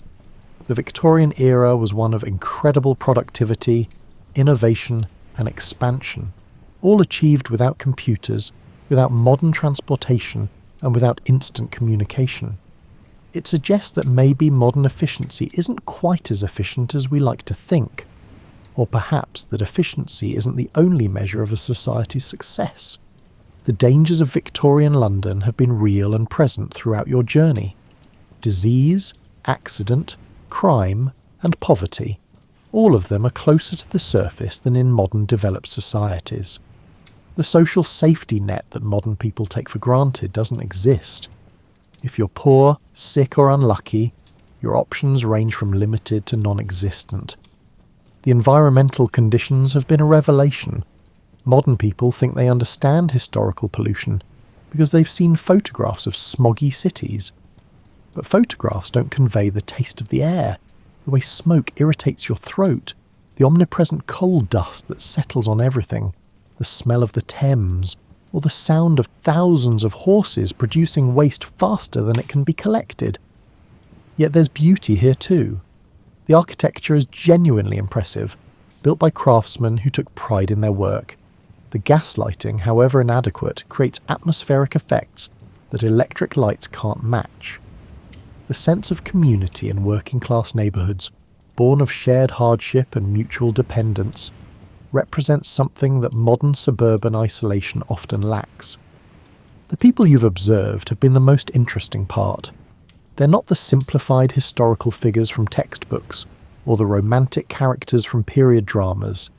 They're complex human beings dealing with the specific challenges of their time while experiencing the universal aspects of human existence. Love, ambition, fear, hope, boredom, and joy. The children you've seen will grow up to be Edwardians, to experience the First World War, and perhaps to live into the 1950s and wonder at television and jets. The young adults you've watched rushing to work will be the elderly of the 1920s and 30s, living bridges between the Victorian world and modernity. History isn't separate eras. It's continuous human experience flowing from one generation to the next. You realise that Victorian London isn't past, it's the foundation. These sewers being built right now will still be functioning in the 21st century. The buildings you've walked past will survive wars and urban renewal. The institutions being established, public libraries, museums, schools, hospitals, will evolve but persist. You're not visiting a dead world, you're observing the roots of the world you know. The experience has given you a different perspective on progress. Yes, modern life is more comfortable, safer, and healthier, and offers opportunities that Victorians couldn't imagine. But progress isn't linear improvement in every aspect. The Victorians built things to last, invested in beauty even in utilitarian projects, and maintained social connections that modern efficiency has sometimes eroded. The moral complexity is impossible to ignore. Victorian Britain ruled an empire that brought prosperity to some and exploitation to many. The wealth visible in London's grand buildings came partly from colonial extraction. The cheap goods in London shops were often produced by colonial labour under conditions that would be recognised as exploitative even by Victorian standards. There's no way to separate Victorian achievement from Victorian imperialism. Similarly, the period's social progress coexisted with shocking inequality. The same society that was expanding education and improving public health also allowed children to work in factories and mines. The era that produced great literature and scientific advances also maintained rigid class barriers and severely limited women's opportunities. These contradictions don't resolve neatly. The Victorians weren't villains or heroes. They were people working within their society's assumptions while gradually questioning and changing those assumptions. Progress happened because some Victorians recognised problems and worked to address them, not because history automatically moves toward justice. The gender dynamics have been particularly striking throughout your day. Women are everywhere, but their possibilities are constrained in ways that would be intolerable to modern women. Working-class women labour in factories, shops and homes. Middle-class women manage households and raise children within narrow social confines. Upper-class women perform elaborate social rituals that constitute their primary occupation. the legal status of women is somewhere between persons and property, depending on their marital status. Yet Victorian women are also pushing boundaries. Women writers are achieving success. Women activists are campaigning for education and suffrage, and women workers are organising for better conditions. The changes that will transform women's lives in the 20th century are beginning here, in small acts of resistance and assertion that will eventually remake society. The religious atmosphere has permeated everything you've experienced. Victorian Christianity isn't just Sunday worship, it's a framework that shapes social policy, personal behaviour and public discourse. Churches are everywhere. Religious language infuses ordinary conversation, and Christian morality, at least its public performance, is expected of everyone regardless of actual belief. But religious doubt is also present, growing among intellectuals and workers alike. Darwin's theories are being discussed and debated. Scientific thinking is challenging traditional religious explanations. The tension between faith and reason that characterises Victorian culture isn't resolved. It's actively being worked through by thoughtful people on all sides. As you sit in the gradually brightening square, the full cycle of the Victorian day becomes clear. It's not so different in structure from modern days. People wake, work, eat, rest, and sleep. The surface details have changed dramatically, but the underlying human rhythms remain constant. People in 1880 had the same basic needs and desires as people in the 21st century. They just fulfilled them with different technologies and within different social structures. The experience has also highlighted how recent modernity really is. Electric lights, automobiles, phones, computers, the internet. All of these arrived within roughly a century, a tiny sliver of human history. The Victorian world of gas lamps and horse transport is separated from the digital age by just 3 or 4 generations. Your own grandparents or great-grandparents might have been born into a world that more closely resembled Victorian London than contemporary life. This proximity is both comforting and unsettling. Comforting because it suggests humans are remarkably adaptable. Victorians coped with their challenges as effectively as moderns cope with theirs. Unsettling because it raises questions about what aspects of modern life will seem as antiquated to future generations as gaslighting seems to you. The technological changes are the most visible differences, but the social changes might be more profound. The rigid Victorian class system has softened in developed countries, though it has not disappeared. Gender roles have been dramatically reimagined. Racial attitudes have evolved, though imperfectly. Democratic participation has expanded. Individual freedom has increased in most areas, though surveillance capabilities have also grown. The Victorian world believed in hierarchy and tradition. The modern world celebrates equality and innovation, though both eras often fail to live up to their stated values. As the morning strengthens and the city fully awakens around you, you find yourself thinking about what this imaginary journey has offered beyond mere historical curiosity. What gifts does Victorian London give to a modern person willing to spend a day in its crowded, smoky, uncomfortable reality? First, there's the gift of proportion. Your own daily complaints. The Wi-Fi is slow, the coffee isn't quite right, the commute took an extra 10 minutes. Shrink when compared to Victorian challenges. This isn't to say modern problems aren't real, but perspective is valuable. The Victorians dealt with genuine hardship and found reasons to laugh, love, create, and persevere. Your own resilience is probably greater than you think. Second, there's appreciation for invisible infrastructure. You'll never take clean water, effective sewage, reliable electricity or modern medicine for granted again after experiencing their absence. The complex systems that support modern life are easy to ignore until you imagine life without them. Thousands of people work to build these systems, often in difficult conditions, and their legacy is the comfort you experience daily. Third, there's understanding of historical change. Victorian London seemed permanent to its inhabitants. The way things were seemed like the way things would always be. Yet within decades, much of that world had transformed. This suggests that your own world, which seems stable and permanent, is actually in constant flux. The changes might be gradual enough that you don't notice them day to day, but the cumulative effect over time can be revolutionary. Fourth, there's recognition of human constants. Despite all the differences, Victorians worried about their children's futures, worked to improve their circumstances, fell in love, experienced loss, found joy in small things, and struggled with meaning and purpose. The external circumstances change, but the internal human experience remains remarkably consistent across time and place. The Victorian emphasis on craftsmanship offers another lesson.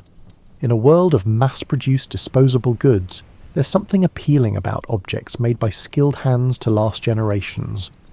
The Victorian building you've been observing, with its careful stonework and decorative details, represents an investment of time and skill that modern construction often skips. Perhaps there's value in slowing down and doing some things well rather than doing everything quickly. The social interactions you've observed, while often rigid and formal, involve genuine attention to the people physically present. No one is checking their phone during conversations because phones don't exist. People look at each other, listen to each other, and engage directly. The Victorian social world, for all its flaws, required presence in ways that modern life sometimes doesn't. The experience has also highlighted the value of struggle in ways that comfortable modern life sometimes obscures. The Victorians who improved their circumstances, learned new skills, or contributed to social progress often did so against significant obstacles. Their achievements meant something, partly because they were difficult. Modern life's convenience is wonderful, but perhaps something is lost when everything becomes easy. There's also a lesson in Victorian London's combination of grandeur and squalor. The same society that built magnificent public buildings and expanded museums and libraries also tolerated horrific slums and child labour. This suggests that material progress doesn't automatically produce moral progress. Societies must consciously choose to extend opportunities and protections broadly, not just to privileged groups. The Victorian relationship with nature, which you've observed in the carefully maintained parks and the disregard for air and water quality, reveals a society still figuring out how to balance industrial progress with environmental health. They hadn't yet recognised that natural systems have limits. Modern society knows this, but struggles to act on that knowledge. The Victorian mistakes offer warnings, but modern people can't claim moral superiority while making similar mistakes with greater knowledge. The diversity of Victorian London, immigrants from across the empire, visitors from around the world, and people from every British region, reminds you that cities have always been meeting places of different cultures. The Victorian response was often to maintain strict social hierarchies, but the mere presence of diversity was slowly undermining those hierarchies. Cities change people by exposing them to difference, and Victorian London was doing this work even when Victorian ideology resisted it. The evening entertainment options you observed, theatres, music halls, pubs, social visits, suggest that humans need more than work and survival. Even in difficult circumstances, people sought beauty, laughter, connection, and meaning.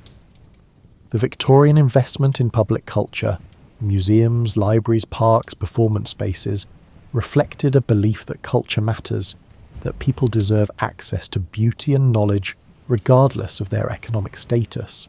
Victorian earnestness, which modern people often mock, actually reflects an admirable quality.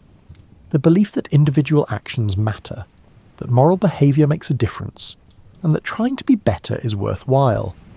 The specific moral codes were flawed, but the underlying commitment to ethical living and social responsibility offers something valuable. The square where you've been sitting is now fully awake. The vendors have set up, the traffic is building, and the working day has begun.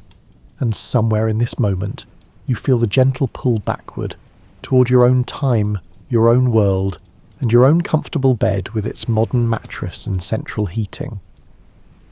The transition happens gradually, like waking from a particularly vivid dream. The sounds of Victorian London, the horses, the street vendors, the peculiar accent of Victorian speech begin to fade.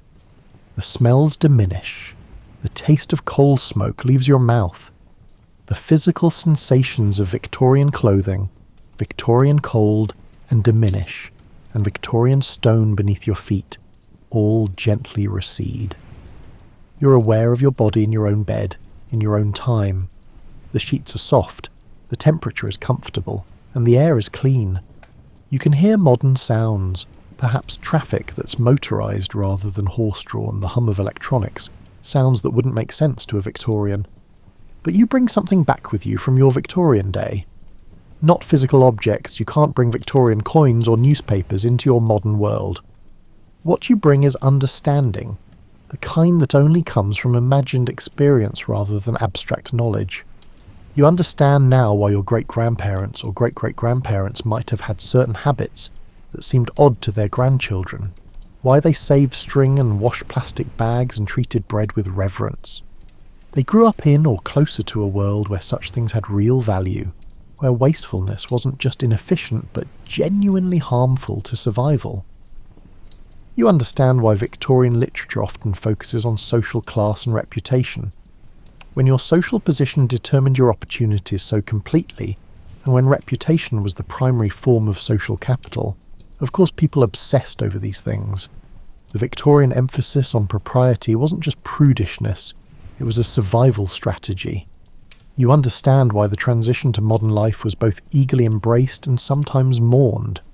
The Victorians who lived into the 20th century experienced changes that must have felt like moving to another planet.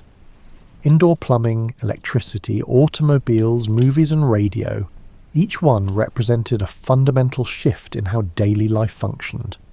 The experience has made history feel more real, less like a series of dates and events, and more like the lived experience of actual humans dealing with their specific challenges. The Victorian era wasn't a unified period moving inexorably toward modernity. It was thousands of days like the one you just experienced, filled with ordinary people making ordinary decisions that cumulatively created change. You also understand better why certain problems persist. Inequality, environmental damage, exploitation, and discrimination. These existed in Victorian London and exist now. The specific manifestations change, but the underlying human tendencies towards selfishness, short-sightedness, and tribalism remain constant. Progress requires conscious effort, not just the passage of time. The technological optimism you might have felt before this journey is now tempered by recognition that technology solves some problems while creating others. The Victorians thought railways and telegraphs would revolutionise society and bring universal peace. They were partly right about the revolution, but completely wrong about the peace. Modern faith in technological solutions might be similarly naive. Yet there's also hope in the Victorian example. They made genuine progress on many fronts: public health, education, scientific understanding, and social reform. The changes were often gradual and incomplete, but they were real. If Victorians could improve their society despite greater obstacles, perhaps modern people can address their challenges too. As you lie in your comfortable bed, fully returned to your own time, the contrast between Victorian London and modern life feels almost absurd. You can reach over and turn on a light without leaving bed. You can adjust the temperature with a thermostat. You can check the weather, the news, and messages from friends using a device that would have seemed like magic to Victorians. The bathroom attached to your bedroom would have been a luxury beyond imagining for most Victorians. Hot water from a tap, a flush toilet, a shower, towels that you don't have to wash by hand. Each element represents decades of engineering innovation and infrastructure investment. The simple act of taking a morning shower involves systems that Victorians would have considered science fiction. Your breakfast options would amaze a Victorian. Fresh fruit from other hemispheres, coffee from distant continents, bread that stays fresh for days, refrigerated dairy products, and cereals invented after the Victorian era ended. The Victorian breakfast was porridge, bread, perhaps eggs if you could afford them. Foods that were locally produced because long-distance food transport was limited. Getting dressed takes minutes instead of the extended process Victorian clothing required. No corsets, no button hooks, no layers of undergarments. Modern clothing prioritises comfort and convenience over the elaborate social signalling that Victorian fashion performed. You can dress yourself without assistance, which was a privilege reserved for lower classes in Victorian times.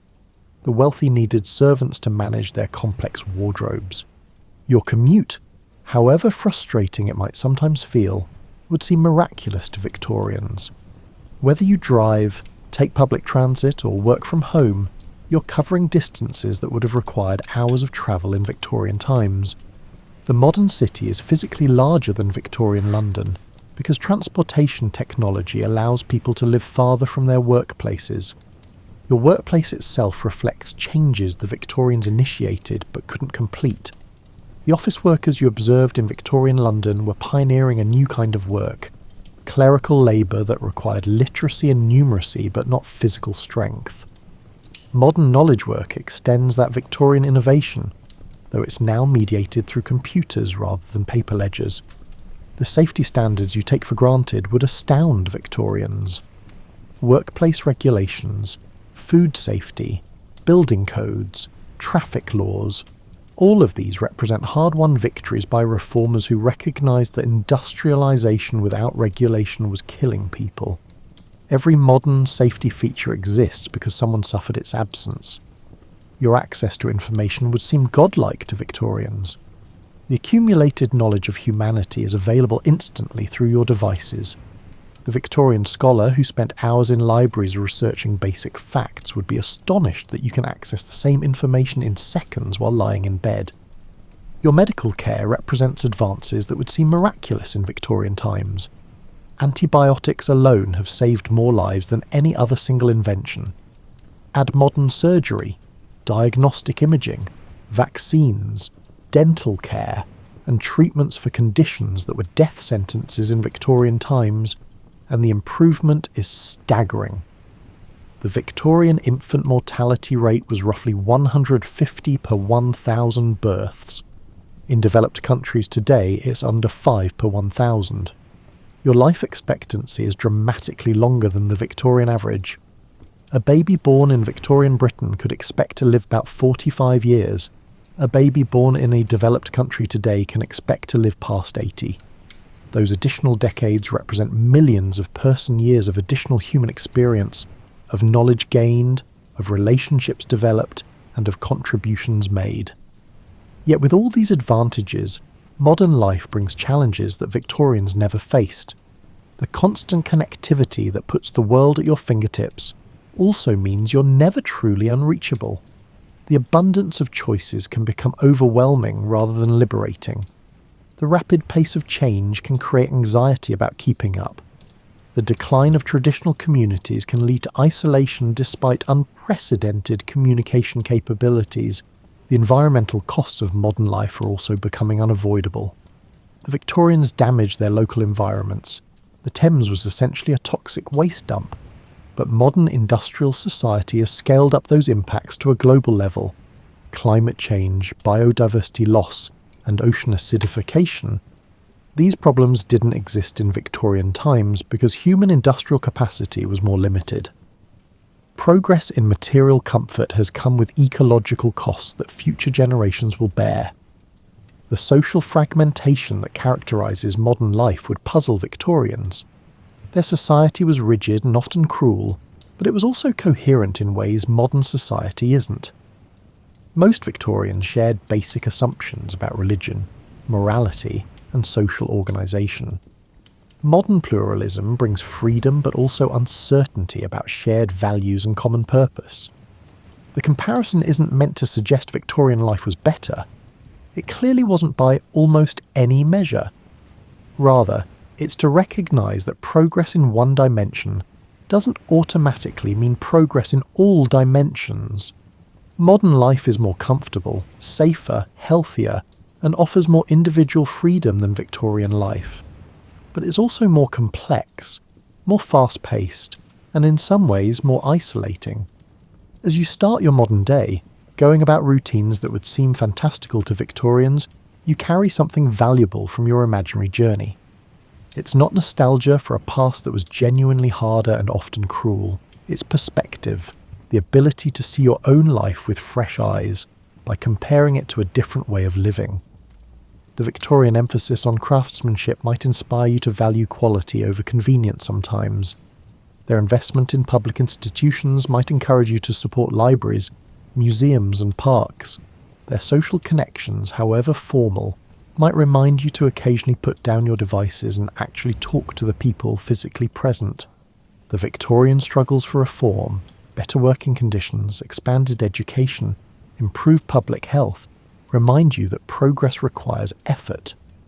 The improvements you enjoy weren't inevitable. They were achieved by people who recognize problems and work to solve them. Your generation faces different challenges, but the principle remains the same. Change requires intentional effort, not just complaints about current conditions. The Victorian mistakes, their environmental damage, their imperialism, their rigid social hierarchies, their limited opportunities for women and minorities serve as warnings.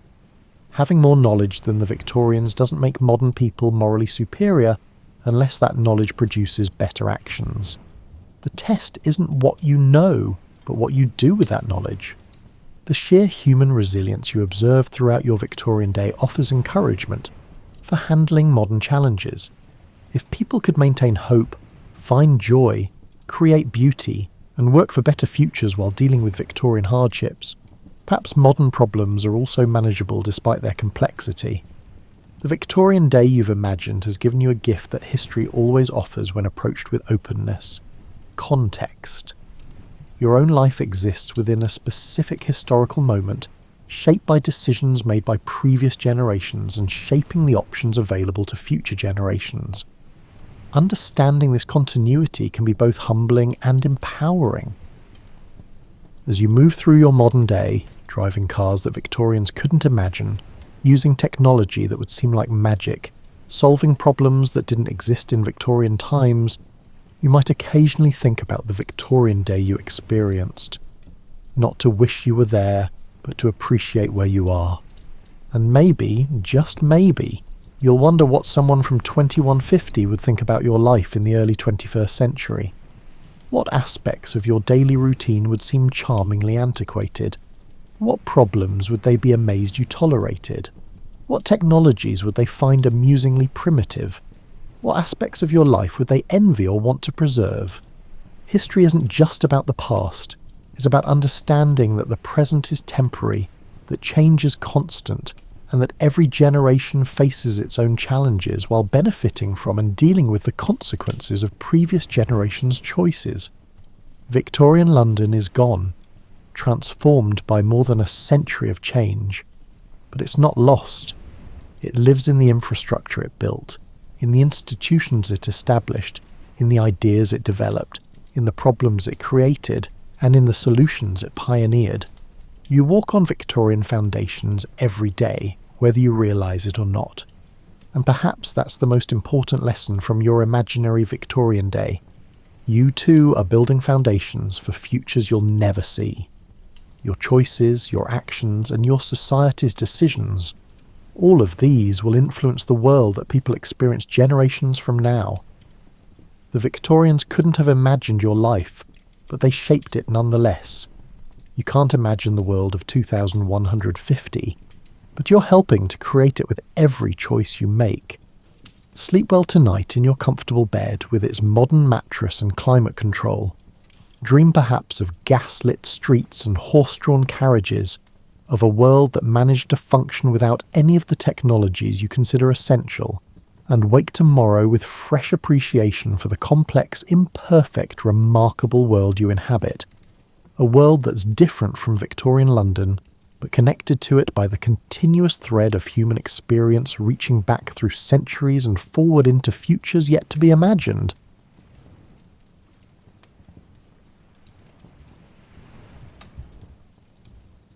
The first voice came not with thunderous clarity, but as a whisper easily mistaken for wind through the garden. I was 13, gathering herbs behind my father Jacques d'Arc's house in Domremy. Most people remember me describing the voice as appearing with blinding light at noon, but the truth differs. It was actually dusk, the hour when shadows transform into something else entirely. Jahan, it said, my name in the old tongue. It was familiar, not commanding nor frightening, like someone who had known me before I knew myself. I dropped my basket, herbs scattering across soil, still warm from the day's sun. No one had prepared me for this moment, even though our priest, Father Verfronte, frequently spoke about saints and visions. People imagine I was overcome with religious ecstasy, but my initial reaction was irritation. I had chores to finish before dark, and Mother would scold me for dallying. Only when the voice came again, 3 days later while I tended our sheep, did I begin to understand. It was Michael, the archangel, though he did not announce himself grandly. He simply began speaking as if he were continuing a long-established conversation. Our village existed in perpetual anxiety. The English and Burgundians raided regularly, forcing us to flee with our livestock to the nearby fortified island of Vaucouleurs. My father served as a village official, Dean they called him, and I watched how the weight of protecting others bent his shoulders. When he returned from burying neighbours killed in raids, he'd sit silently by our hearth, staring at nothing. This was the inheritance of every child in Lorraine, the knowledge that safety was temporary, violence inevitable. The voices, Catherine and Margaret joined Michael eventually, did not immediately speak of saving France. They spoke of me, how I must remain pure, how I must listen carefully. People think I was a simple girl, but simplicity was impossible in our border region, where language, loyalty and custom blurred. We spoke a dialect that was neither purely French nor German. We pledged allegiance to lords whose names changed with the seasons. You will recognise the Dauphin, they told me once, though I had never travelled beyond our valley and had never seen nobility save for occasional passing knights. How? I inquired, my ignorance weighing heavily on my mind. You will know, was all they answered. Mother taught me to sew and spin, not knowing these domestic skills would later serve me well in army camps. Father taught me to manage our few acres and to recognise when rain threatened the hay harvest. These mundane lessons proved as crucial as anything the voices imparted. I hid the voices from everyone, especially my dear friend Orviette. We gathered flowers for the church altar together, gossiped about village boys, and waded in the Meuse River during summer's heat. Normalcy became my disguise. When my mother spoke of arranging a marriage with the son of a nearby farmer, I neither agreed nor objected, though the voices had already commanded my virginity be preserved. I simply continued spinning wool, kneading bread, and appearing unchanged while something profound transformed within me. The summer I turned 16, English forces pushed deeper into our region. I watched refugees stream through Domremy, women carrying whatever possessions they could save, men with haunted eyes, and children too exhausted to cry. They brought stories of villages burned, of harvests destroyed, and of casual cruelties inflicted by mercenary soldiers who fought for coin rather than cause. One night while our family sheltered in the church during a raid, I watched a woman rock her dead infant, refusing to acknowledge the child had stopped breathing hours before. Something hardened in me then, a resolve that matched the voice's growing urgency. It is time, Michael told me as autumn leaves fell, as France bleeds, the king's son hides while the kingdom crumbles. I am a girl who cannot read, I answered. I've never held a sword. Yet you will lead armies, Catherine replied. I laughed aloud at this absurdity, earning a questioning look from my brother Pierre as we gathered kindling in the forest. You were chosen before birth, Margaret added, not for your knowledge, but for your heart. As winter approached, Burgundian soldiers burned part of our village. I helped neighbours salvage what remained of their homes by digging through ash for cooking pots and for anything usable. The voices grew more insistent, speaking not just in quiet moments, but during daily tasks, during mass, and during rare moments of village celebration. Go to Vaucouleurs, they commanded. Speak to Robert de Baudricourt, I knew the name, the garrison commander, a gruff soldier loyal to the uncrowned Dauphin. What I didn't know was how a peasant girl might gain his audience, how I might convince him of the divine messages only I could hear. But the voices left no room for doubt. I would go, I would speak, I would begin this impossible journey. So I plaited my hair one final time before cutting it away, trading a daughter's life for something without precedent. My cousin Durand Lassois thought I was insane when I asked him to escort me to Vaucouleurs. A practical man with calloused hands and a perpetual furrow between his brows nonetheless agreed, perhaps out of curiosity about what had transformed his once quiet cousin into someone who spoke with unnerving certainty. 3 times you will knock on the captain's door, Catherine had told me. Twice he will refuse you. The 3rd time he will listen. During the January journey to Vaucouleurs, my feet became numb from wearing worn leather shoes. Frost glazed the bare trees like spun sugar, beautiful and bitter. I'd never travelled so far from home, a mere 20 miles that stretched like a pilgrimage. Joan filled silences with nervous chatter about his vineyard and about village gossip, carefully avoiding questions about my purpose until we crested the final hill. "What exactly will you say to him?" he finally asked as Vaucouleurs' stone walls came into view. The truth seemed both too simple and too extraordinary. Voices from heaven commanded me to seek an audience with the garrison commander, so that I could eventually lead the Dauphin to his coronation at Reims. Instead, I said only, "What God wishes me to say." Baudricourt's guards snickered at the sight of me, a peasant girl in a homespun dress requesting an audience with their commander. But something in my demeanour made them hesitate to simply turn me away. Perhaps it was the way I stood, as if inhabited by something larger than myself. They brought Baudricourt to the courtyard rather than admitting me to his quarters, a public humiliation intended to discourage further persistence.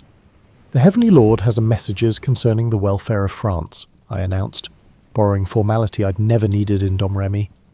Baudricourt, bearded, broad-shouldered, perpetually armoured even in peacetime, laughed. Not cruelly, but with the weariness of a man besieged by people claiming special knowledge in desperate times.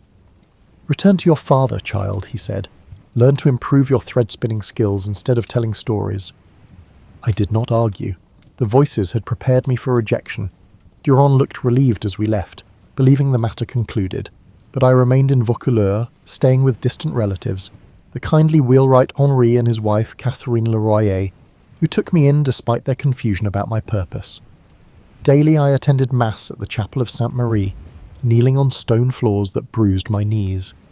Townspeople began noticing the strange girl who prayed with unusual intensity. Some mocked me. Others, sensing something beyond ordinary faith, began asking for blessings, for prayers specific to their troubles. "I have no power to bless," I told a woman who brought her feverish child. "I am only a messenger." Yet I placed my hands on the child's forehead, feeling heat radiating through papery skin, and prayed anyway. When the fever broke 3 days later, whispers about me changed tenor. I was back at Baudricourt's door 6 days after my initial rejection. This time he received me properly in his chambers, curious about rumours circulating through his town. I stood before his massive oak desk, my shadow small against the stone wall behind me.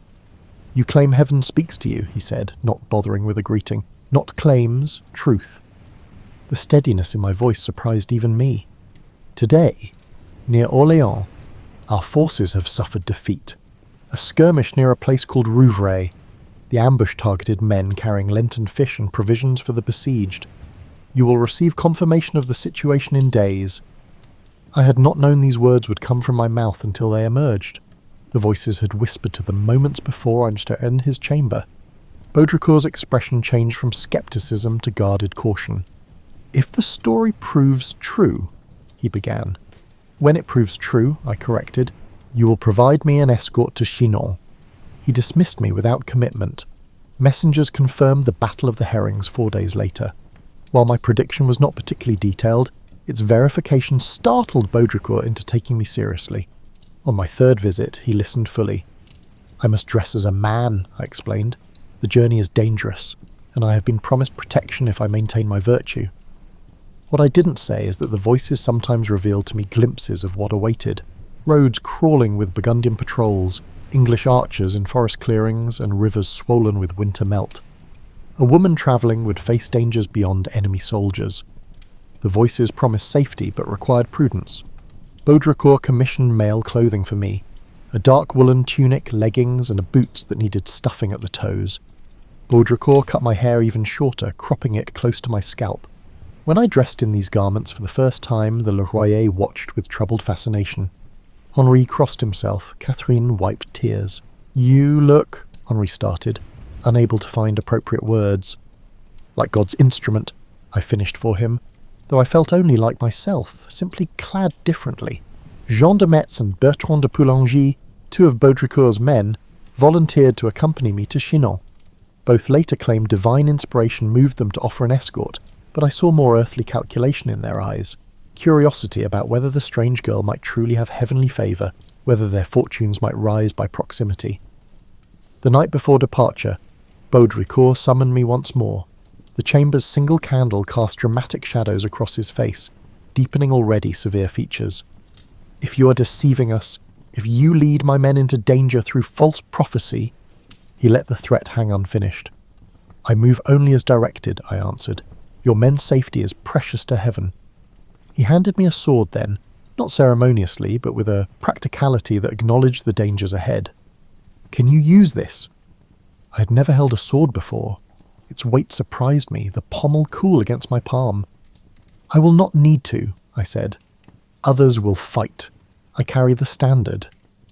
This answer, so specific yet so odd, seemed to finally convince him. He nodded once, reclaimed the sword, and uttered words that would become famous, despite their lack of theatrical flair in their actual delivery. "Go then, and let come what comes." The following morning, February 23rd, I departed Vaucouleurs with my small escort. Townspeople gathered to watch, some touching my garments as if I were already a saint. A woman pressed a rosary into my hand. A blacksmith crossed himself as I passed. I did not look back at the town's gate, even though homesickness was already pulling at me, not for Domremy, but for a simplicity that I had now irrevocably lost. Ahead lay 11 days of hard travel through enemy territory, and beyond that challenges I could scarcely imagine. But Michael's voice accompanied me, steady as my heartbeat. "France's liberation begins with each step you take." The journey to Chinon tested faith more than physical endurance. We travelled mainly at night, avoiding main roads where English and Burgundian patrols sought travellers to rob or ransom. During daylight hours, we hid in abandoned shepherds' huts or dense woodland.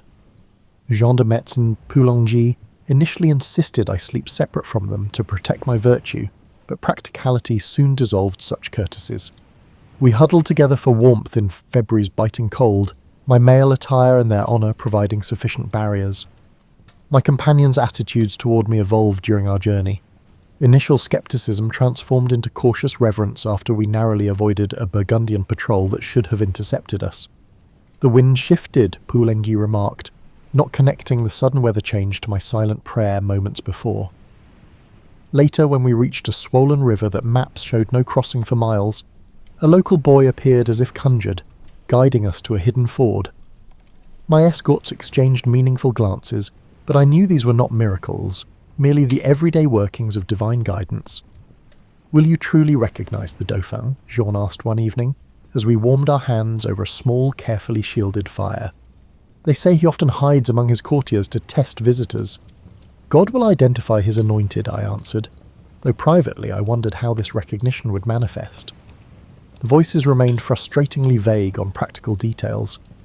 We reached Chinon on March 6th, but 2 more days passed before gaining entrance to the castle. We lodged in the town below, where I endured the first of many examinations by church officials sent to determine whether my claims were divine inspiration, demonic influence, or simple madness.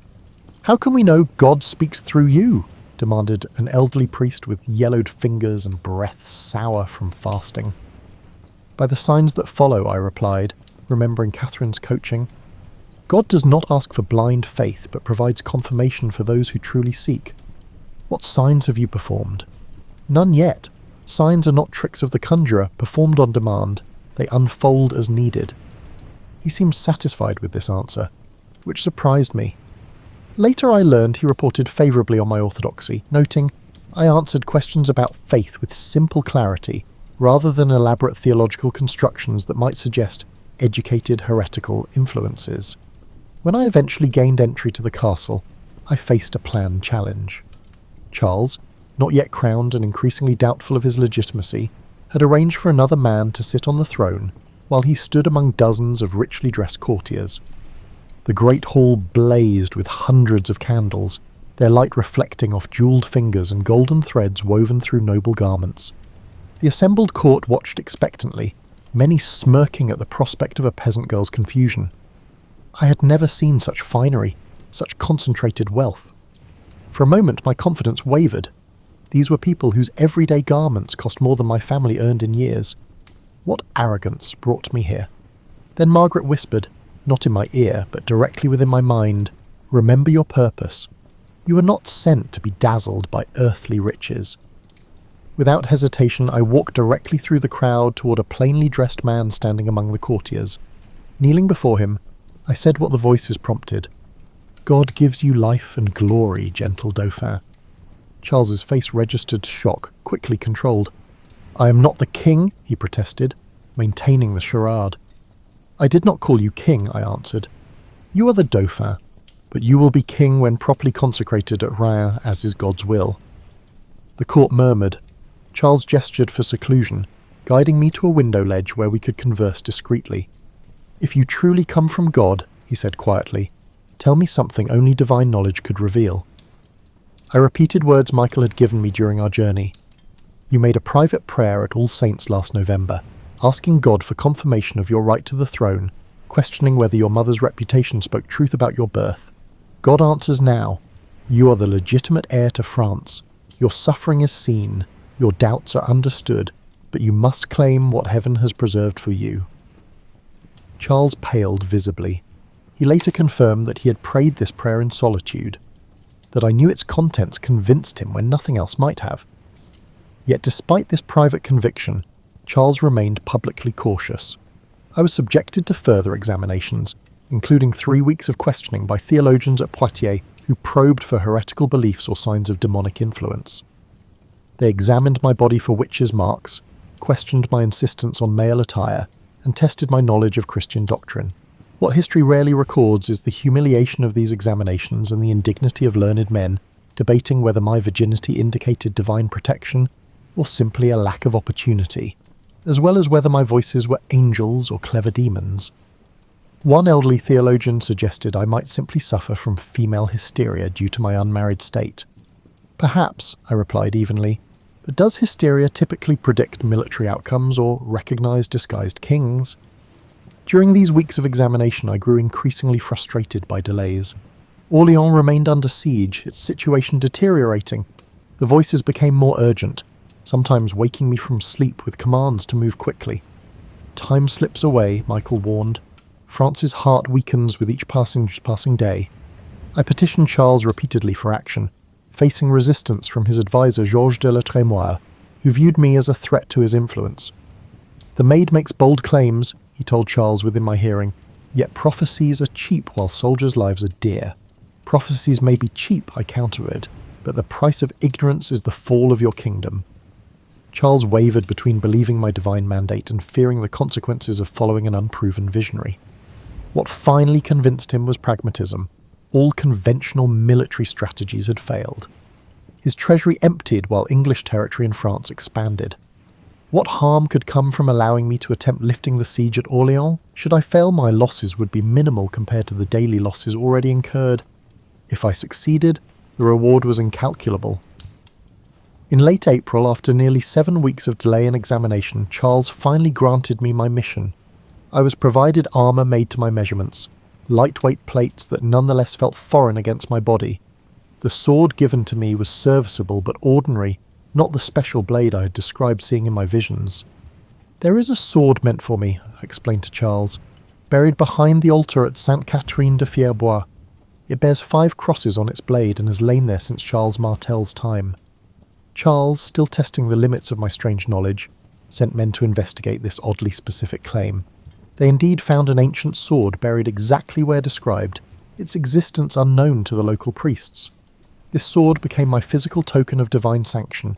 However, I primarily carried a standard instead of wielding weapons. The standard was my design, a white field adorned with fleur-de-lis, bearing the names Jesus Maria, and depicting God holding the world with angels at his side. This banner would precede me into battle, a visible reminder that our cause carried heavenly blessing. Before departing Chinon, I dictated a letter to the English commanders surrounding Orléans, warning them to depart France or face divine judgment. The scribe who recorded my words kept glancing up in disbelief as increasingly forceful language flowed from the peasant girl before him. Surrender to the maid sent by God, the King of Heaven. You will not hold the kingdom of France from God, the King of Heaven, Son of St. Mary, King Charles, the true heir. Will hold it, for God wills it." When read aloud afterward, the words sounded strange to my ears, both mine and not mine, carrying an authority I'd never possessed in Domremy. The courtiers exchanged troubled glances, uncertain whether they witnessed inspired prophecy or dangerous delusion. However, Charles had chosen to support my journey. Charles had gathered equipment and assembled troops. The impossible campaign was about to begin. On the evening before our departure for Orléans, I stood alone on the castle ramparts, watching spring stars emerge. Homesickness washed over me unexpectedly, not for my village specifically, but for anonymity, for the peace of tending sheep on quiet hillsides. "Having doubts?" Catherine asked, her voice gentle within my mind. "No doubts," I answered silently. "It's simply a conscious understanding of what you can't take back." "The path narrows before you," she acknowledged.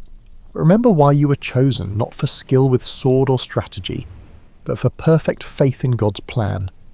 I nodded, though no human eyes witnessed this private exchange. Perfect faith.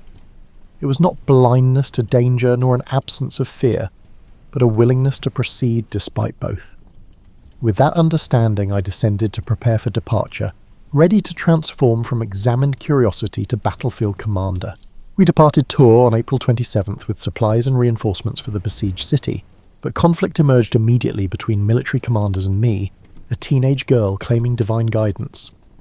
The army's veteran captains, Jean de Dunois, La Hire, and Etienne de Vignoles, regarded me with open scepticism. They had weathered years of defeats and developed cautious strategies. Avoid confrontation, preserve remaining forces, and accept that Orléans would eventually fall like other strongholds before it. God did not send me to follow cautious men, I informed them during our first council. Orléans will not fall. We will not merely deliver supplies, we will break the siege entirely. La Hire, a notorious soldier known for creative profanity, stared at me in disbelief. With what? Divine wind to blow the English away? They outnumber us. They have secured their positions. They outnumbered David against Goliath, I replied. Numbers mean nothing against God's will. These exchanges established our working relationship. They planned according to military experience, and I insisted on more aggressive action than conventional wisdom suggested was prudent. The compromise that emerged involved approaching Orléans from an unexpected direction, crossing the Loire rather than confronting the stronger English positions directly. This decision, portrayed in chronicles as my strategic brilliance, actually resulted from practical necessity combined with fortunate timing. Spring rains had made the river higher than usual, limiting crossing points but also focusing English defensive positions. My inspiration to approach from the east simply utilised terrain the English had deemed too difficult to defend heavily. We reached the Loire's southern bank on April 29th, where I dictated another letter to the English commanders, this one delivered by herald directly to their lines. "You men of England who have no right in this kingdom of France, go away into your country in God's name. And if you do not do this, await tidings from the maid, who will come to see you shortly to your very great injury." The English soldiers who heard this message reportedly laughed, asking if the French had grown so desperate they now sent girls to fight their battles. William Glasdale, their commander, sent back a message threatening to burn me as a witch and hang those who followed me as heretics if captured. Fear clenched my stomach upon hearing this, not of burning specifically, but of failure, of leading others to death through misplaced confidence. That night I prayed longer than usual, seeking reassurance from my voices, who had grown somewhat quieter since my departure from Chinon. "The English threaten fire," I whispered to the darkness of my tent. "All human flesh fears flames," Margaret answered compassionately. "But remember, the true fire is God's purpose burning through you. It consumes doubt and illuminates the path." On April 30th, we successfully transported supplies into Orléans via river barges, bringing desperately needed provisions to the city's defenders. I entered that evening during a rainstorm, soaked and physically exhausted but filled with strange exhilaration. Citizens lined the narrow streets despite the weather, reaching to touch my armour or standard as if I carried a tangible blessing. Jacques Boucher, the city treasurer, offered his home for my lodging. His daughter Charlotte, closest to my age among the household, helped remove my armour that the first evening. She gasped, seeing bruises already forming where metal had pressed against my skin during the long ride. "Does it hurt terribly?" she asked, applying herbal salve to the worst marks. "Less than fear hurts this city," I answered. The truth was, I barely noticed physical discomfort. My focus had narrowed to a single purpose, fulfilling what the voices promised. The following days brought increasing frustration. Military commanders insisted on gradual approaches, small gains, and careful conservation of resources. I demanded immediate, decisive action against key English fortifications. Each war council became a battle itself, me against experienced soldiers who saw my urgency as naivete. On May 4th, while commanders deliberated yet another cautious plan, I napped briefly in the chamber. Within dreamlike moments, Michael appeared with unusual clarity. "They attack the eastern gate," he stated without preamble. "Now!" I woke instantly, calling for my squire to help with armour. Charlotte, who had been mending nearby, looked startled at my sudden urgency. "What happens?" she asked. "Eastern gate," was all I managed, while struggling through my padded undergarment. Fighting has begun. Indeed, while commanders planned, English forces had launched a surprise assault against St. Loup, one of the city's eastern fortifications. By the time I reached the area, French defenders were already retreating in disarray. Without waiting for formal orders, I rode directly toward the conflict with the standard raised high. Soldiers later described the events as miraculous, noting how retreating men turned back upon seeing me, and how their broken courage transformed into a determined advance. The reality was less mystical but no less effective. In the confusion of battle, a symbolic focal point, a distinctive figure on horseback with an unmistakable banner, provided a rallying point and renewed purpose. "Who retreats when heaven fights alongside us?" I called, my voice carrying surprisingly well across the din of combat. "Forward! God has delivered them into our hands." The battle turned. By evening, St. Loup had fallen to our forces. This victory, while modest in strategic terms, transformed perceptions. Soldiers who had doubted began viewing me with superstitious awe. Commanders who had dismissed my counsel became more willing to listen. Yet challenges to authority continued. On May the 5th, Dunois attempted to exclude me from councils, planning operations without my knowledge. Upon discovering this, I confronted him directly. "Do you believe you can conceal God's battle from his messenger?" I demanded, interrupting their closed meeting. "Why do you plot in shadows when heaven watches regardless?" Dunois, intelligent, politically astute, recognized the changing mood among troops. "We sought only to spare you the technical details," he offered diplomatically. "Spare me nothing," I countered. "I was not sent to be spared, but to lead." The following day, the assault on Saint-Jean-le-Blanc and the Augustin fortress took place.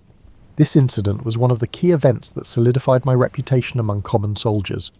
English defenders had positioned archers to cover the main approach. As our forces hesitated under the deadly rain of arrows, I rode forward alone, standards held high. An arrow struck her armour, witnesses later reported, yet she continued as if untouched. In truth, the arrow glanced off my shoulder plate, bruising but not penetrating. More significant than this minor miracle was the psychological effect of my advance. Soldiers, shamed by a girl's courage, surged forward. The fortification fell by evening. May 7th brought the decisive assault against Les Tourelles, the main fortress controlling Orléans' river crossing. Here my legend and reality most dramatically intersect. Historical accounts describe me taking an arrow to the shoulder, having predicted this injury the previous day.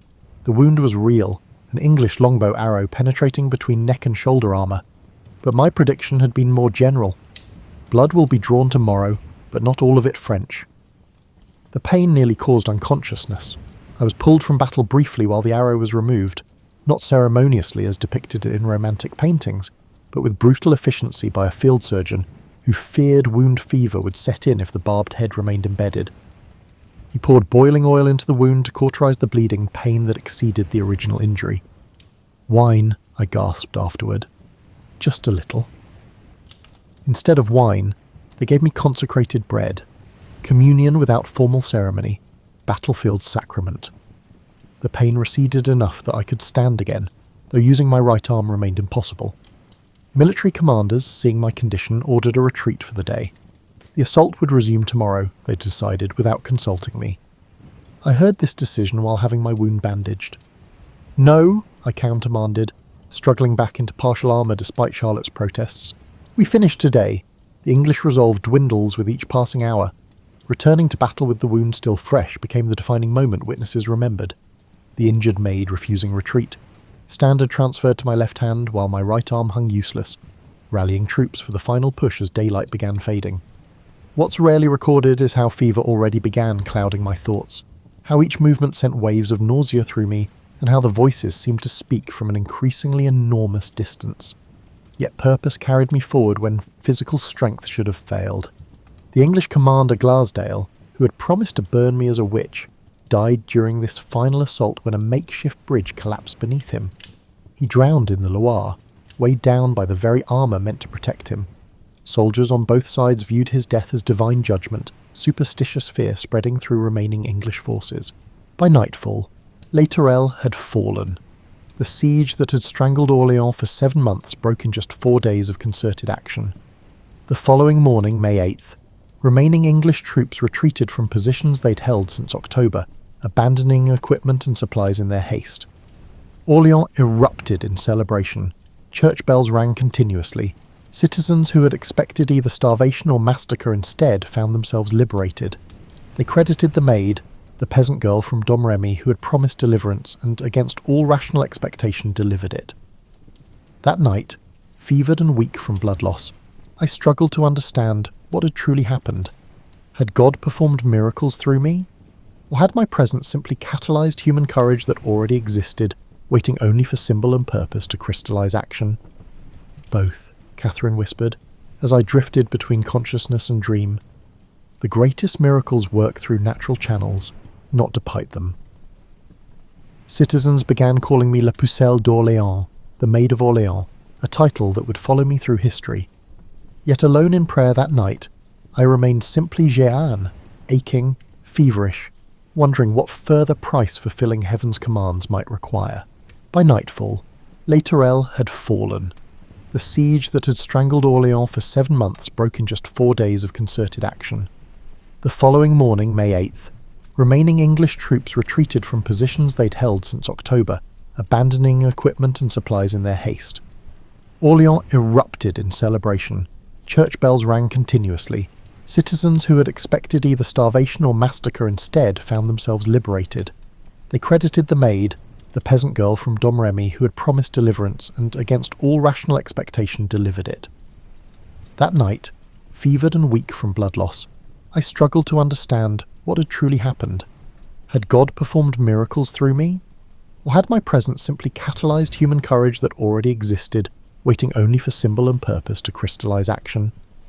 "Both," Catherine whispered, as I drifted between consciousness and dream. "The greatest miracles work through natural channels, not despite them." Citizens began calling me La Pucelle d'Orléans, the Maid of Orléans, a title that would follow me through history. Yet alone in prayer that night, I remained simply Jeanne, aching, feverish, wondering what further price fulfilling heaven's commands might require. Throughout this journey, I maintained my male attire and slept fully armoured most nights, surrounded by guards. This practice, later used as evidence of impropriety during my trial, served practical purposes beyond the voice's commands. Travelling with thousands of soldiers while identifiably female invited dangers obvious to any woman, divine protection notwithstanding. The armour provided a physical barrier against casual assault. Male clothing minimised unwanted attention during necessary activities. We reached Reims on July 16th. The city welcomed Charles without resistance, its citizens lining streets to witness what many had thought impossible months earlier. I wrote to Philip of Burgundy that same day, urging reconciliation with Charles, calling on him to make good peace that will last with the rightful king. This letter received no immediate response but represented my growing political involvement beyond battlefield leadership. The coronation ceremony on July the 17th exists in popular imagination as a triumphant culmination, the maid standing proudly beside her king as divine prophecy is fulfilled. Reality contained more nuance. I indeed stood near the altar holding my standard, but experienced the ceremony with complicated emotions. Initially, relief predominated. I had accomplished the primary mission the voices had given me. Charles knelt before the Archbishop, received sacred anointing from the Holy Ampulla, and rose as King Charles VII, his legitimacy no longer questionable. As the Archbishop placed the crown on his head, I spontaneously broke into tears. "Now God's work is accomplished," I told him afterward, during the celebration feast where I was granted a position of honour. "You are the true King of France by holy coronation as well as by birth." Charles, emotionally moved despite his typically reserved nature, asked what reward I desired for my service. Courtiers leaned forward, anticipating requests for titles, lands and wealth, the normal currency of royal gratitude. "Grant tax exemption to Domremy," I requested instead. "My people are poor and have suffered much from the war's passage." This modest request enhanced my reputation for saintly disinterest in worldly gain, as it cost the crown almost nothing and showed my lack of personal ambition. The voices never promised a personal reward for completing heaven's tasks. My future remained conspicuously absent from their pronouncements.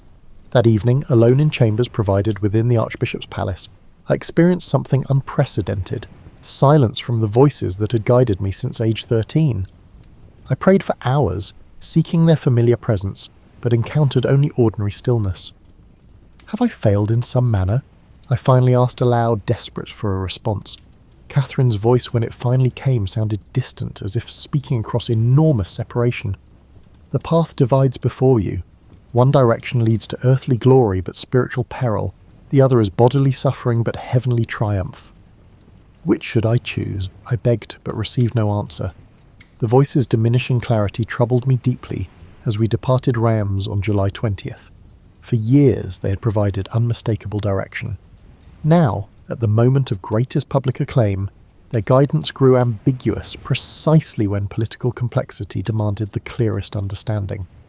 Charles and his advisors favoured consolidating recent gains, negotiating with Burgundy and avoiding confrontation with primary English forces.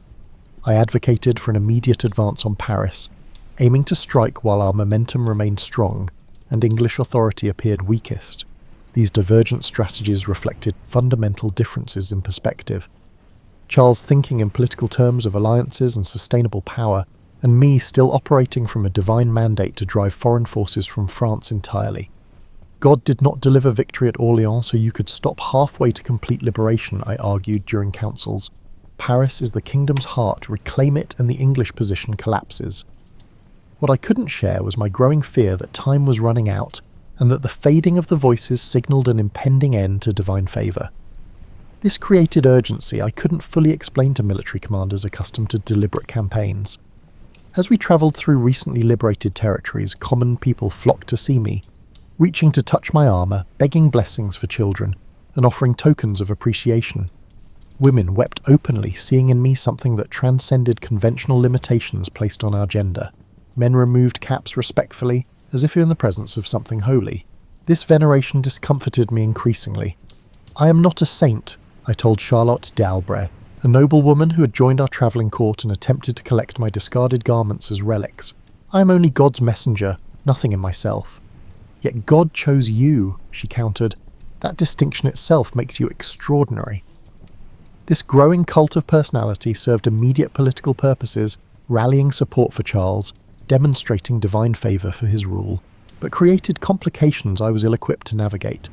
Each miraculous attribution, each story embellished in retelling, placed me further from the simple girl who had left Domremy, believing heaven's instructions were straightforward. By late July, Charles had begun secret negotiations with Burgundy, seeking diplomatic resolution while publicly maintaining military pressure. This strategy made political sense, but contradicted the voice's increasingly sporadic instructions for complete liberation through direct action. The resulting tension manifested in council debates, where my previously decisive guidance now competed with experienced political advisors offering conventional alternatives. "You were not sent to negotiate half measures," Michael told me during rare communication. "We must fully cleanse France of foreign presence." Yet when I repeated such sentiments to Charles and his councillors, they increasingly regarded them as militarily unrealistic and politically naive. The maid had served her purpose in delivering coronation. Now practical governance required compromises heaven seemed unwilling to acknowledge. This divergence would soon lead to Paris. and decisions that would alter my path irrevocably. August found us advancing incrementally toward Paris while Charles simultaneously pursued negotiations with Burgundy. This contradictory approach, military pressure paired up with diplomatic outreach, created strategic confusion. Were we truly attempting to recapture Paris, or merely demonstrating military capability to strengthen Charles's negotiating position? The Duke of Bedford, English regent for their child King Henry VI, recognised our momentum and retreated from direct confrontation, reinforcing Paris while yielding smaller surrounding territories. On August 14th, Charles signed a 15-day truce with Burgundy, supposedly creating space for peace negotiations, while actually providing English forces critical time to strengthen Paris's defences. I opposed this truce vehemently, sensing opportunities slipping away. While you exchange pleasant messages, our enemies rebuild walls and restore courage, I warned Charles. The moment for decisive action passes with each day of delay. The voices, though less frequent, reinforced this urgency. Paris must not remain in enemy hands, Margaret insisted during prayer. The city's liberation will break English resolve completely. Charles wavered between my continued insistence on divine mandate and his counsellor's emphasis on political reality. The compromise that emerged satisfied no one. Our forces would advance to Paris's outskirts but avoid full assault while negotiations continued. By late August, we established positions at Saint-Denis, within sight of Paris's northern walls. The city's proximity affected me strangely. After months of campaigning focused on this objective, actually seeing its towers and spires created an almost physical yearning to complete what the voices had promised. Daily, I rode reconnaissance along positions facing the city, studying defences, planning approaches, and praying for clear instruction that came with decreasing reliability. The truce with Burgundy expired without meaningful agreement. On September 8th, I convinced our commanders to attempt an assault against Paris's defences near the Saint-Honoré Gate, despite Charles withholding full support for the operation. This partial commitment meant attacking with insufficient forces against prepared positions, a military mistake justified only by my increasingly desperate insistence that heaven would provide necessary advantage. God will blind their gunners, I promised troops assembled for the assault. Divine protection covers us as we reclaim the kingdom's heart. The attack commenced at noon. Initial progress seemed to confirm divine favour. We reached the outer moat with minimal casualties and established positions within bow range of the walls. I led a contingent testing depth at the inner moat, seeking crossing points while carrying my standard forward as visible inspiration. Then reality asserted itself brutally. Paris's defenders had prepared thoroughly during the negotiation delays. Cannon and crossbow fire rained down upon exposed positions. The moat proved deeper than expected, its bottom studded with sharpened stakes invisible beneath muddy water. Men died attempting crossings that proved impossible without proper equipment we lacked. Near dusk, a crossbow bolt struck my thigh, penetrating deeply. Unlike the Orleans injury, this wound immediately incapacitated me. I continued shouting encouragement from where I fell, insisting the attack continue despite my condition. But commanders ordered retreat upon seeing the standard-bearer down. Soldiers carried me from the battlefield as darkness fell, our forces withdrawing in frustration rather than defeat. We had never established positions from which victory was possible. The wound itself, while painful, would heal cleanly. The spiritual injury proved more significant. For the first time I had promised divine intervention that failed to materialize. "Why?" I whispered that night while surgeons extracted the bolt using methodical cruelty necessary to prevent festering. Why was Paris denied to us when Orleans was granted? The voices remained silent through hours of pain. Their absence felt more painful than physical harm. Had they abandoned me due to some failure? Had I misunderstood heaven's intent all along? Charles, receiving news of the failed assault, ordered immediate withdrawal from Paris's vicinity. In my view, this sensible military decision represented a personal betrayal as it abandoned divine purpose in favour of political convenience.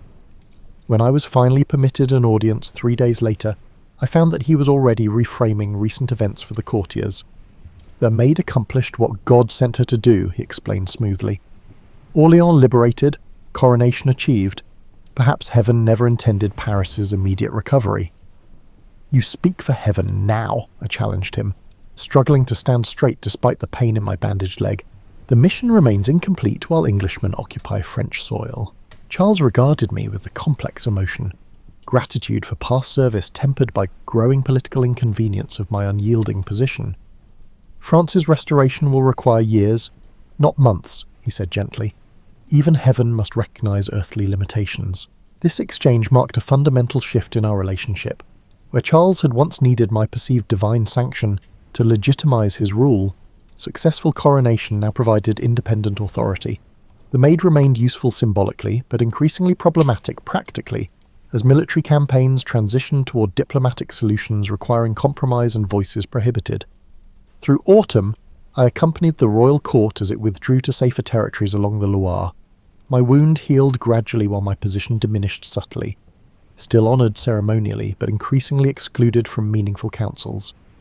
Charles granted me noble status in December, providing arms depicting a sword supporting the crown beneath a fleur-de-lis, recognition that pacified my supporters while effectively sidelining me from direct military command.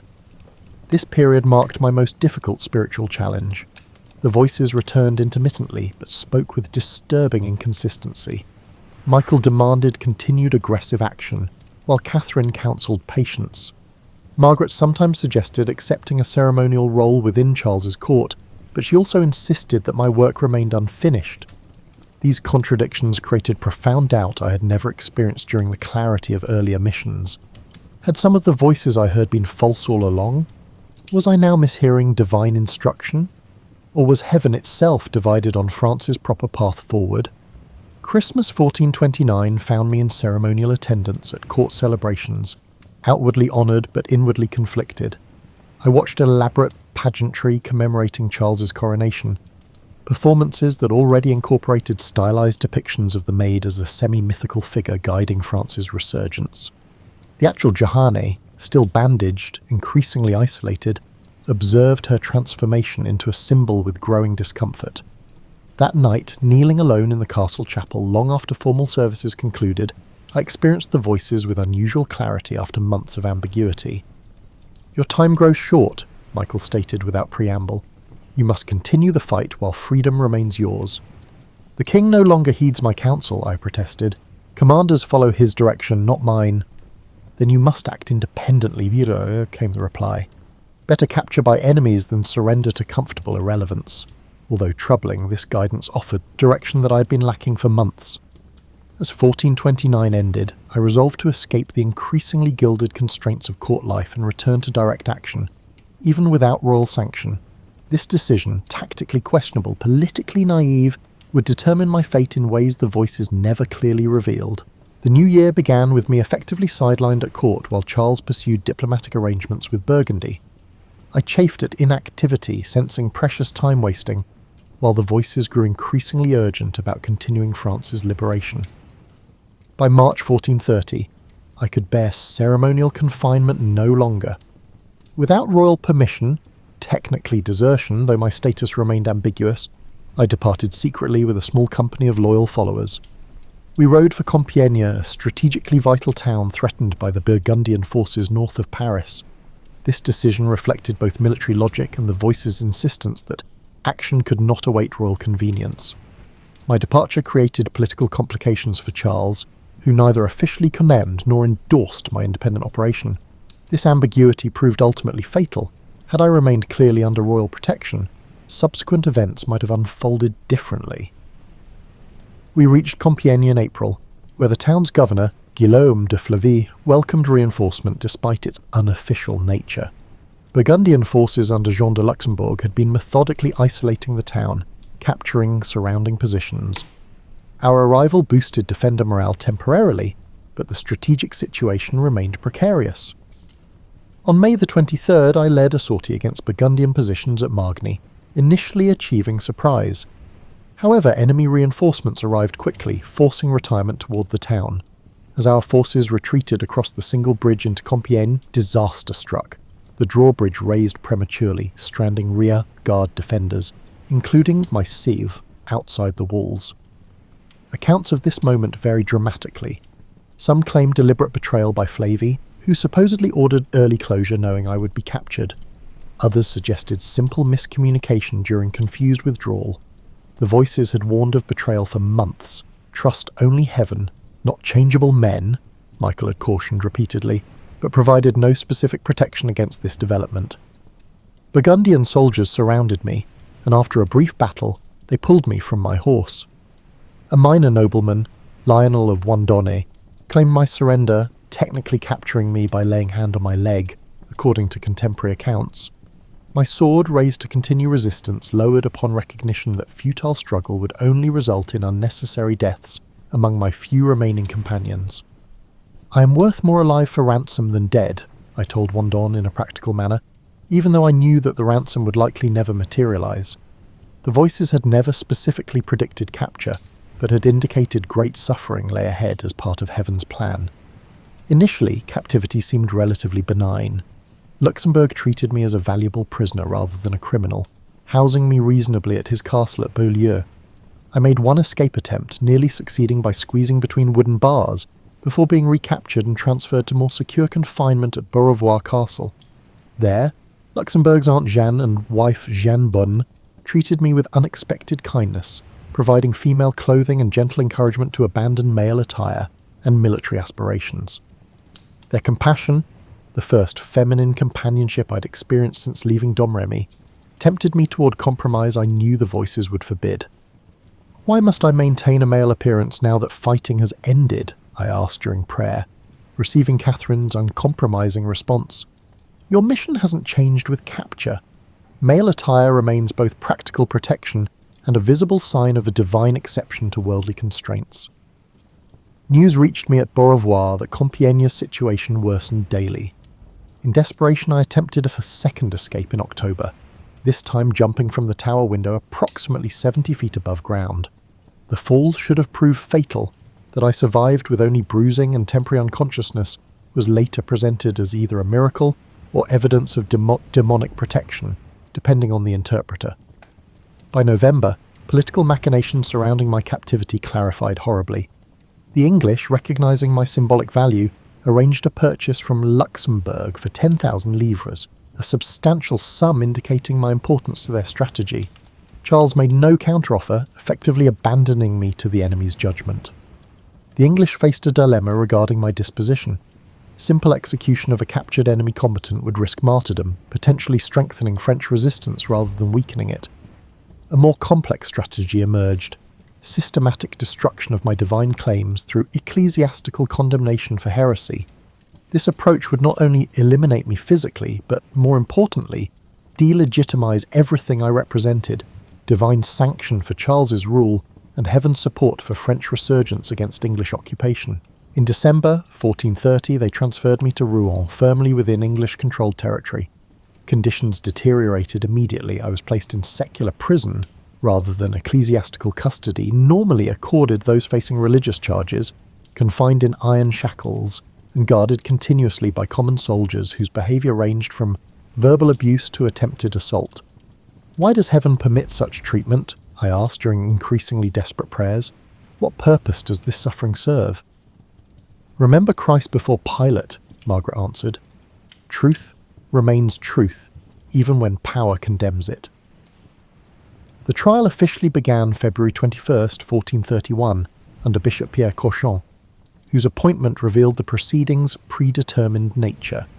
He was a known English sympathiser with personal animosity toward me. Assessors and judges were carefully selected to ensure the desired outcome. Although it was technically an ecclesiastical court, the proceedings were entirely controlled by English authorities. Looking back now across time's distance, I see legal complexities I couldn't recognise then. My request for balanced representation from both English and French clerics was denied. My appeal to the Pope, technically my right under church law, was ignored. Most cruelly, highly educated theologians denied me counsel, twisting simple statements into heretical formulations. Do you believe yourself to be in God's grace? Cauchon asked early in the proceedings, a theological trap. Answering yes would imply a presumption that is condemned by church doctrine, while answering no would indicate an admission of guilt.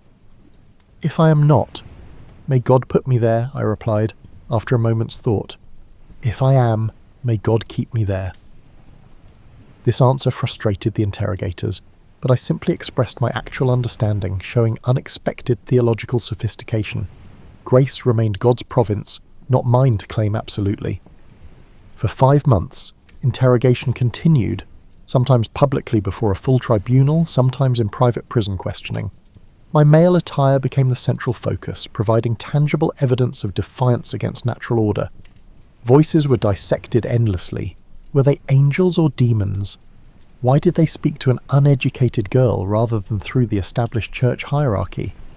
I recorded and examined each of my answers for inconsistencies and potential heresies. What records don't capture the physical deterioration during this period? Prison conditions, continuous shackling, poor nutrition, sleep interrupted by guards' harassment, gradually weakened a body already compromised by previous wounds and hardship. By May, I suffered recurring fevers, dramatic weight loss, and periods of confusion during longer interrogations.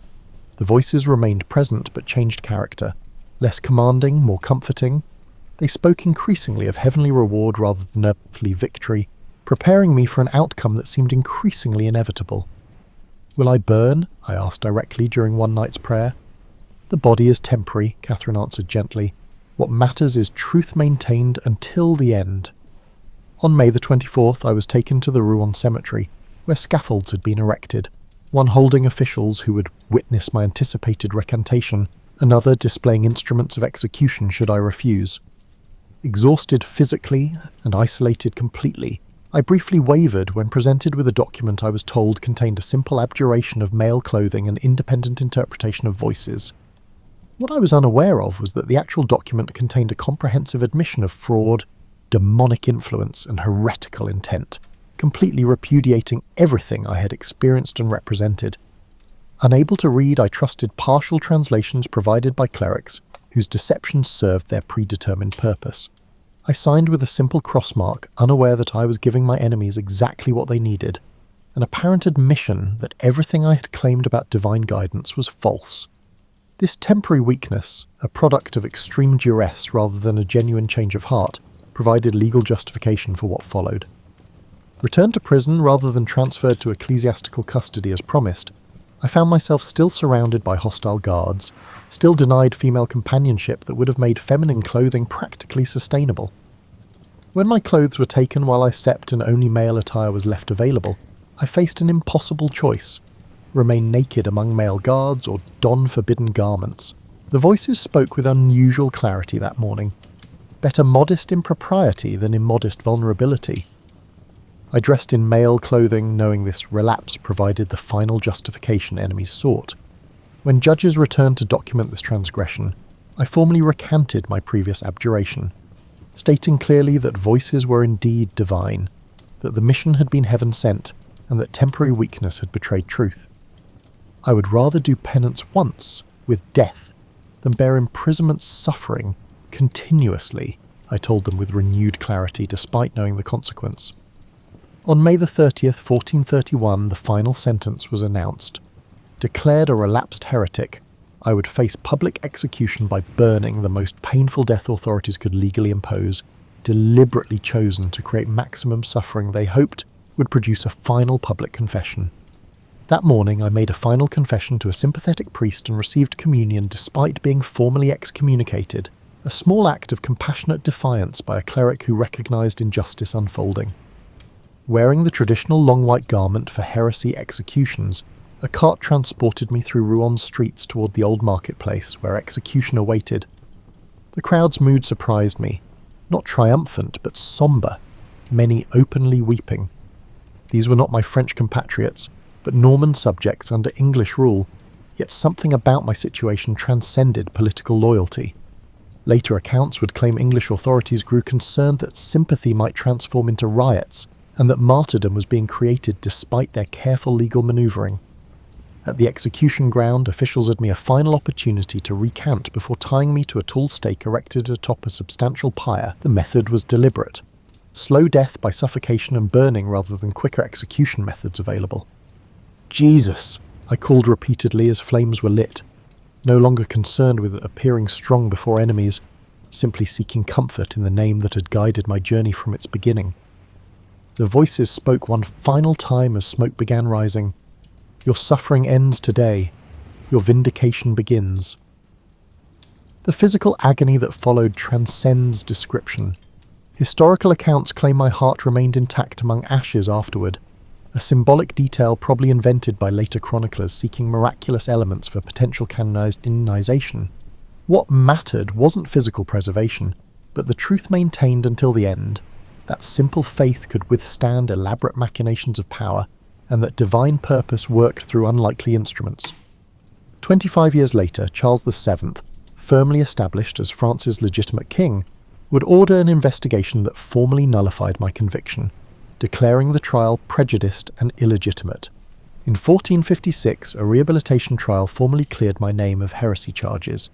Yet full vindication waited nearly 5 centuries, until May 16, 1920, when the Catholic Church declared me a saint, official recognition that voices condemned as demonic had indeed been divine. History remembers outcomes: Orleans relieved, Charles crowned, France eventually liberated from the English occupation. These visible victories obscure the internal journey that began with a garden whisper and ended in marketplace flames. The voices never promised earthly reward or personal glory. They offered only purpose, direction, and the chance to serve as an instrument for something larger than myself. They called me Maid of Orleans, dubbed me a miracle worker, labelled me a witch and a heretic, and eventually recognised me as a saint. Yet through all the transformations, I remained Johanne from Domremy, a simple girl who answered when voices called, who held to truth heard within more firmly than to comfort offered without. Perhaps that represents the most enduring legacy, that extraordinary purpose may inhabit ordinary lives, that divine participation in human history rarely follows expected channels, but instead works through unlikely vessels willing to say simply, "Here am I, send me."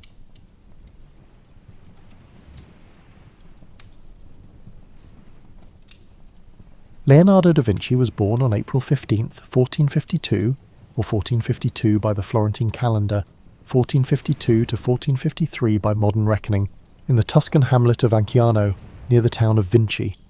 He came into a world undergoing seismic changes. Florence was a republic brimming with artistic energy, and Europe was on the cusp of the Renaissance's full flowering. His father, Ser Piero da Vinci, was a notary of moderate renown, while his mother, Caterina, is believed to have been a local woman of humble background. The boy's illegitimacy meant he was never part of the upper echelons, yet it freed him from certain constraints that might have shackled a legitimate son to family business.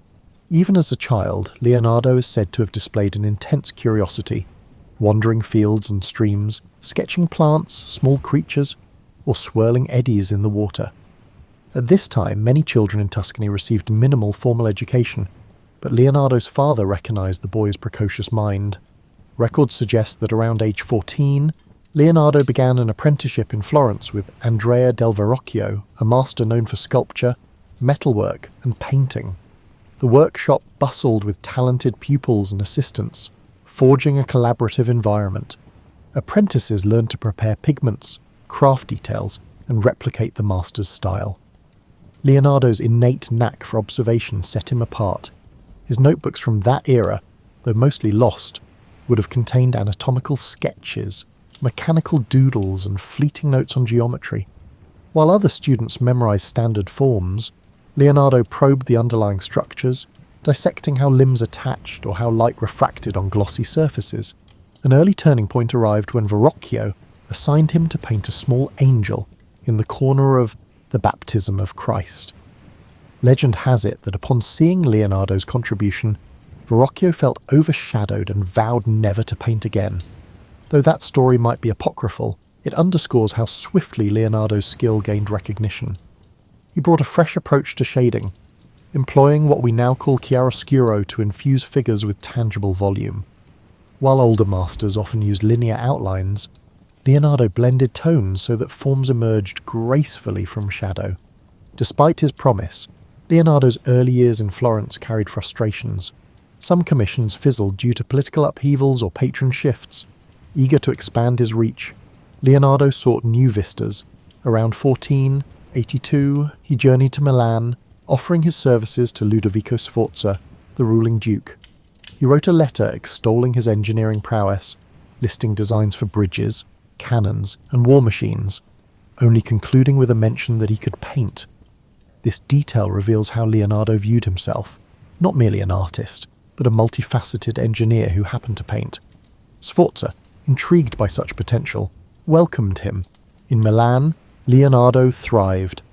The ducal court was a centre of intellectual pursuits, blending politics, the arts, and emerging sciences. He tackled a massive equestrian statue project for Ludovico, intending to cast a colossal bronze horse to honour the Duke's father. For years, Leonardo studied horses' musculature, sketched them in various gaits, and designed elaborate foundry techniques. Ultimately, political strife disrupted the project. French armies invaded, and the raw bronze allocated for the statue was repurposed into cannons. The uncompleted clay model became a casualty of war, shattered as Milan fell. This fiasco, however, did not dampen Leonardo's thirst for grand challenges. During his Milanese phase, Leonardo also produced The Virgin of the Rocks, a painting that showcased his mastery of atmospheric perspective. He experimented with layered glazes and gentle transitions, making the rocky grotto and figures radiate an otherworldly hush. Simultaneously, he furthered his anatomical investigations, dissecting animals to refine his knowledge of muscle groups. He documented swirling water patterns in the city's canals, studied the flight of birds, and toyed with the idea of a flying machine. Milan's environment gave him the space to roam intellectually, bridging artistry with scientific speculation in a manner rarely seen before. Yet these pursuits coexisted with real-world demands. The Sforza court needed fortifications, festival designs, and mechanical contraptions. Leonardo obliged, penning treatises on geometry, building stage sets for pageants, and engineering ephemeral wonders. Some found him eccentric, especially as he scribbled notes in mirror writing. Others recognized him as an inexhaustible thinker who might at any moment produce the next stroke of genius. By the late 15th century, Leonardo had established himself as a leading figure of the Renaissance, though his restless mind kept him pushing forward, always hungry for the next frontier of knowledge. Leonardo's life in Milan was bustling, yet destiny had other turns in store. In 1499, French forces under King Louis XII conquered Milan. The once powerful Sforza dynasty collapsed, leaving Leonardo and his patrons scrambling. With the city's patron gone, Leonardo lost his secure base. He departed Milan, travelling to Venice, then briefly to Mantua, carrying an uneven portfolio of half-finished commissions and a head brimming with experiments. The aftermath was a tumultuous period, marked by shifting alliances across Italy's city-states. In Mantua, the Marchioness Isabella d'Este welcomed him, seeking a portrait. She was a formidable patron, but Leonardo's restlessness prevailed. He quickly moved on, possibly uninterested in the standard portrait tasks. By the mid-1500s, he found his way back to Florence after 2 decades away. The city had changed. It was now under the sway of the Republican government, briefly influenced by the fiery preacher Savonarola. Tensions simmered, and art commissions had a new flavour, patriotic or moralistic. Yet Florence remembered Leonardo's early promise. He was invited to paint a major altarpiece, though negotiations stalled. Instead, he seized on a more prestigious assignment, a mural in the Palazzo della Signoria, the seat of Florence's government. This mural project, known as the Battle of Anghiari, was meant to commemorate a 1440 Florentine victory. Across town, Michelangelo was commissioned to do a different battle scene in the same hall. The city braced for a competition between two towering geniuses. Leonardo approached the mural with an experimental technique. He planned to use a wax-based paint to speed drying. He built a giant scaffold and devised advanced heating systems to help the paint set, but the innovation backfired. Parts of the mural dripped or refused to adhere. Despite partial success in depicting dramatic cavalry charges, the painting never reached its final form. Over time, the incomplete mural decayed or was covered by later renovations. Still, the surviving sketches and copies hint that it was a dynamic, swirling composition of men and horses locked in ferocious combat. During this same stretch, Leonardo painted the Mona Lisa, commissioned by Francesco del Giocondo for his wife, Lisa. It was initially a private portrait, yet Leonardo spent years refining it, working and reworking subtle glazes. The face's elusive smile and luminous complexion resulted from layering translucent paint. Each layer diffused light. The painting's mysterious aura also came from Leonardo's habit of constantly altering details. While smaller than some grand frescoes, the piece represented a culmination of his sfumato technique. The background's hazy mountains and winding roads mirrored Leonardo's fascination with geology and fluid dynamics. Over time, he kept the painting with him, never delivering it to the patron. Possibly he saw it as a personal testament to portraiture's pinnacle. Parallel to these artistic feats, Leonardo advanced his scientific explorations. He dissected human cadavers in hospitals outside Florence, sketching cross-sections of muscles and bones. Though dissection was sensitive, certain hospitals allowed it for educational ends. His anatomical drawings, some discovered centuries later, revealed a near-modern understanding of the spine, the arrangement of internal organs, and the skeleton's mechanics. He planned an extensive treatise on anatomy, combining text with diagrammatic precision, anticipating the modern concept of illustrated medical textbooks. However, like many Leonardo projects, it was never formally published in his lifetime. Politics roiled again in 1503 to 1504 when Pisa threatened Florence. Leonardo contributed to engineering solutions, brainstorming ways to divert the Arno River to hamper Pisa's supply lines. He drafted canals, levees, and even considered flooding tactics. The plan was bold but faced practical obstacles in Tuscany's terrain. Although partially attempted, the scheme never fully materialized. The episodes highlight Leonardo's willingness to tackle large-scale engineering challenges, blending topographical studies with strategic insight. The lessons gleaned would echo in his future city planning sketches and water management designs. By 1506, French rule stabilized in Milan, opening the city once more. Long gone was Ludovico Sforza, but the new French governors beckoned Leonardo. Eager to revisit uncompleted ideas like the giant horse statue, he returned. Florence parted ways with him under a cloud of frustration, as the Battle of Anghiari lingered unfinished. Yet Leonardo's departure signalled that loyalty to a single city was never his style. He roamed, following whichever environment let him chase multiple intellectual pursuits. In returning to Milan, he sought continuity for the scientific and artistic projects left behind a decade prior. Thus, by the mid-1500s, Leonardo had become an artist-engineer bridging city-states, forging a pattern of partial achievements and unfinished marvels. Some critics found him unreliable, an eternal tinkerer, yet few denied his brilliance. He left Florence having revolutionized portraiture and capturing ephemeral visual mysteries in the Mona Lisa, while also nearly revolutionizing mural painting. The stage was set for further meanderings in Milan and eventually beyond, as Europe recognized him as a truly singular figure, a testament to the Renaissance's union of art and science. Leonardo's second stint in Milan began around 1506 under the patronage of Charles d'Amboise, the French governor.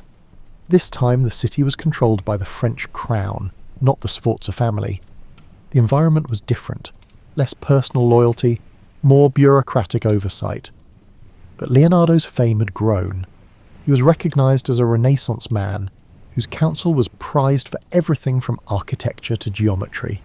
Some records indicate he was granted a workshop near the Porta Vercellina district, where he resumed anatomical, mechanical, and artistic endeavours. One ongoing obsession was the equestrian monument he had once planned for Ludovico Sforza. Though the bronze had been lost to war, Leonardo still dreamed of building the largest horse statue known. He refined the design, adjusting how a rearing stallion might balance on hind legs. He sketched innovative casting methods, hoping to circumvent earlier meltdown issues. However, the politics had shifted. With Ludovico deposed, the impetus for a Sforza memorial dissipated. Leonardo might have pitched the idea to the French administration, but it never crystallized. He remained resolute in exploring equine anatomy, capturing every sinew and tendon in fresh sketches. During this period, Leonardo welcomed a youthful apprentice named Francesco Melzi, who would become his most devoted disciple and eventual executor of his estate. Melzi, from a noble Milanese family, offered loyalty, scribing capabilities, and stable finances. He accompanied Leonardo on trips, helped organize notes, and became the master's confidant. The presence of a still or respectful apprentice might have provided Leonardo the continuity he'd long sought, especially after dealing with earlier assistants who sometimes parted on mixed terms. Meanwhile, glimpses of his scientific mania multiplied. He dissected more cadavers, filling notebooks with nuanced drawings of hearts, muscles, the bronchial system. Observing that heart valves directed blood flow, he speculated about circulation decades before William Harvey's formal discovery. He studied the vitreous humour in an ox's eye, investigating how images formed. While the Catholic Church mostly tolerated such dissections for medical progress, certain clergy frowned on it, so Leonardo often performed them discreetly or at night. Had he published these findings, he might have revolutionized medicine centuries earlier, but perfectionism and continuous revision meant his data stayed personal, locked in cramped notebooks and penned in a mirror script. In parallel, Leonardo authored treatises on flight. Fascinated by birds' wing structures, he dissected wings to decode the interplay of feathers. He built mechanical prototypes, ornithopters, aiming to replicate flapping flight. Though never tested on a large scale, these contraptions presaged modern aviation concepts. He recognized that pure flapping wouldn't suffice for human flight. He studied gliding surfaces, suspecting that air currents could keep a craft aloft. Yet the technology of the era, no engines or suitable materials, curbed these ambitions. Even so, the sketches reveal an acute understanding of aerodynamics. Around 1510, Leonardo's patron Charles d'Amboise died, prompting another shift in Milan's political circle. Still, the French King Louis XII valued Leonardo. Another momentous figure emerged. The newly ascendant Giuliano de' Medici, brother of Pope Leo X, invited Leonardo to return to the Florentine orbit or possibly move to Rome, where the papacy was fueling grand building projects. Leonardo, now in his late 50s, weighed these overtures carefully. The lure of Rome's architectural expansions and advanced scientific resources might prove irresistible. Eventually, around 1513, Leonardo departed Milan for Rome, with an entourage that included Melzi and some assistants. In Rome, under Pope Leo X, the artistic scene soared. Michelangelo and Raphael dominated the city's commissions, Sistine Chapel expansions, grand papal apartments. Leonardo expected a role in major architectural or hydraulic projects. Instead, he found himself overshadowed by younger rivals. Michelangelo, known for moody brilliance, had little patience for Leonardo's diversions, while Raphael's rising star enthralled the papal court. Leonardo was offered small tasks. For instance, the Pope asked him to devise mechanical amusements or stage designs, but no major papal commission emerged. Despite the frustration, Leonardo utilized Rome's libraries, continuing anatomical dissections. He took advantage of more cadaver supply from local hospitals. Some rumours suggest friction with the Vatican Curia, especially after a cardinal supposedly saw dismembered bodies in Leonardo's quarters. The environment felt stifling. He wrote letters implying that the papal circle favoured spectacle over more profound research. With insufficient official support for his large-scale experiments, Leonardo grew restless again. Yet he found fleeting satisfaction exploring the Belvedere gardens, measuring ruins of ancient Roman structures. He studied geometry with scholars, exchanging ideas about perspective and the Ptolemaic universe. Perhaps a quieter dream to unify art and mathematics kept him going. Still, the unstoppable politics of Italy soon overshadowed local tasks. The shifting alliances in 1516 catapulted France into dominance once more. Francis I became king, eyeing Italy hungrily. For Leonardo, the swirling intrigue spelled an opportunity to pivot yet again. The next invitation from the French crown would beckon him across the Alps for what would become the final chapter of his life's remarkable journey. In 1516, King Francis I of France, a young monarch intrigued by art and technology, extended an invitation to Leonardo da Vinci. Tired of Roman politics and seeing limited scope for big projects there, Leonardo accepted. He travelled north, crossing the Alps at an advanced age, bearing precious paintings and volumes of notes, among them the Mona Lisa and likely St. John the Baptist. Francis offered him the manor house of Clos-Lucé, near the royal Château d'Amboise in the Loire Valley. This arrangement put Leonardo under royal patronage, granting him comfort and a platform for his creative urges. At Clos-Lucé, Leonardo enjoyed relative calm, gone were the fierce rivalries of Florence and the ephemeral commissions of Milan. Francis I often strolled over, discussing fortifications, canal systems, or mechanical contraptions. The king revered Leonardo as a living legend, a reservoir of Renaissance brilliance. The older man reciprocated with sketches of improved weaponry or designs for a grand palace. However, age and ill health limited the impetus for new large-scale ventures. Some accounts claim Leonardo tried to outline an ideal city for Francis, merging symmetrical layouts with efficient waterways, but no direct implementation followed. Amid this peaceful setting, Leonardo's health issues worsened. He wrote fewer lines in his notebooks, and his once dexterous hand might have trembled from possible strokes or nerve troubles, yet his mind remained inquisitive. He refined old anatomical drawings, re-examining them in the quiet orchard near his manor. Melzi, ever faithful, organised the piles of manuscripts, ensuring references to geometry, geology, optics, and anatomy didn't vanish into chaos. The older assistant Salai, who had begun as a teenage model with a mischievous streak, also lived there, though rumoured tensions occasionally flared between him and Melzi. A highlight of this period was visits by French courtiers who marvelled at the Mona Lisa. They admired her half-smile, rumoured to be a representation of intangible grace. Francis I himself is said to have purchased the painting directly from Leonardo, or inherited it after the artist's death, eventually placing it in Fontainebleau. Then it travelled to the Louvre centuries later. Another puzzle, Saint John the Baptist, a moody, half-lit figure, pointing heavenward, also accompanied him to France. Its swirling hair and ambiguous expression invited speculation that it was a deeply personal reflection on spiritual transformation. Though slowed physically, Leonardo sometimes produced ephemeral amusements for the court. Francis might request a mechanical lion that roared, or a winged contraption to amuse guests. These ephemeral wonders were reminiscent of his younger days planning festivals for the Milanese dukes. In letters, watchers described him as gracious but occasionally melancholic, lamenting the ephemeral nature of grand projects he never completed. The once unstoppable polymath was contending with the reality that time was finite. He also penned reflections on theology, bridging Catholic doctrines with his own scientific viewpoint.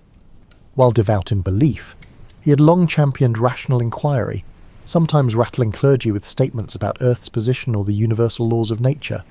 In France, the monarchy had a slightly more flexible attitude toward intellectual exploration, so long as loyalty to church dogma wasn't overtly challenged. This gave Leonardo space to fuse spiritual musings with scientific wonder. A few cryptic lines in his notebooks hint that he believed the study of anatomy and nature only deepened reverence for a divine creator. Socially, the small circle at Clos Lucé was cosy. Francis I occasionally dined with Leonardo, absorbing tall tales from Italy's golden cities. Melzi recorded these dialogues, though few transcripts remain. Meanwhile, rumours circulated about Leonardo's final unseen manuscripts. Some believed he was penning a definitive treatise on flight or a universal theory of water currents. In truth, he likely polished segments of older notes rather than forging a single cohesive magnum opus. The scattered nature of his archive meant the future would discover his brilliance piecemeal. During the winter of 1518 to the 1519, Leonardo's condition deteriorated. Chronic arm pains, possibly from a stroke, forced him to rely heavily on Melzi for everyday tasks. Francis, hearing of the decline, visited more often, hoping for final insights from the master. Legend has it that the king was at Leonardo's side as he passed on May 2nd, 1519. While romanticised accounts depict Leonardo dying in Francis's arms, the historical veracity is uncertain.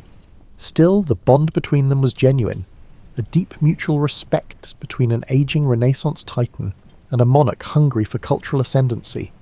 Thus ended Leonardo's mortal journey far from the Tuscan hills of his birth, in a French manor brightened by orchard blooms. This final French chapter was quieter, reflective, yet still brimming with sparks of creativity.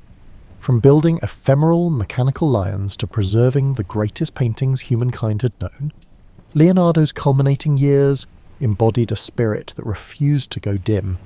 He might not have erected a final monument, but he left behind a personal realm of knowledge-bridging art, science, and imagination, a legacy that would endure for centuries to come.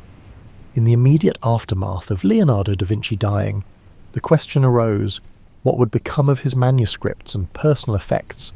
According to some accounts, Francesco Melzi emerged as the designated heir, entrusted with safeguarding the thousands of pages brimming with sketches, notes and drafts. Salai, an earlier companion, received certain paintings and minor possessions. Yet the sheer volume of Leonardo's papers posed a challenge. Melzi dedicated years trying to organise them, hoping to publish coherent treatises, but the scale was daunting. Over time, bits of the collection were dispersed, sold, or gifted by Melzi's heirs across Europe.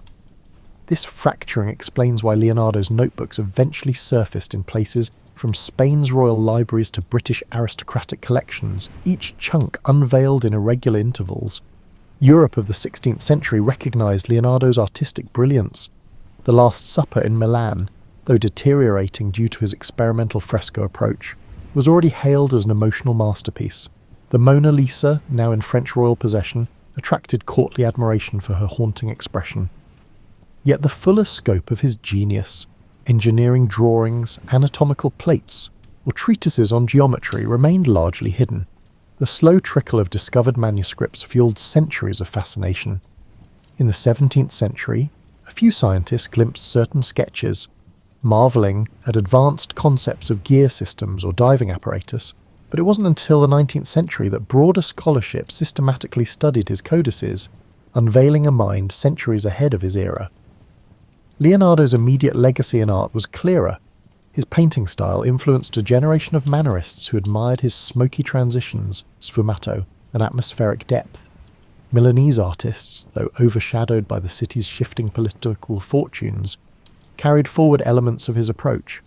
In Florence, students who'd glimpsed the aborted Battle of Anghiari mural adapted some compositional ideas, but the direct lineage was complicated.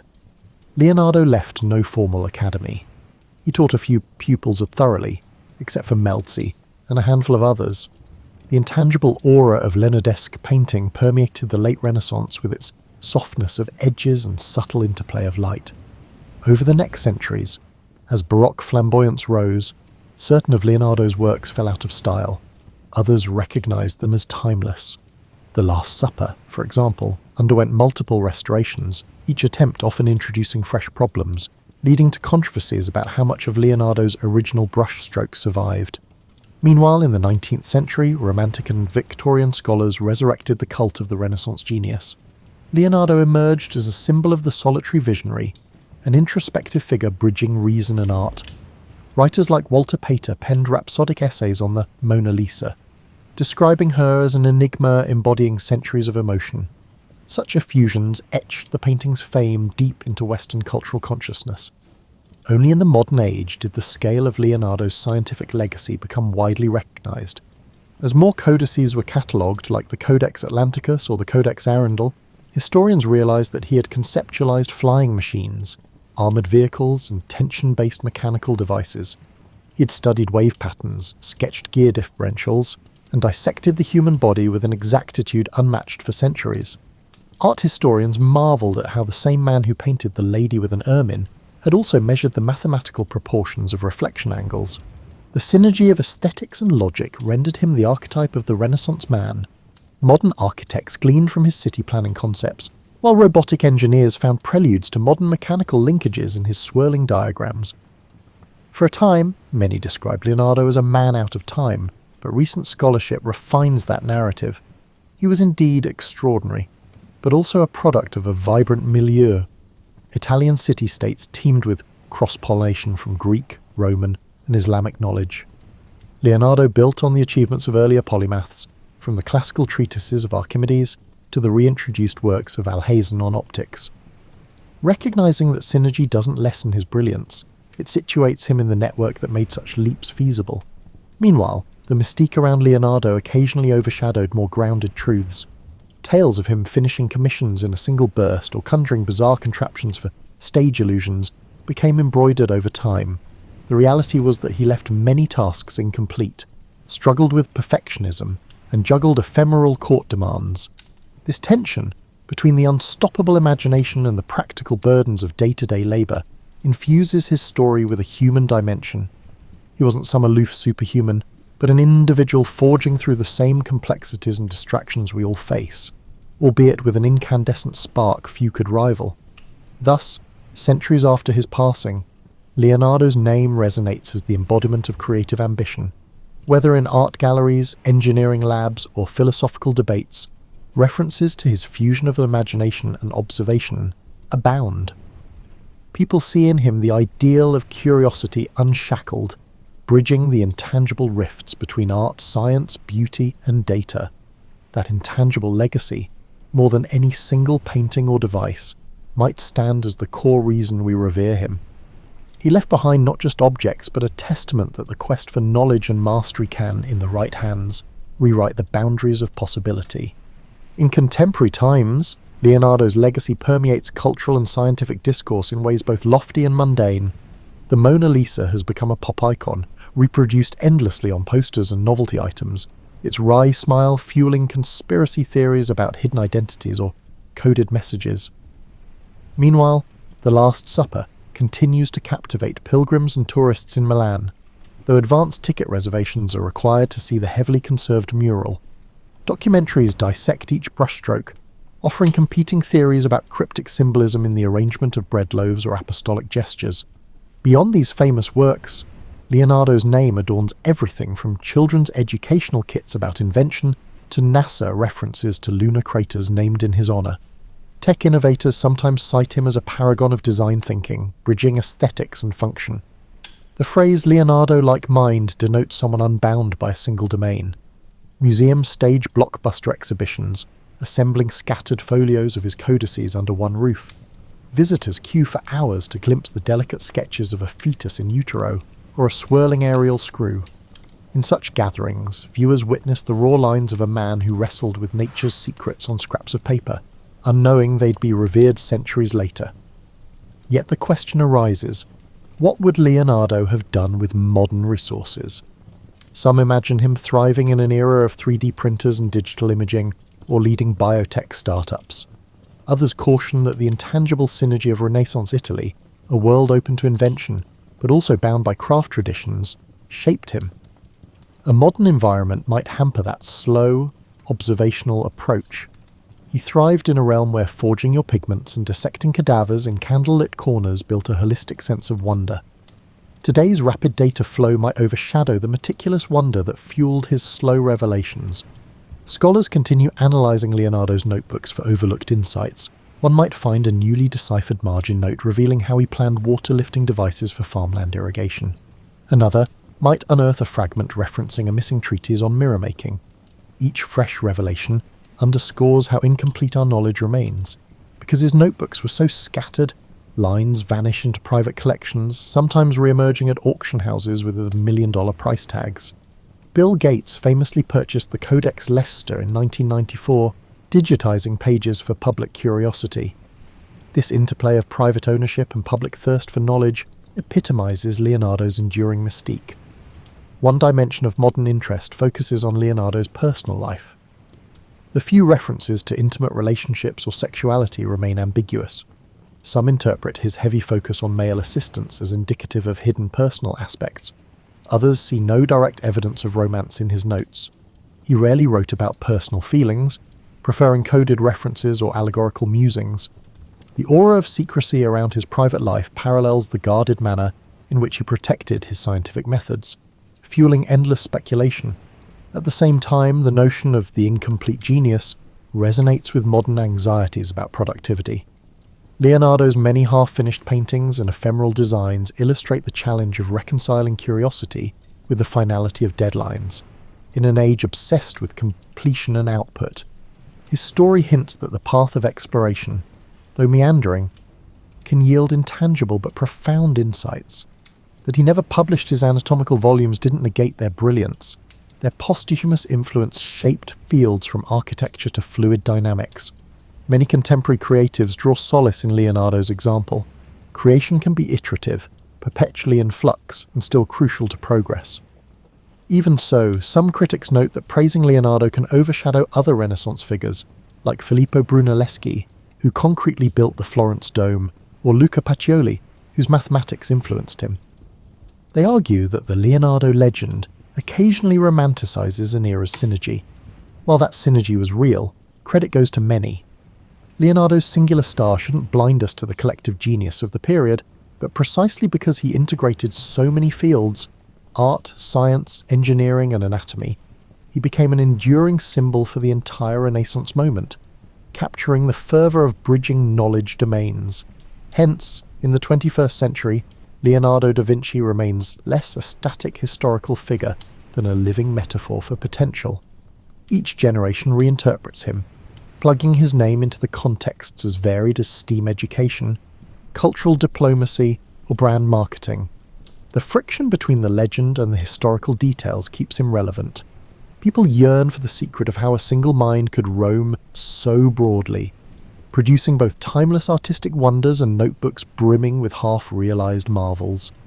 That tension between the completed and the fragmentary may well be Leonardo's final gift, spurring us to question how far our curiosity might take us if we refuse to erect barriers between the arts and sciences. The story of Leonardo da Vinci serves as a lens on lifelong reinvention.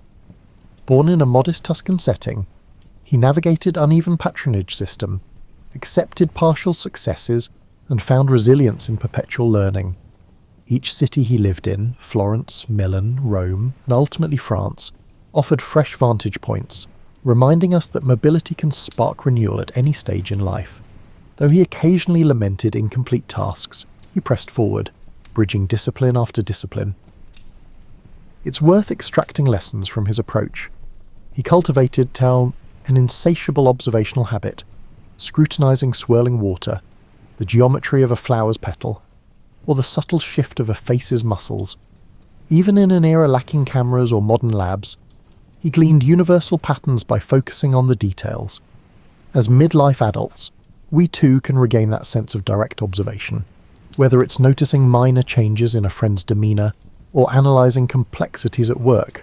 A Leonardesque perspective encourages seeing anew, not coasting on assumptions. Another facet resonates with modern times, the synergy of creative expression and methodical research. Leonardo was no carefree dreamer. He systematically tested ideas, building prototypes, dissecting bodies, and refining pigments. He let imagination drive him, but insisted on verifying theories with experiments. For those in middle adulthood, managing teams, families, or personal projects, balancing vision with practicality as an art, Leonardo's notebooks bristle with microfailures, a water-lifting device that jammed, a mural technique that peeled, yet each misstep taught him something. This iterative mindset fosters resilience and yields deeper expertise. Moreover, Leonardo's story underscores the role of collaboration. He soared highest not in isolation, but in synergy with patrons, mentors, and assistants. The Sforza and French courts gave him resources to dream big. Skilled workshop members helped realise or test concepts. Even his competition with Michelangelo and Raphael, albeit fraught with tension, catalysed fresh impetus. In present life, synergy across skill sets can amplify outcomes. We see parallels in cross-functional corporate teams or community coalitions that blend varied talents to achieve breakthroughs. However, we also need to address the negative aspect, the eerie feeling of unrealised potential. Many of Leonardo's grand designs, such as the Sforza horse or the treatise on flight, remained incomplete. Some might interpret him as a cautionary tale about perfectionism. Indeed, he sometimes spent years layering glazes on a single painting or rewriting the same mechanical design. For busy modern adults, it can be a nudge to find closure. Not every idea demands indefinite polishing. Finishing and sharing can unlock new phases of growth. Still, Leonardo's incomplete wonders also remind us that partial efforts can spark future revolutions, even if we ourselves never see them fully bloom. His final years in the French court also highlight that one can remain relevant even in advanced age. By building a lifelong reputation for innovation, he found fresh patrons who treasured his wisdom. He might not have executed large public works then, but he contributed to strategic discussions and shaped cultural enrichment at the French court. Similarly, for those transitioning out of intense early career phases, there's a reminder that mentorship, idea sharing, or specialised consultancy can be equally impactful. Leonardo's twilight wasn't about retirement in a quiet sense, but about integrating decades of experience into a culminating sphere. Another essential angle is how Leonardo balanced religious sentiments with rational inquiry, deeply respectful of Christian doctrine. He never let dogma quell his questions about nature's mechanisms. He believed understanding creation's intricacies honoured the Creator. In an era where faith and science sometimes clashed, he navigated a personal path, for a modern audience frequently contending with polarised debates. Leonardo's outlook offers a model. Rational exploration can coexist with spiritual depth, each fueling gratitude for existence's marvels. Ultimately, the life of Leonardo da Vinci stands as an emblem of boundless curiosity, bridging disciplines that many treat as separate. He embraced incremental knowledge, acknowledging that each discovery planted the seeds for further mysteries. His notebook, though scattered and partial, reveal a mind enthralled by the interplay of form, motion, and cosmic design. 5 centuries on, we still glean from him the power of wonder, the value of dogged experimentation, and the humility to accept that mastery is a continual journey, never fully complete. In a world that yearns for innovation and empathy, he remains a shining example of what a single human can accomplish when guided by the persistent awe at the world's complexities. And that, perhaps, is Leonardo's ultimate gift, to remind us that even the simplest observation, like a swirl of water in a basin, can unravel entire universes of insight if we only dare to look closely enough.